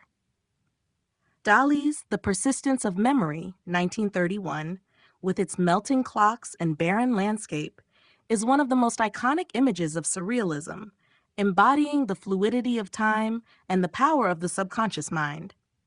Both Dada and Surrealism rejected the constraints of traditional art forms, but while Dada was primarily a reaction against the horrors of war and the disillusionment with society, Surrealism was more concerned with the exploration of the inner workings of the human mind.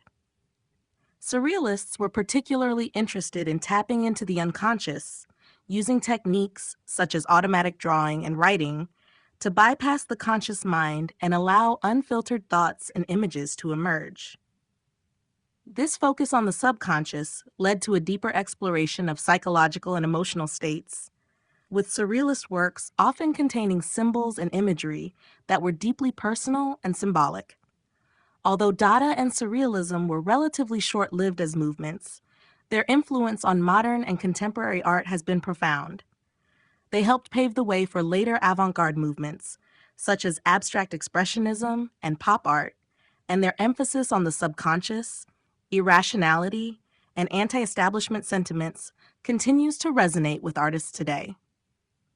Through these movements, artists were able to break free from the constraints of reason and representation, instead turning to the unconscious and the absurd to explore the complexities of the human experience. The emergence of Surrealism.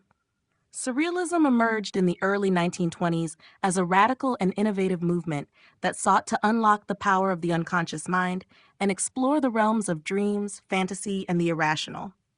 Rooted in the psychological theories of Sigmund Freud and the disillusionment following World War I, Surrealism was a response to the limitations of traditional art, society, and reason.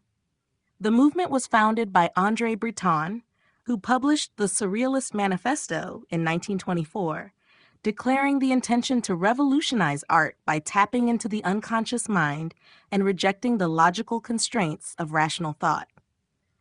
Breton and other surrealist artists believed that the world of dreams and the unconscious offered a deeper truth about the human experience, one that was often suppressed by social conventions, reason, and everyday reality. They sought to liberate the mind from these constraints by embracing the irrational, the fantastical, and the absurd. Surrealists were influenced by Freud's exploration of dreams and the unconscious, particularly his ideas that the subconscious could reveal repressed desires, fears, and emotions that were hidden beneath the surface of everyday consciousness. This desire to access the unconscious mind led Surrealist artists to experiment with techniques such as automatic drawing and writing, which allowed for spontaneous, unfiltered expression. The movement was also a reaction to the horrors of war and the subsequent alienation felt by many in the post-war era. World War I had shattered the belief in rationality, progress, and social stability, and Surrealism emerged as a way to challenge the status quo and reject the conventional structures that had contributed to the chaos of the war.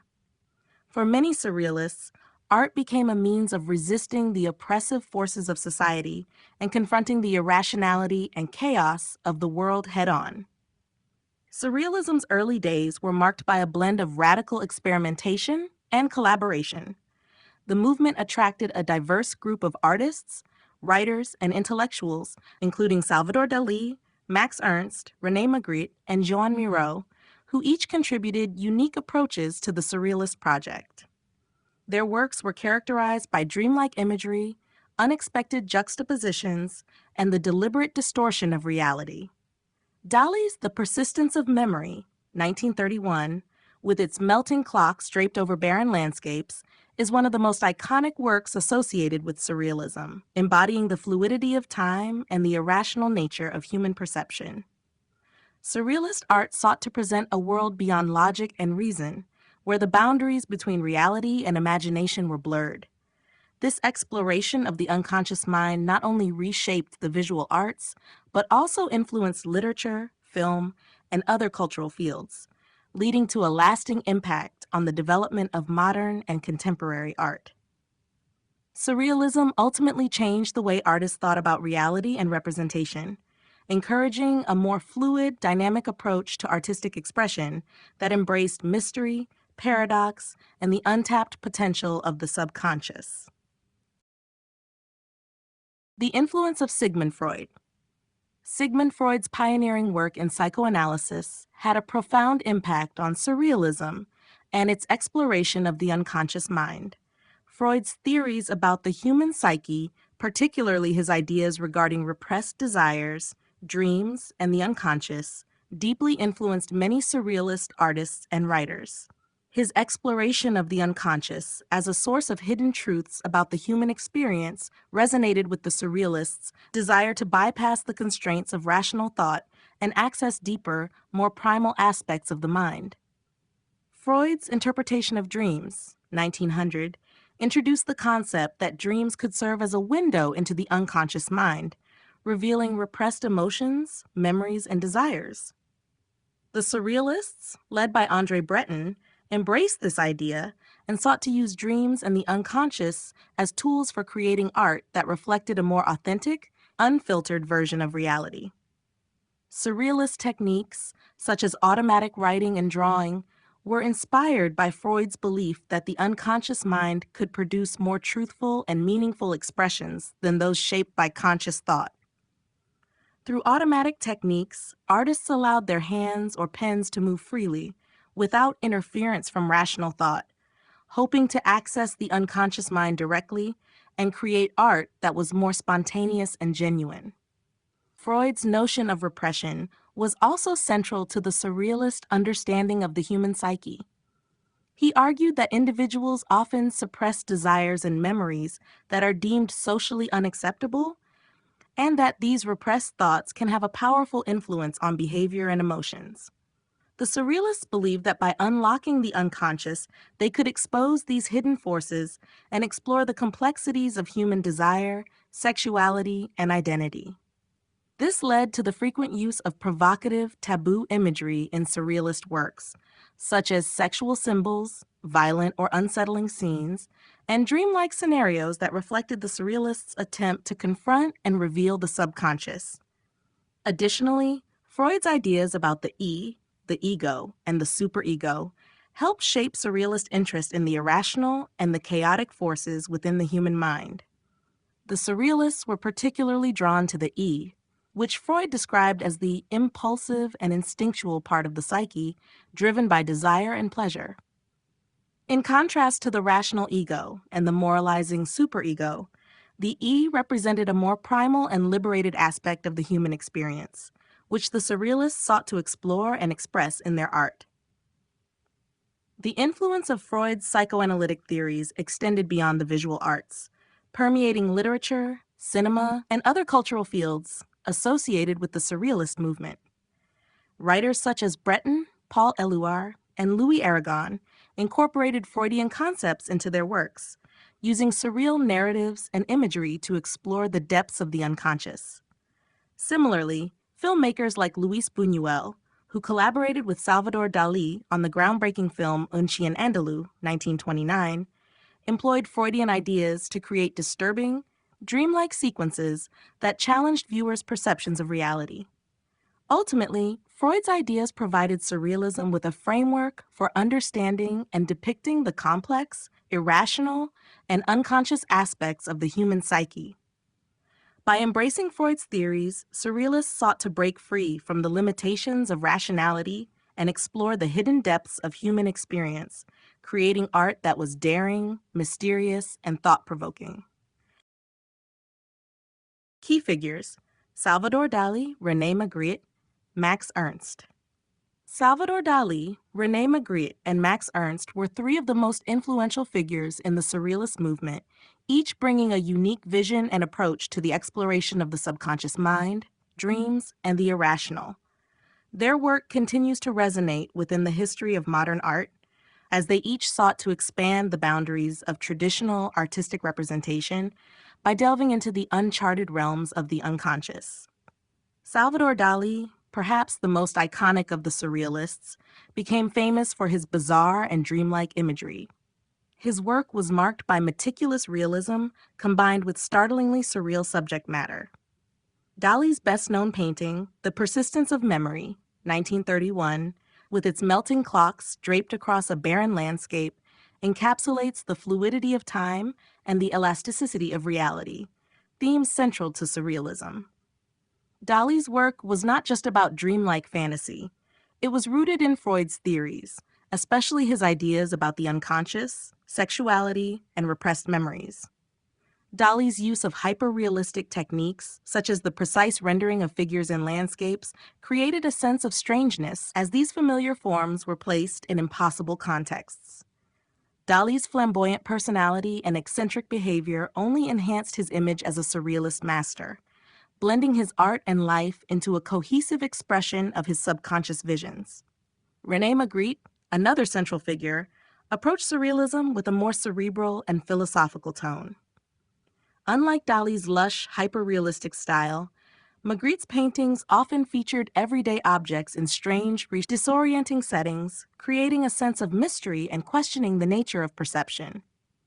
His famous work, The Treachery of Images, 1928 to 1929, which shows a pipe with the inscription, Ceci n'est pas une pipe, this is not a pipe, challenges the viewer's assumptions about representation and reality.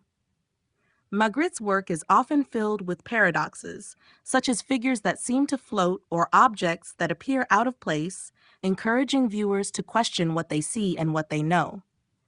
His art is rooted in the philosophical exploration of how language, perception, and reality are interconnected, and how much of what we experience is subject to interpretation. Max Ernst, a German-born artist, contributed to the development of surrealism with his innovative use of techniques such as frottage, rubbing textures from surfaces, and collage, as well as his interest in the fantastical and the grotesque. Ernst's early works, such as The Elephant Celebes, 1921, reflect his fascination with dreamlike imagery, and he frequently incorporated elements of mythology and personal symbolism into his paintings.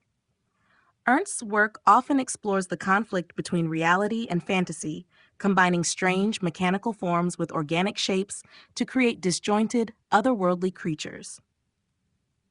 As one of the pioneers of automatism in surrealist art, Ernst sought to bypass the rational mind and tap directly into unconscious thought, using chance and spontaneity to produce surprising and often unsettling results.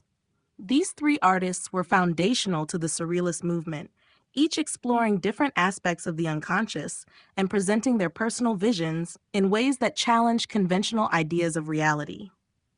Dali's dreamlike precision, Magritte's intellectual play with perception, and Ernst's experimentation with materials and forms all helped shape Surrealism's rich, complex legacy. Through their works, they pushed the boundaries of what art could represent and how it could engage with the deepest layers of human experience. The Dada movement, anti-art and nihilism. The Dada movement, which emerged during the chaos of World War I, was a radical and avant-garde artistic response to the devastation and senselessness of the war. Originating in Zurich in 1916, Dada was an international movement that spread across Europe and into the United States, rejecting traditional artistic norms and societal values. The movement's founders, including artists like Hugo Ball, Tristan Tzara, and John Arp, were driven by a deep disillusionment with the rationality and order that had led to the horrors of war. Dadaists sought to expose the absurdity of modern life and challenge the conventional structures of art, culture, and politics. At its core, Dada was a form of anti-art, rejecting the idea that art should have any intrinsic value or represent beauty or truth. Dadaists embraced absurdity, randomness, and chaos. They deliberately sought to disrupt expectations and provoke thought by creating works that were nonsensical, unconventional, and intentionally unpleasing. The Dadaists often used found objects, absurd juxtapositions, and collage techniques to create art that rejected traditional artistic aesthetics and forms. For example, Marcel Duchamp's famous Fountain, 1917, a porcelain urinal signed with the pseudonym R. Mutt, is one of the most iconic Dada works. It challenged the very definition of art by placing an everyday object in the context of a gallery, thereby questioning what constituted artistic value. Dada was not just an artistic movement, but a broader philosophical stance that critiqued all established institutions, including politics, religion, and social norms. It was rooted in nihilism, a rejection of meaning, and a belief that life was ultimately absurd. The Dadaists believed that traditional forms of art and culture were complicit in the rise of fascism and the war, and as such, they sought to dismantle these structures entirely. They embraced irrationality and randomness as a way to expose the futility of trying to impose meaning on a meaningless world. Dada's embrace of nonsense and anti-authoritarian sentiment reflected the artist's desire to break free from the constraints of societal expectations and challenge the conventional wisdom that had led to global conflict. The Dada movement was short-lived, but its impact was profound. It laid the groundwork for later avant-garde movements, including Surrealism, by pushing the boundaries of what art could be. Dada's rejection of traditional aesthetics, its embrace of absurdity, and its challenge to societal norms influenced many later artists, including those associated with abstract expressionism and pop art. Furthermore, Dada's embrace of chance, spontaneity, and unconventional materials prefigured later developments in conceptual and performance art. Though the Dadaists rejected art as it had been known, their radical ideas forever changed the landscape of modern art, shifting the focus from representation and beauty to exploration and experimentation. The role of dreams and the unconscious. The exploration of dreams and the unconscious played a central role in the development of Surrealism, a movement that sought to express the deepest recesses of the mind and break free from the constraints of rational thought. Influenced by Sigmund Freud's psychoanalytic theories, Surrealists believed that the unconscious held the key to understanding the hidden desires, fears, and experiences that shape human behavior. Dreams, as a direct manifestation of the unconscious mind, became an essential source of inspiration for Surrealist artists and writers who aimed to depict the irrational, fantastical, and often disjointed nature of the subconscious. Freud's theories on dreams, particularly his notion that dreams were the royal road to the unconscious, offered Surrealists a framework for understanding and exploring these realms.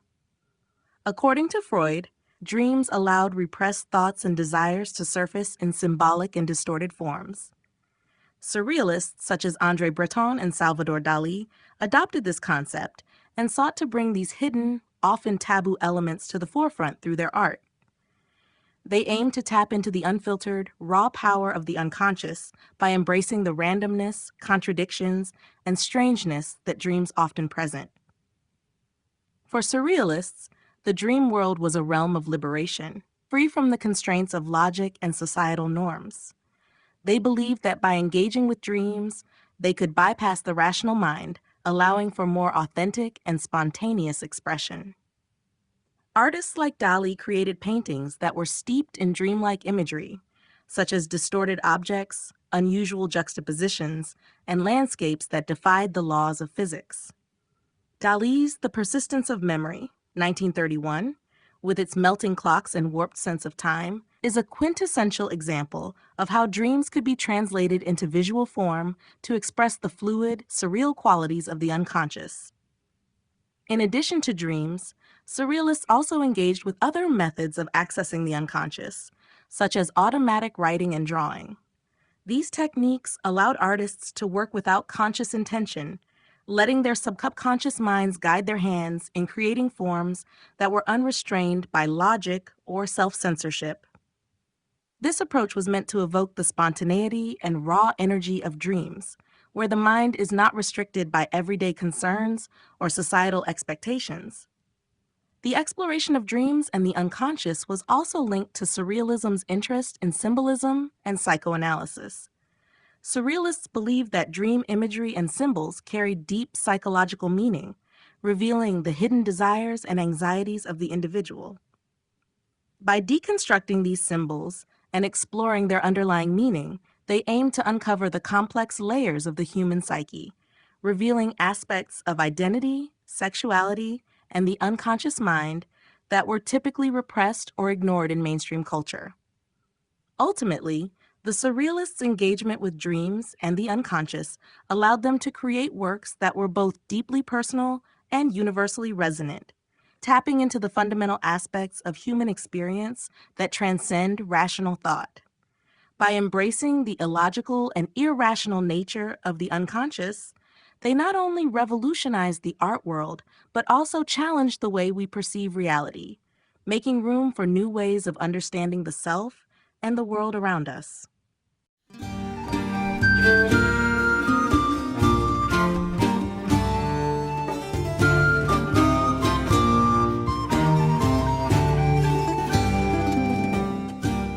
Chapter 12, Expressionism and Abstract Art.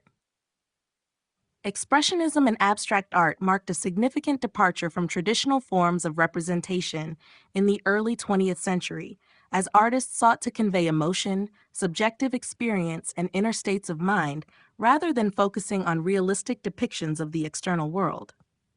These movements emerged in response to the social and cultural upheavals of the time, including the horrors of war, industrialization, and the alienation of modern life. Expressionism, with its emphasis on raw emotion and distortion, and abstract art, with its rejection of recognizable forms, both sought to break away from the constraints of realism and convey deeper truths about human existence. Expressionism, which first took shape in Germany at the beginning of the 20th century, was characterized by exaggerated and distorted depictions of the human figure and environment. Artists like Edvard Munch, Ernst Ludwig Kirchner, and Wassily Kandinsky, who would later contribute to abstract art, sought to express the emotional and psychological states of their subjects, often emphasizing anxiety, despair, and existential crisis.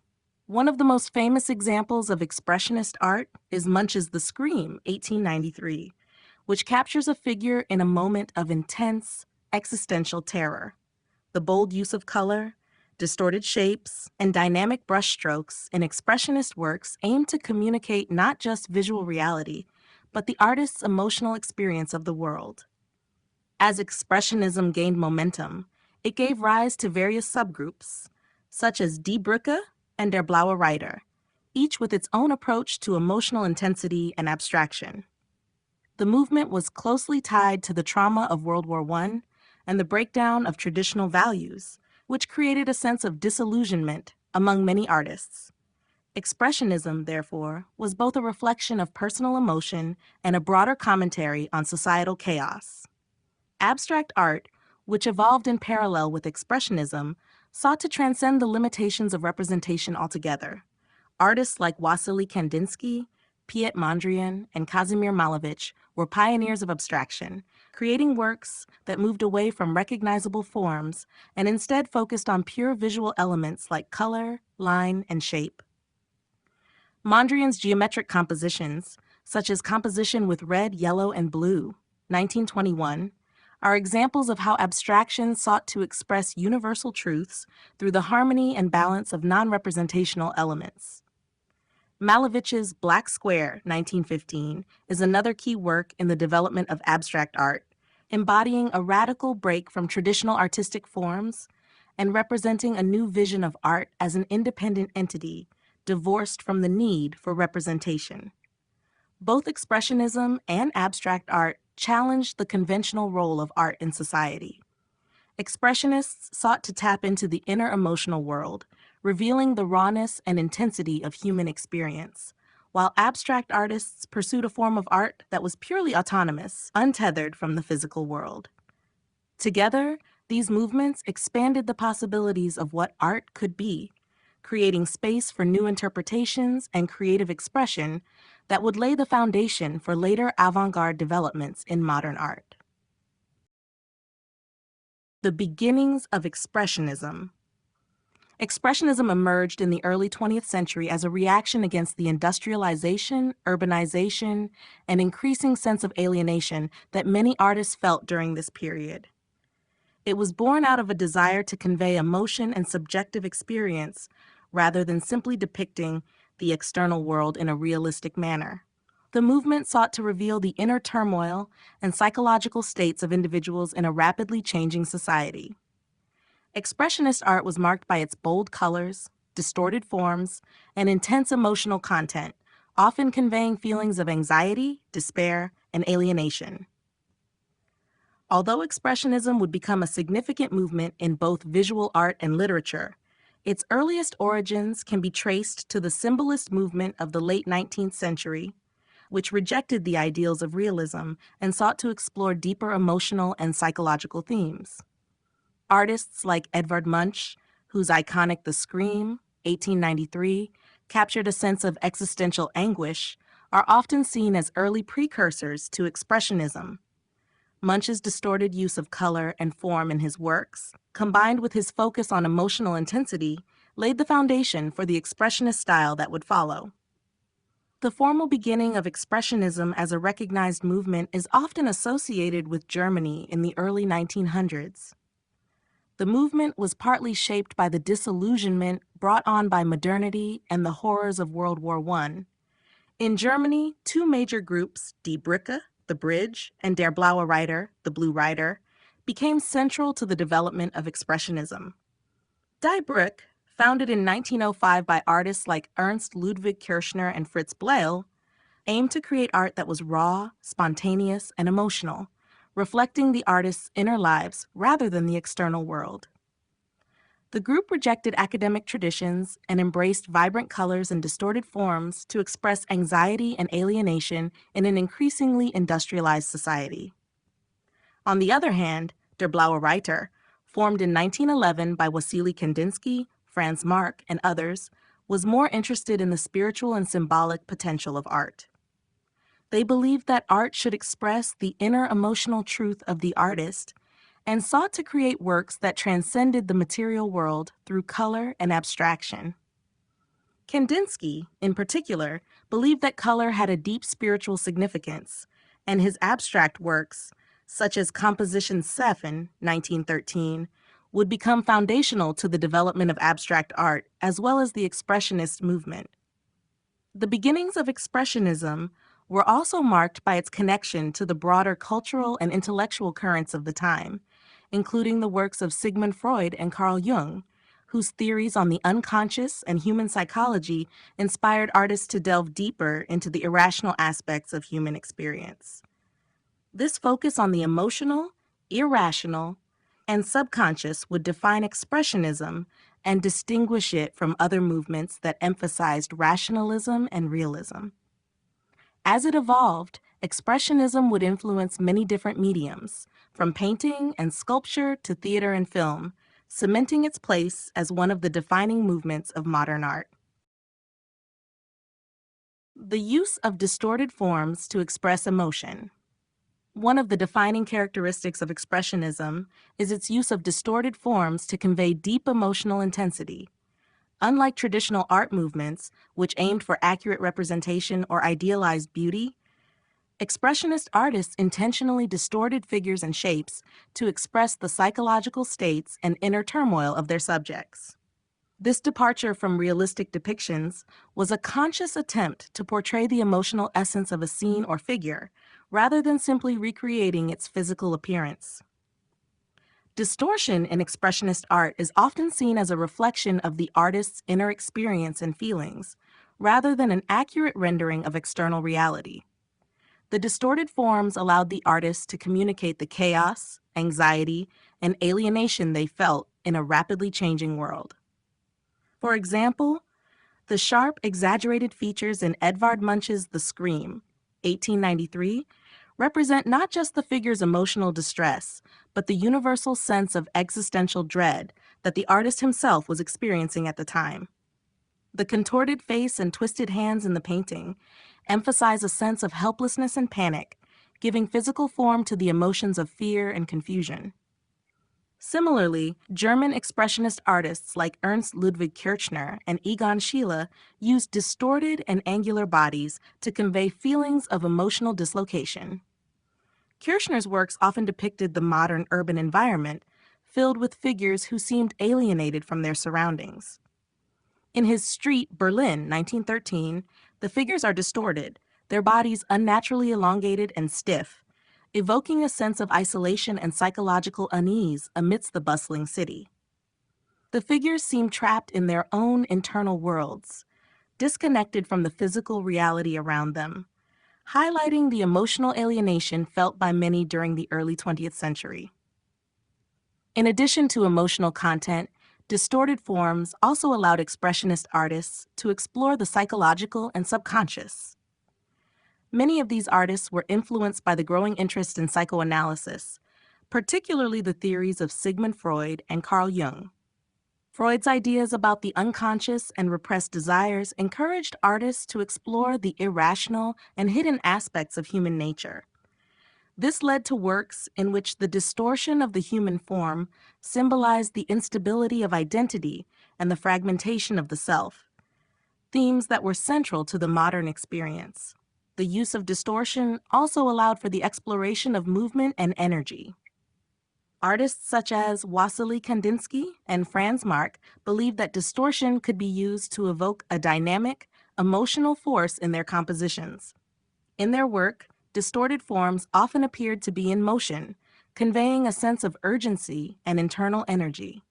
By moving away from realism and embracing distortion, Expressionist artists created works that were more visceral and immediate, focusing not on the appearance of the world, but on the emotional and psychological realities of the human experience.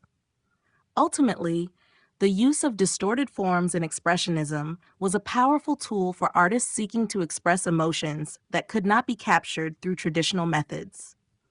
It allowed for a deeper exploration of the human condition, giving form to the inner world of feelings, fears, and anxieties that lay beneath the surface of everyday life.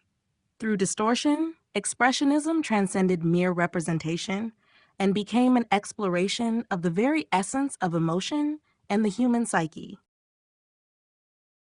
Key figures: Edvard Munch, Wassily Kandinsky, Egon Schiele. The Expressionist movement was shaped by a diverse range of artists, each contributing uniquely to the development of its emotionally charged and innovative visual language.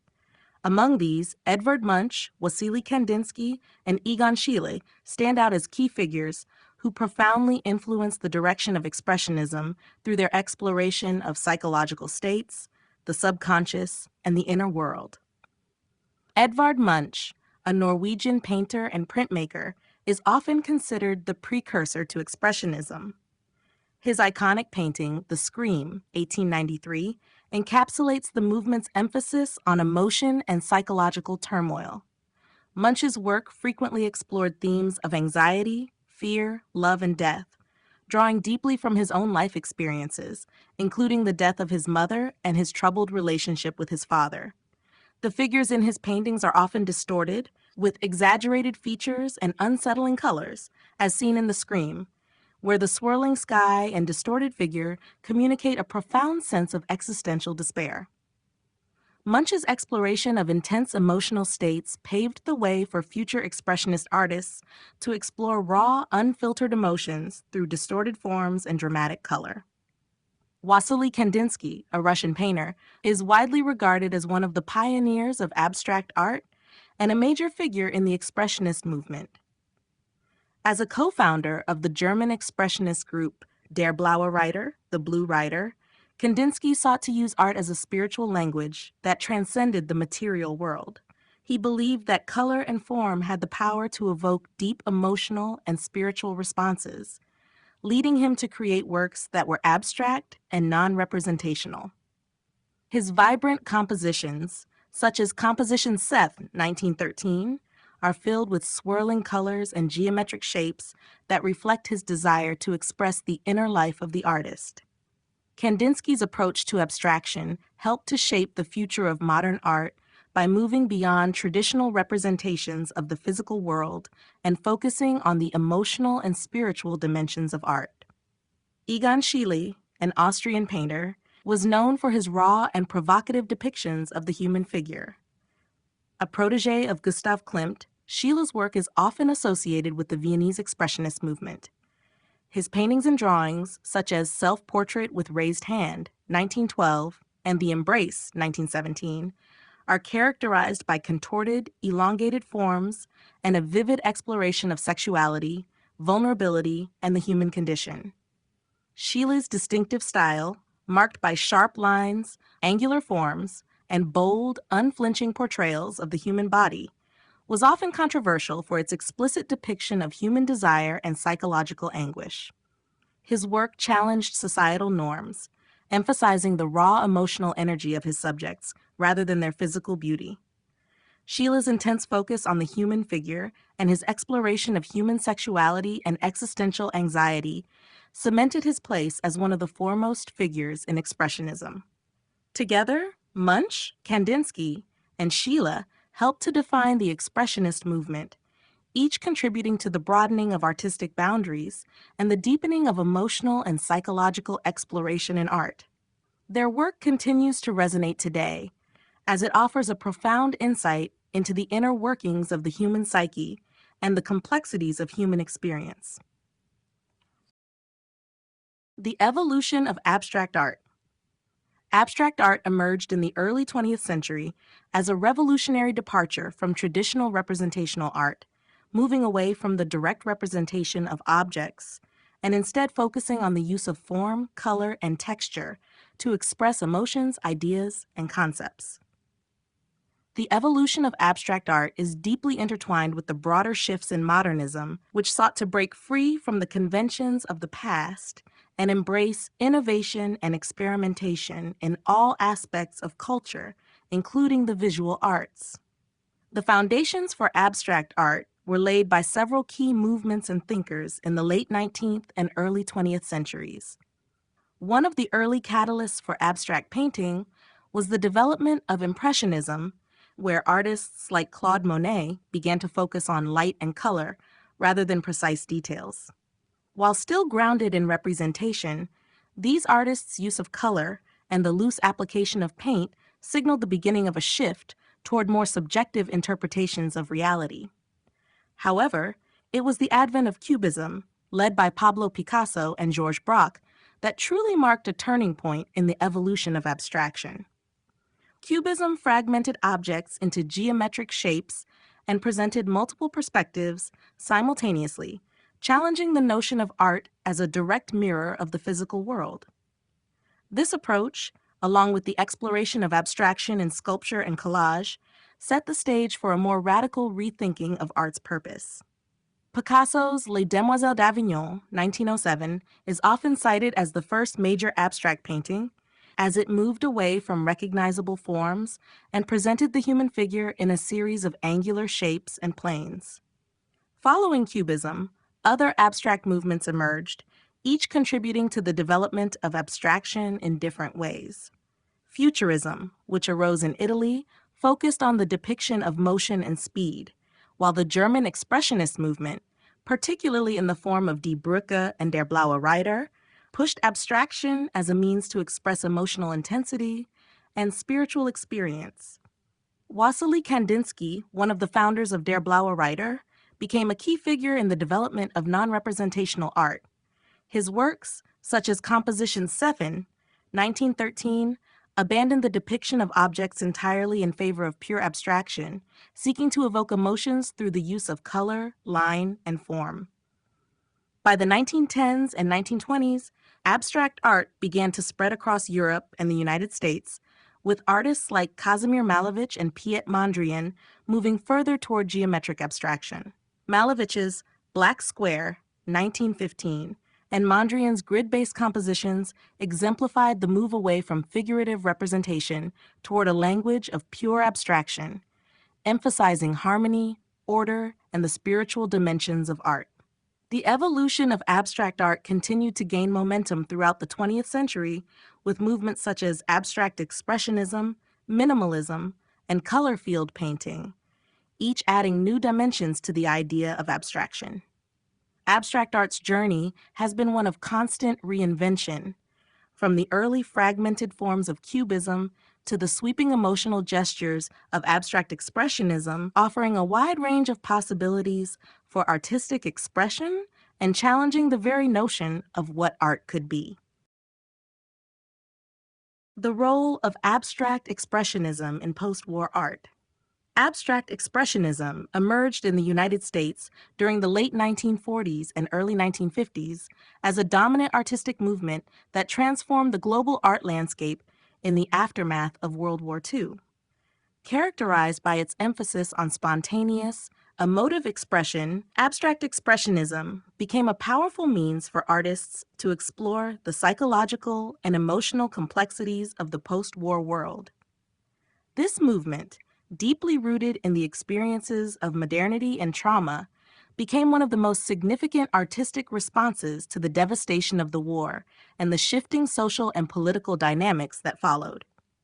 At the heart of abstract expressionism was a focus on individual emotional experience, and the movement's central figures were driven by a desire to express the innermost workings of the human psyche. Artists such as Jackson Pollock, Willem de Kooning, and Mark Rothko rejected traditional artistic techniques and embraced the idea of art as an act of freedom. Pollock's signature drip paintings, which involved pouring or dripping paint onto large canvases laid on the ground, represented an act of physical and emotional release, allowing the artist to tap into the unconscious and convey raw, unfiltered emotions. This technique, often referred to as action painting, epitomized the movement's belief in the cathartic power of art. For many abstract expressionist artists, the war's destruction had exposed the fragility of human existence and the limitations of reason and rationality. As a result, they sought to bypass the constraints of representational art, instead opting for abstraction to evoke more primal and universal feelings. The chaotic and vigorous brushstrokes, aggressive use of color, and emphasis on gesture in works by artists like de Kooning and Franz Kline became expressions of psychological intensity.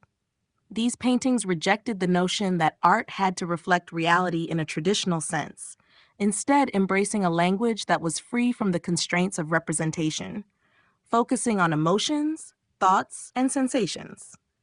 While abstract expressionism was born in America, it quickly spread to Europe and became part of the international dialogue on contemporary art. The movement was viewed as a powerful counterpoint to the horrors of war and an affirmation of human resilience. It aligned with existential philosophies that questioned the meaning of existence in a post-war world, offering a sense of liberation and a rejection of the past in favor of personal expression.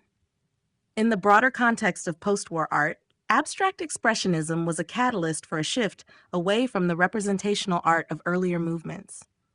Its impact on the art world was profound, influencing not only painting, but also sculpture, photography, and other visual media. The movement set the stage for subsequent avant-garde movements like pop art, minimalism, and conceptual art, each of which would build on and react to the ideas set forth by the abstract expressionists.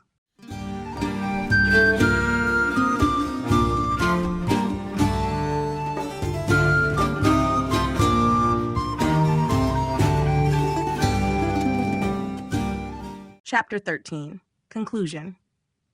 The history of art from the Renaissance to modern times is a testament to humanity's evolving creativity, intellect, and response to cultural, social, and political shifts. Each movement and period reflects the ideas, struggles, and aspirations of the artists who shaped them, offering a visual dialogue that transcends time. From the revival of classical ideals in the Renaissance to the bold abstractions of modernism, art has continually transformed, adapting to new technologies, philosophies, and societal changes. The Renaissance ushered in an era of renewed focus on humanism, scientific discovery, and artistic mastery, setting the foundation for the centuries that followed. Artists like Leonardo da Vinci, Michelangelo, and Raphael pioneered new techniques, emphasizing realism, perspective, and anatomical precision. This period was followed by the grandeur and drama of the Baroque, which sought to evoke emotion and awe, particularly in service of religious and monarchical power. The Rococo period, with its ornamental lightness and emphasis on aristocratic leisure, eventually gave way to neoclassicism, which revived the Stoic ideals of ancient Greece and Rome in response to the political revolutions of the late 18th century. As history progressed, the 19th century brought Romanticism, with its deep focus on emotion, nature, and the sublime, followed by realism, which sought to depict everyday life with unembellished honesty. The Industrial Revolution and social upheaval played a significant role in influencing artistic themes, leading to the emergence of Impressionism. Artists like Monet, Renoir, and Degas revolutionized painting by capturing fleeting moments and the effects of light, breaking away from academic traditions. Post-Impressionism built upon these innovations, with artists like Van Gogh and Cézanne pushing the boundaries of color and form, laying the groundwork for modernist movements to come. The 20th century saw an explosion of artistic experimentation, from the fragmented perspectives of Cubism to the dreamlike visions of Surrealism.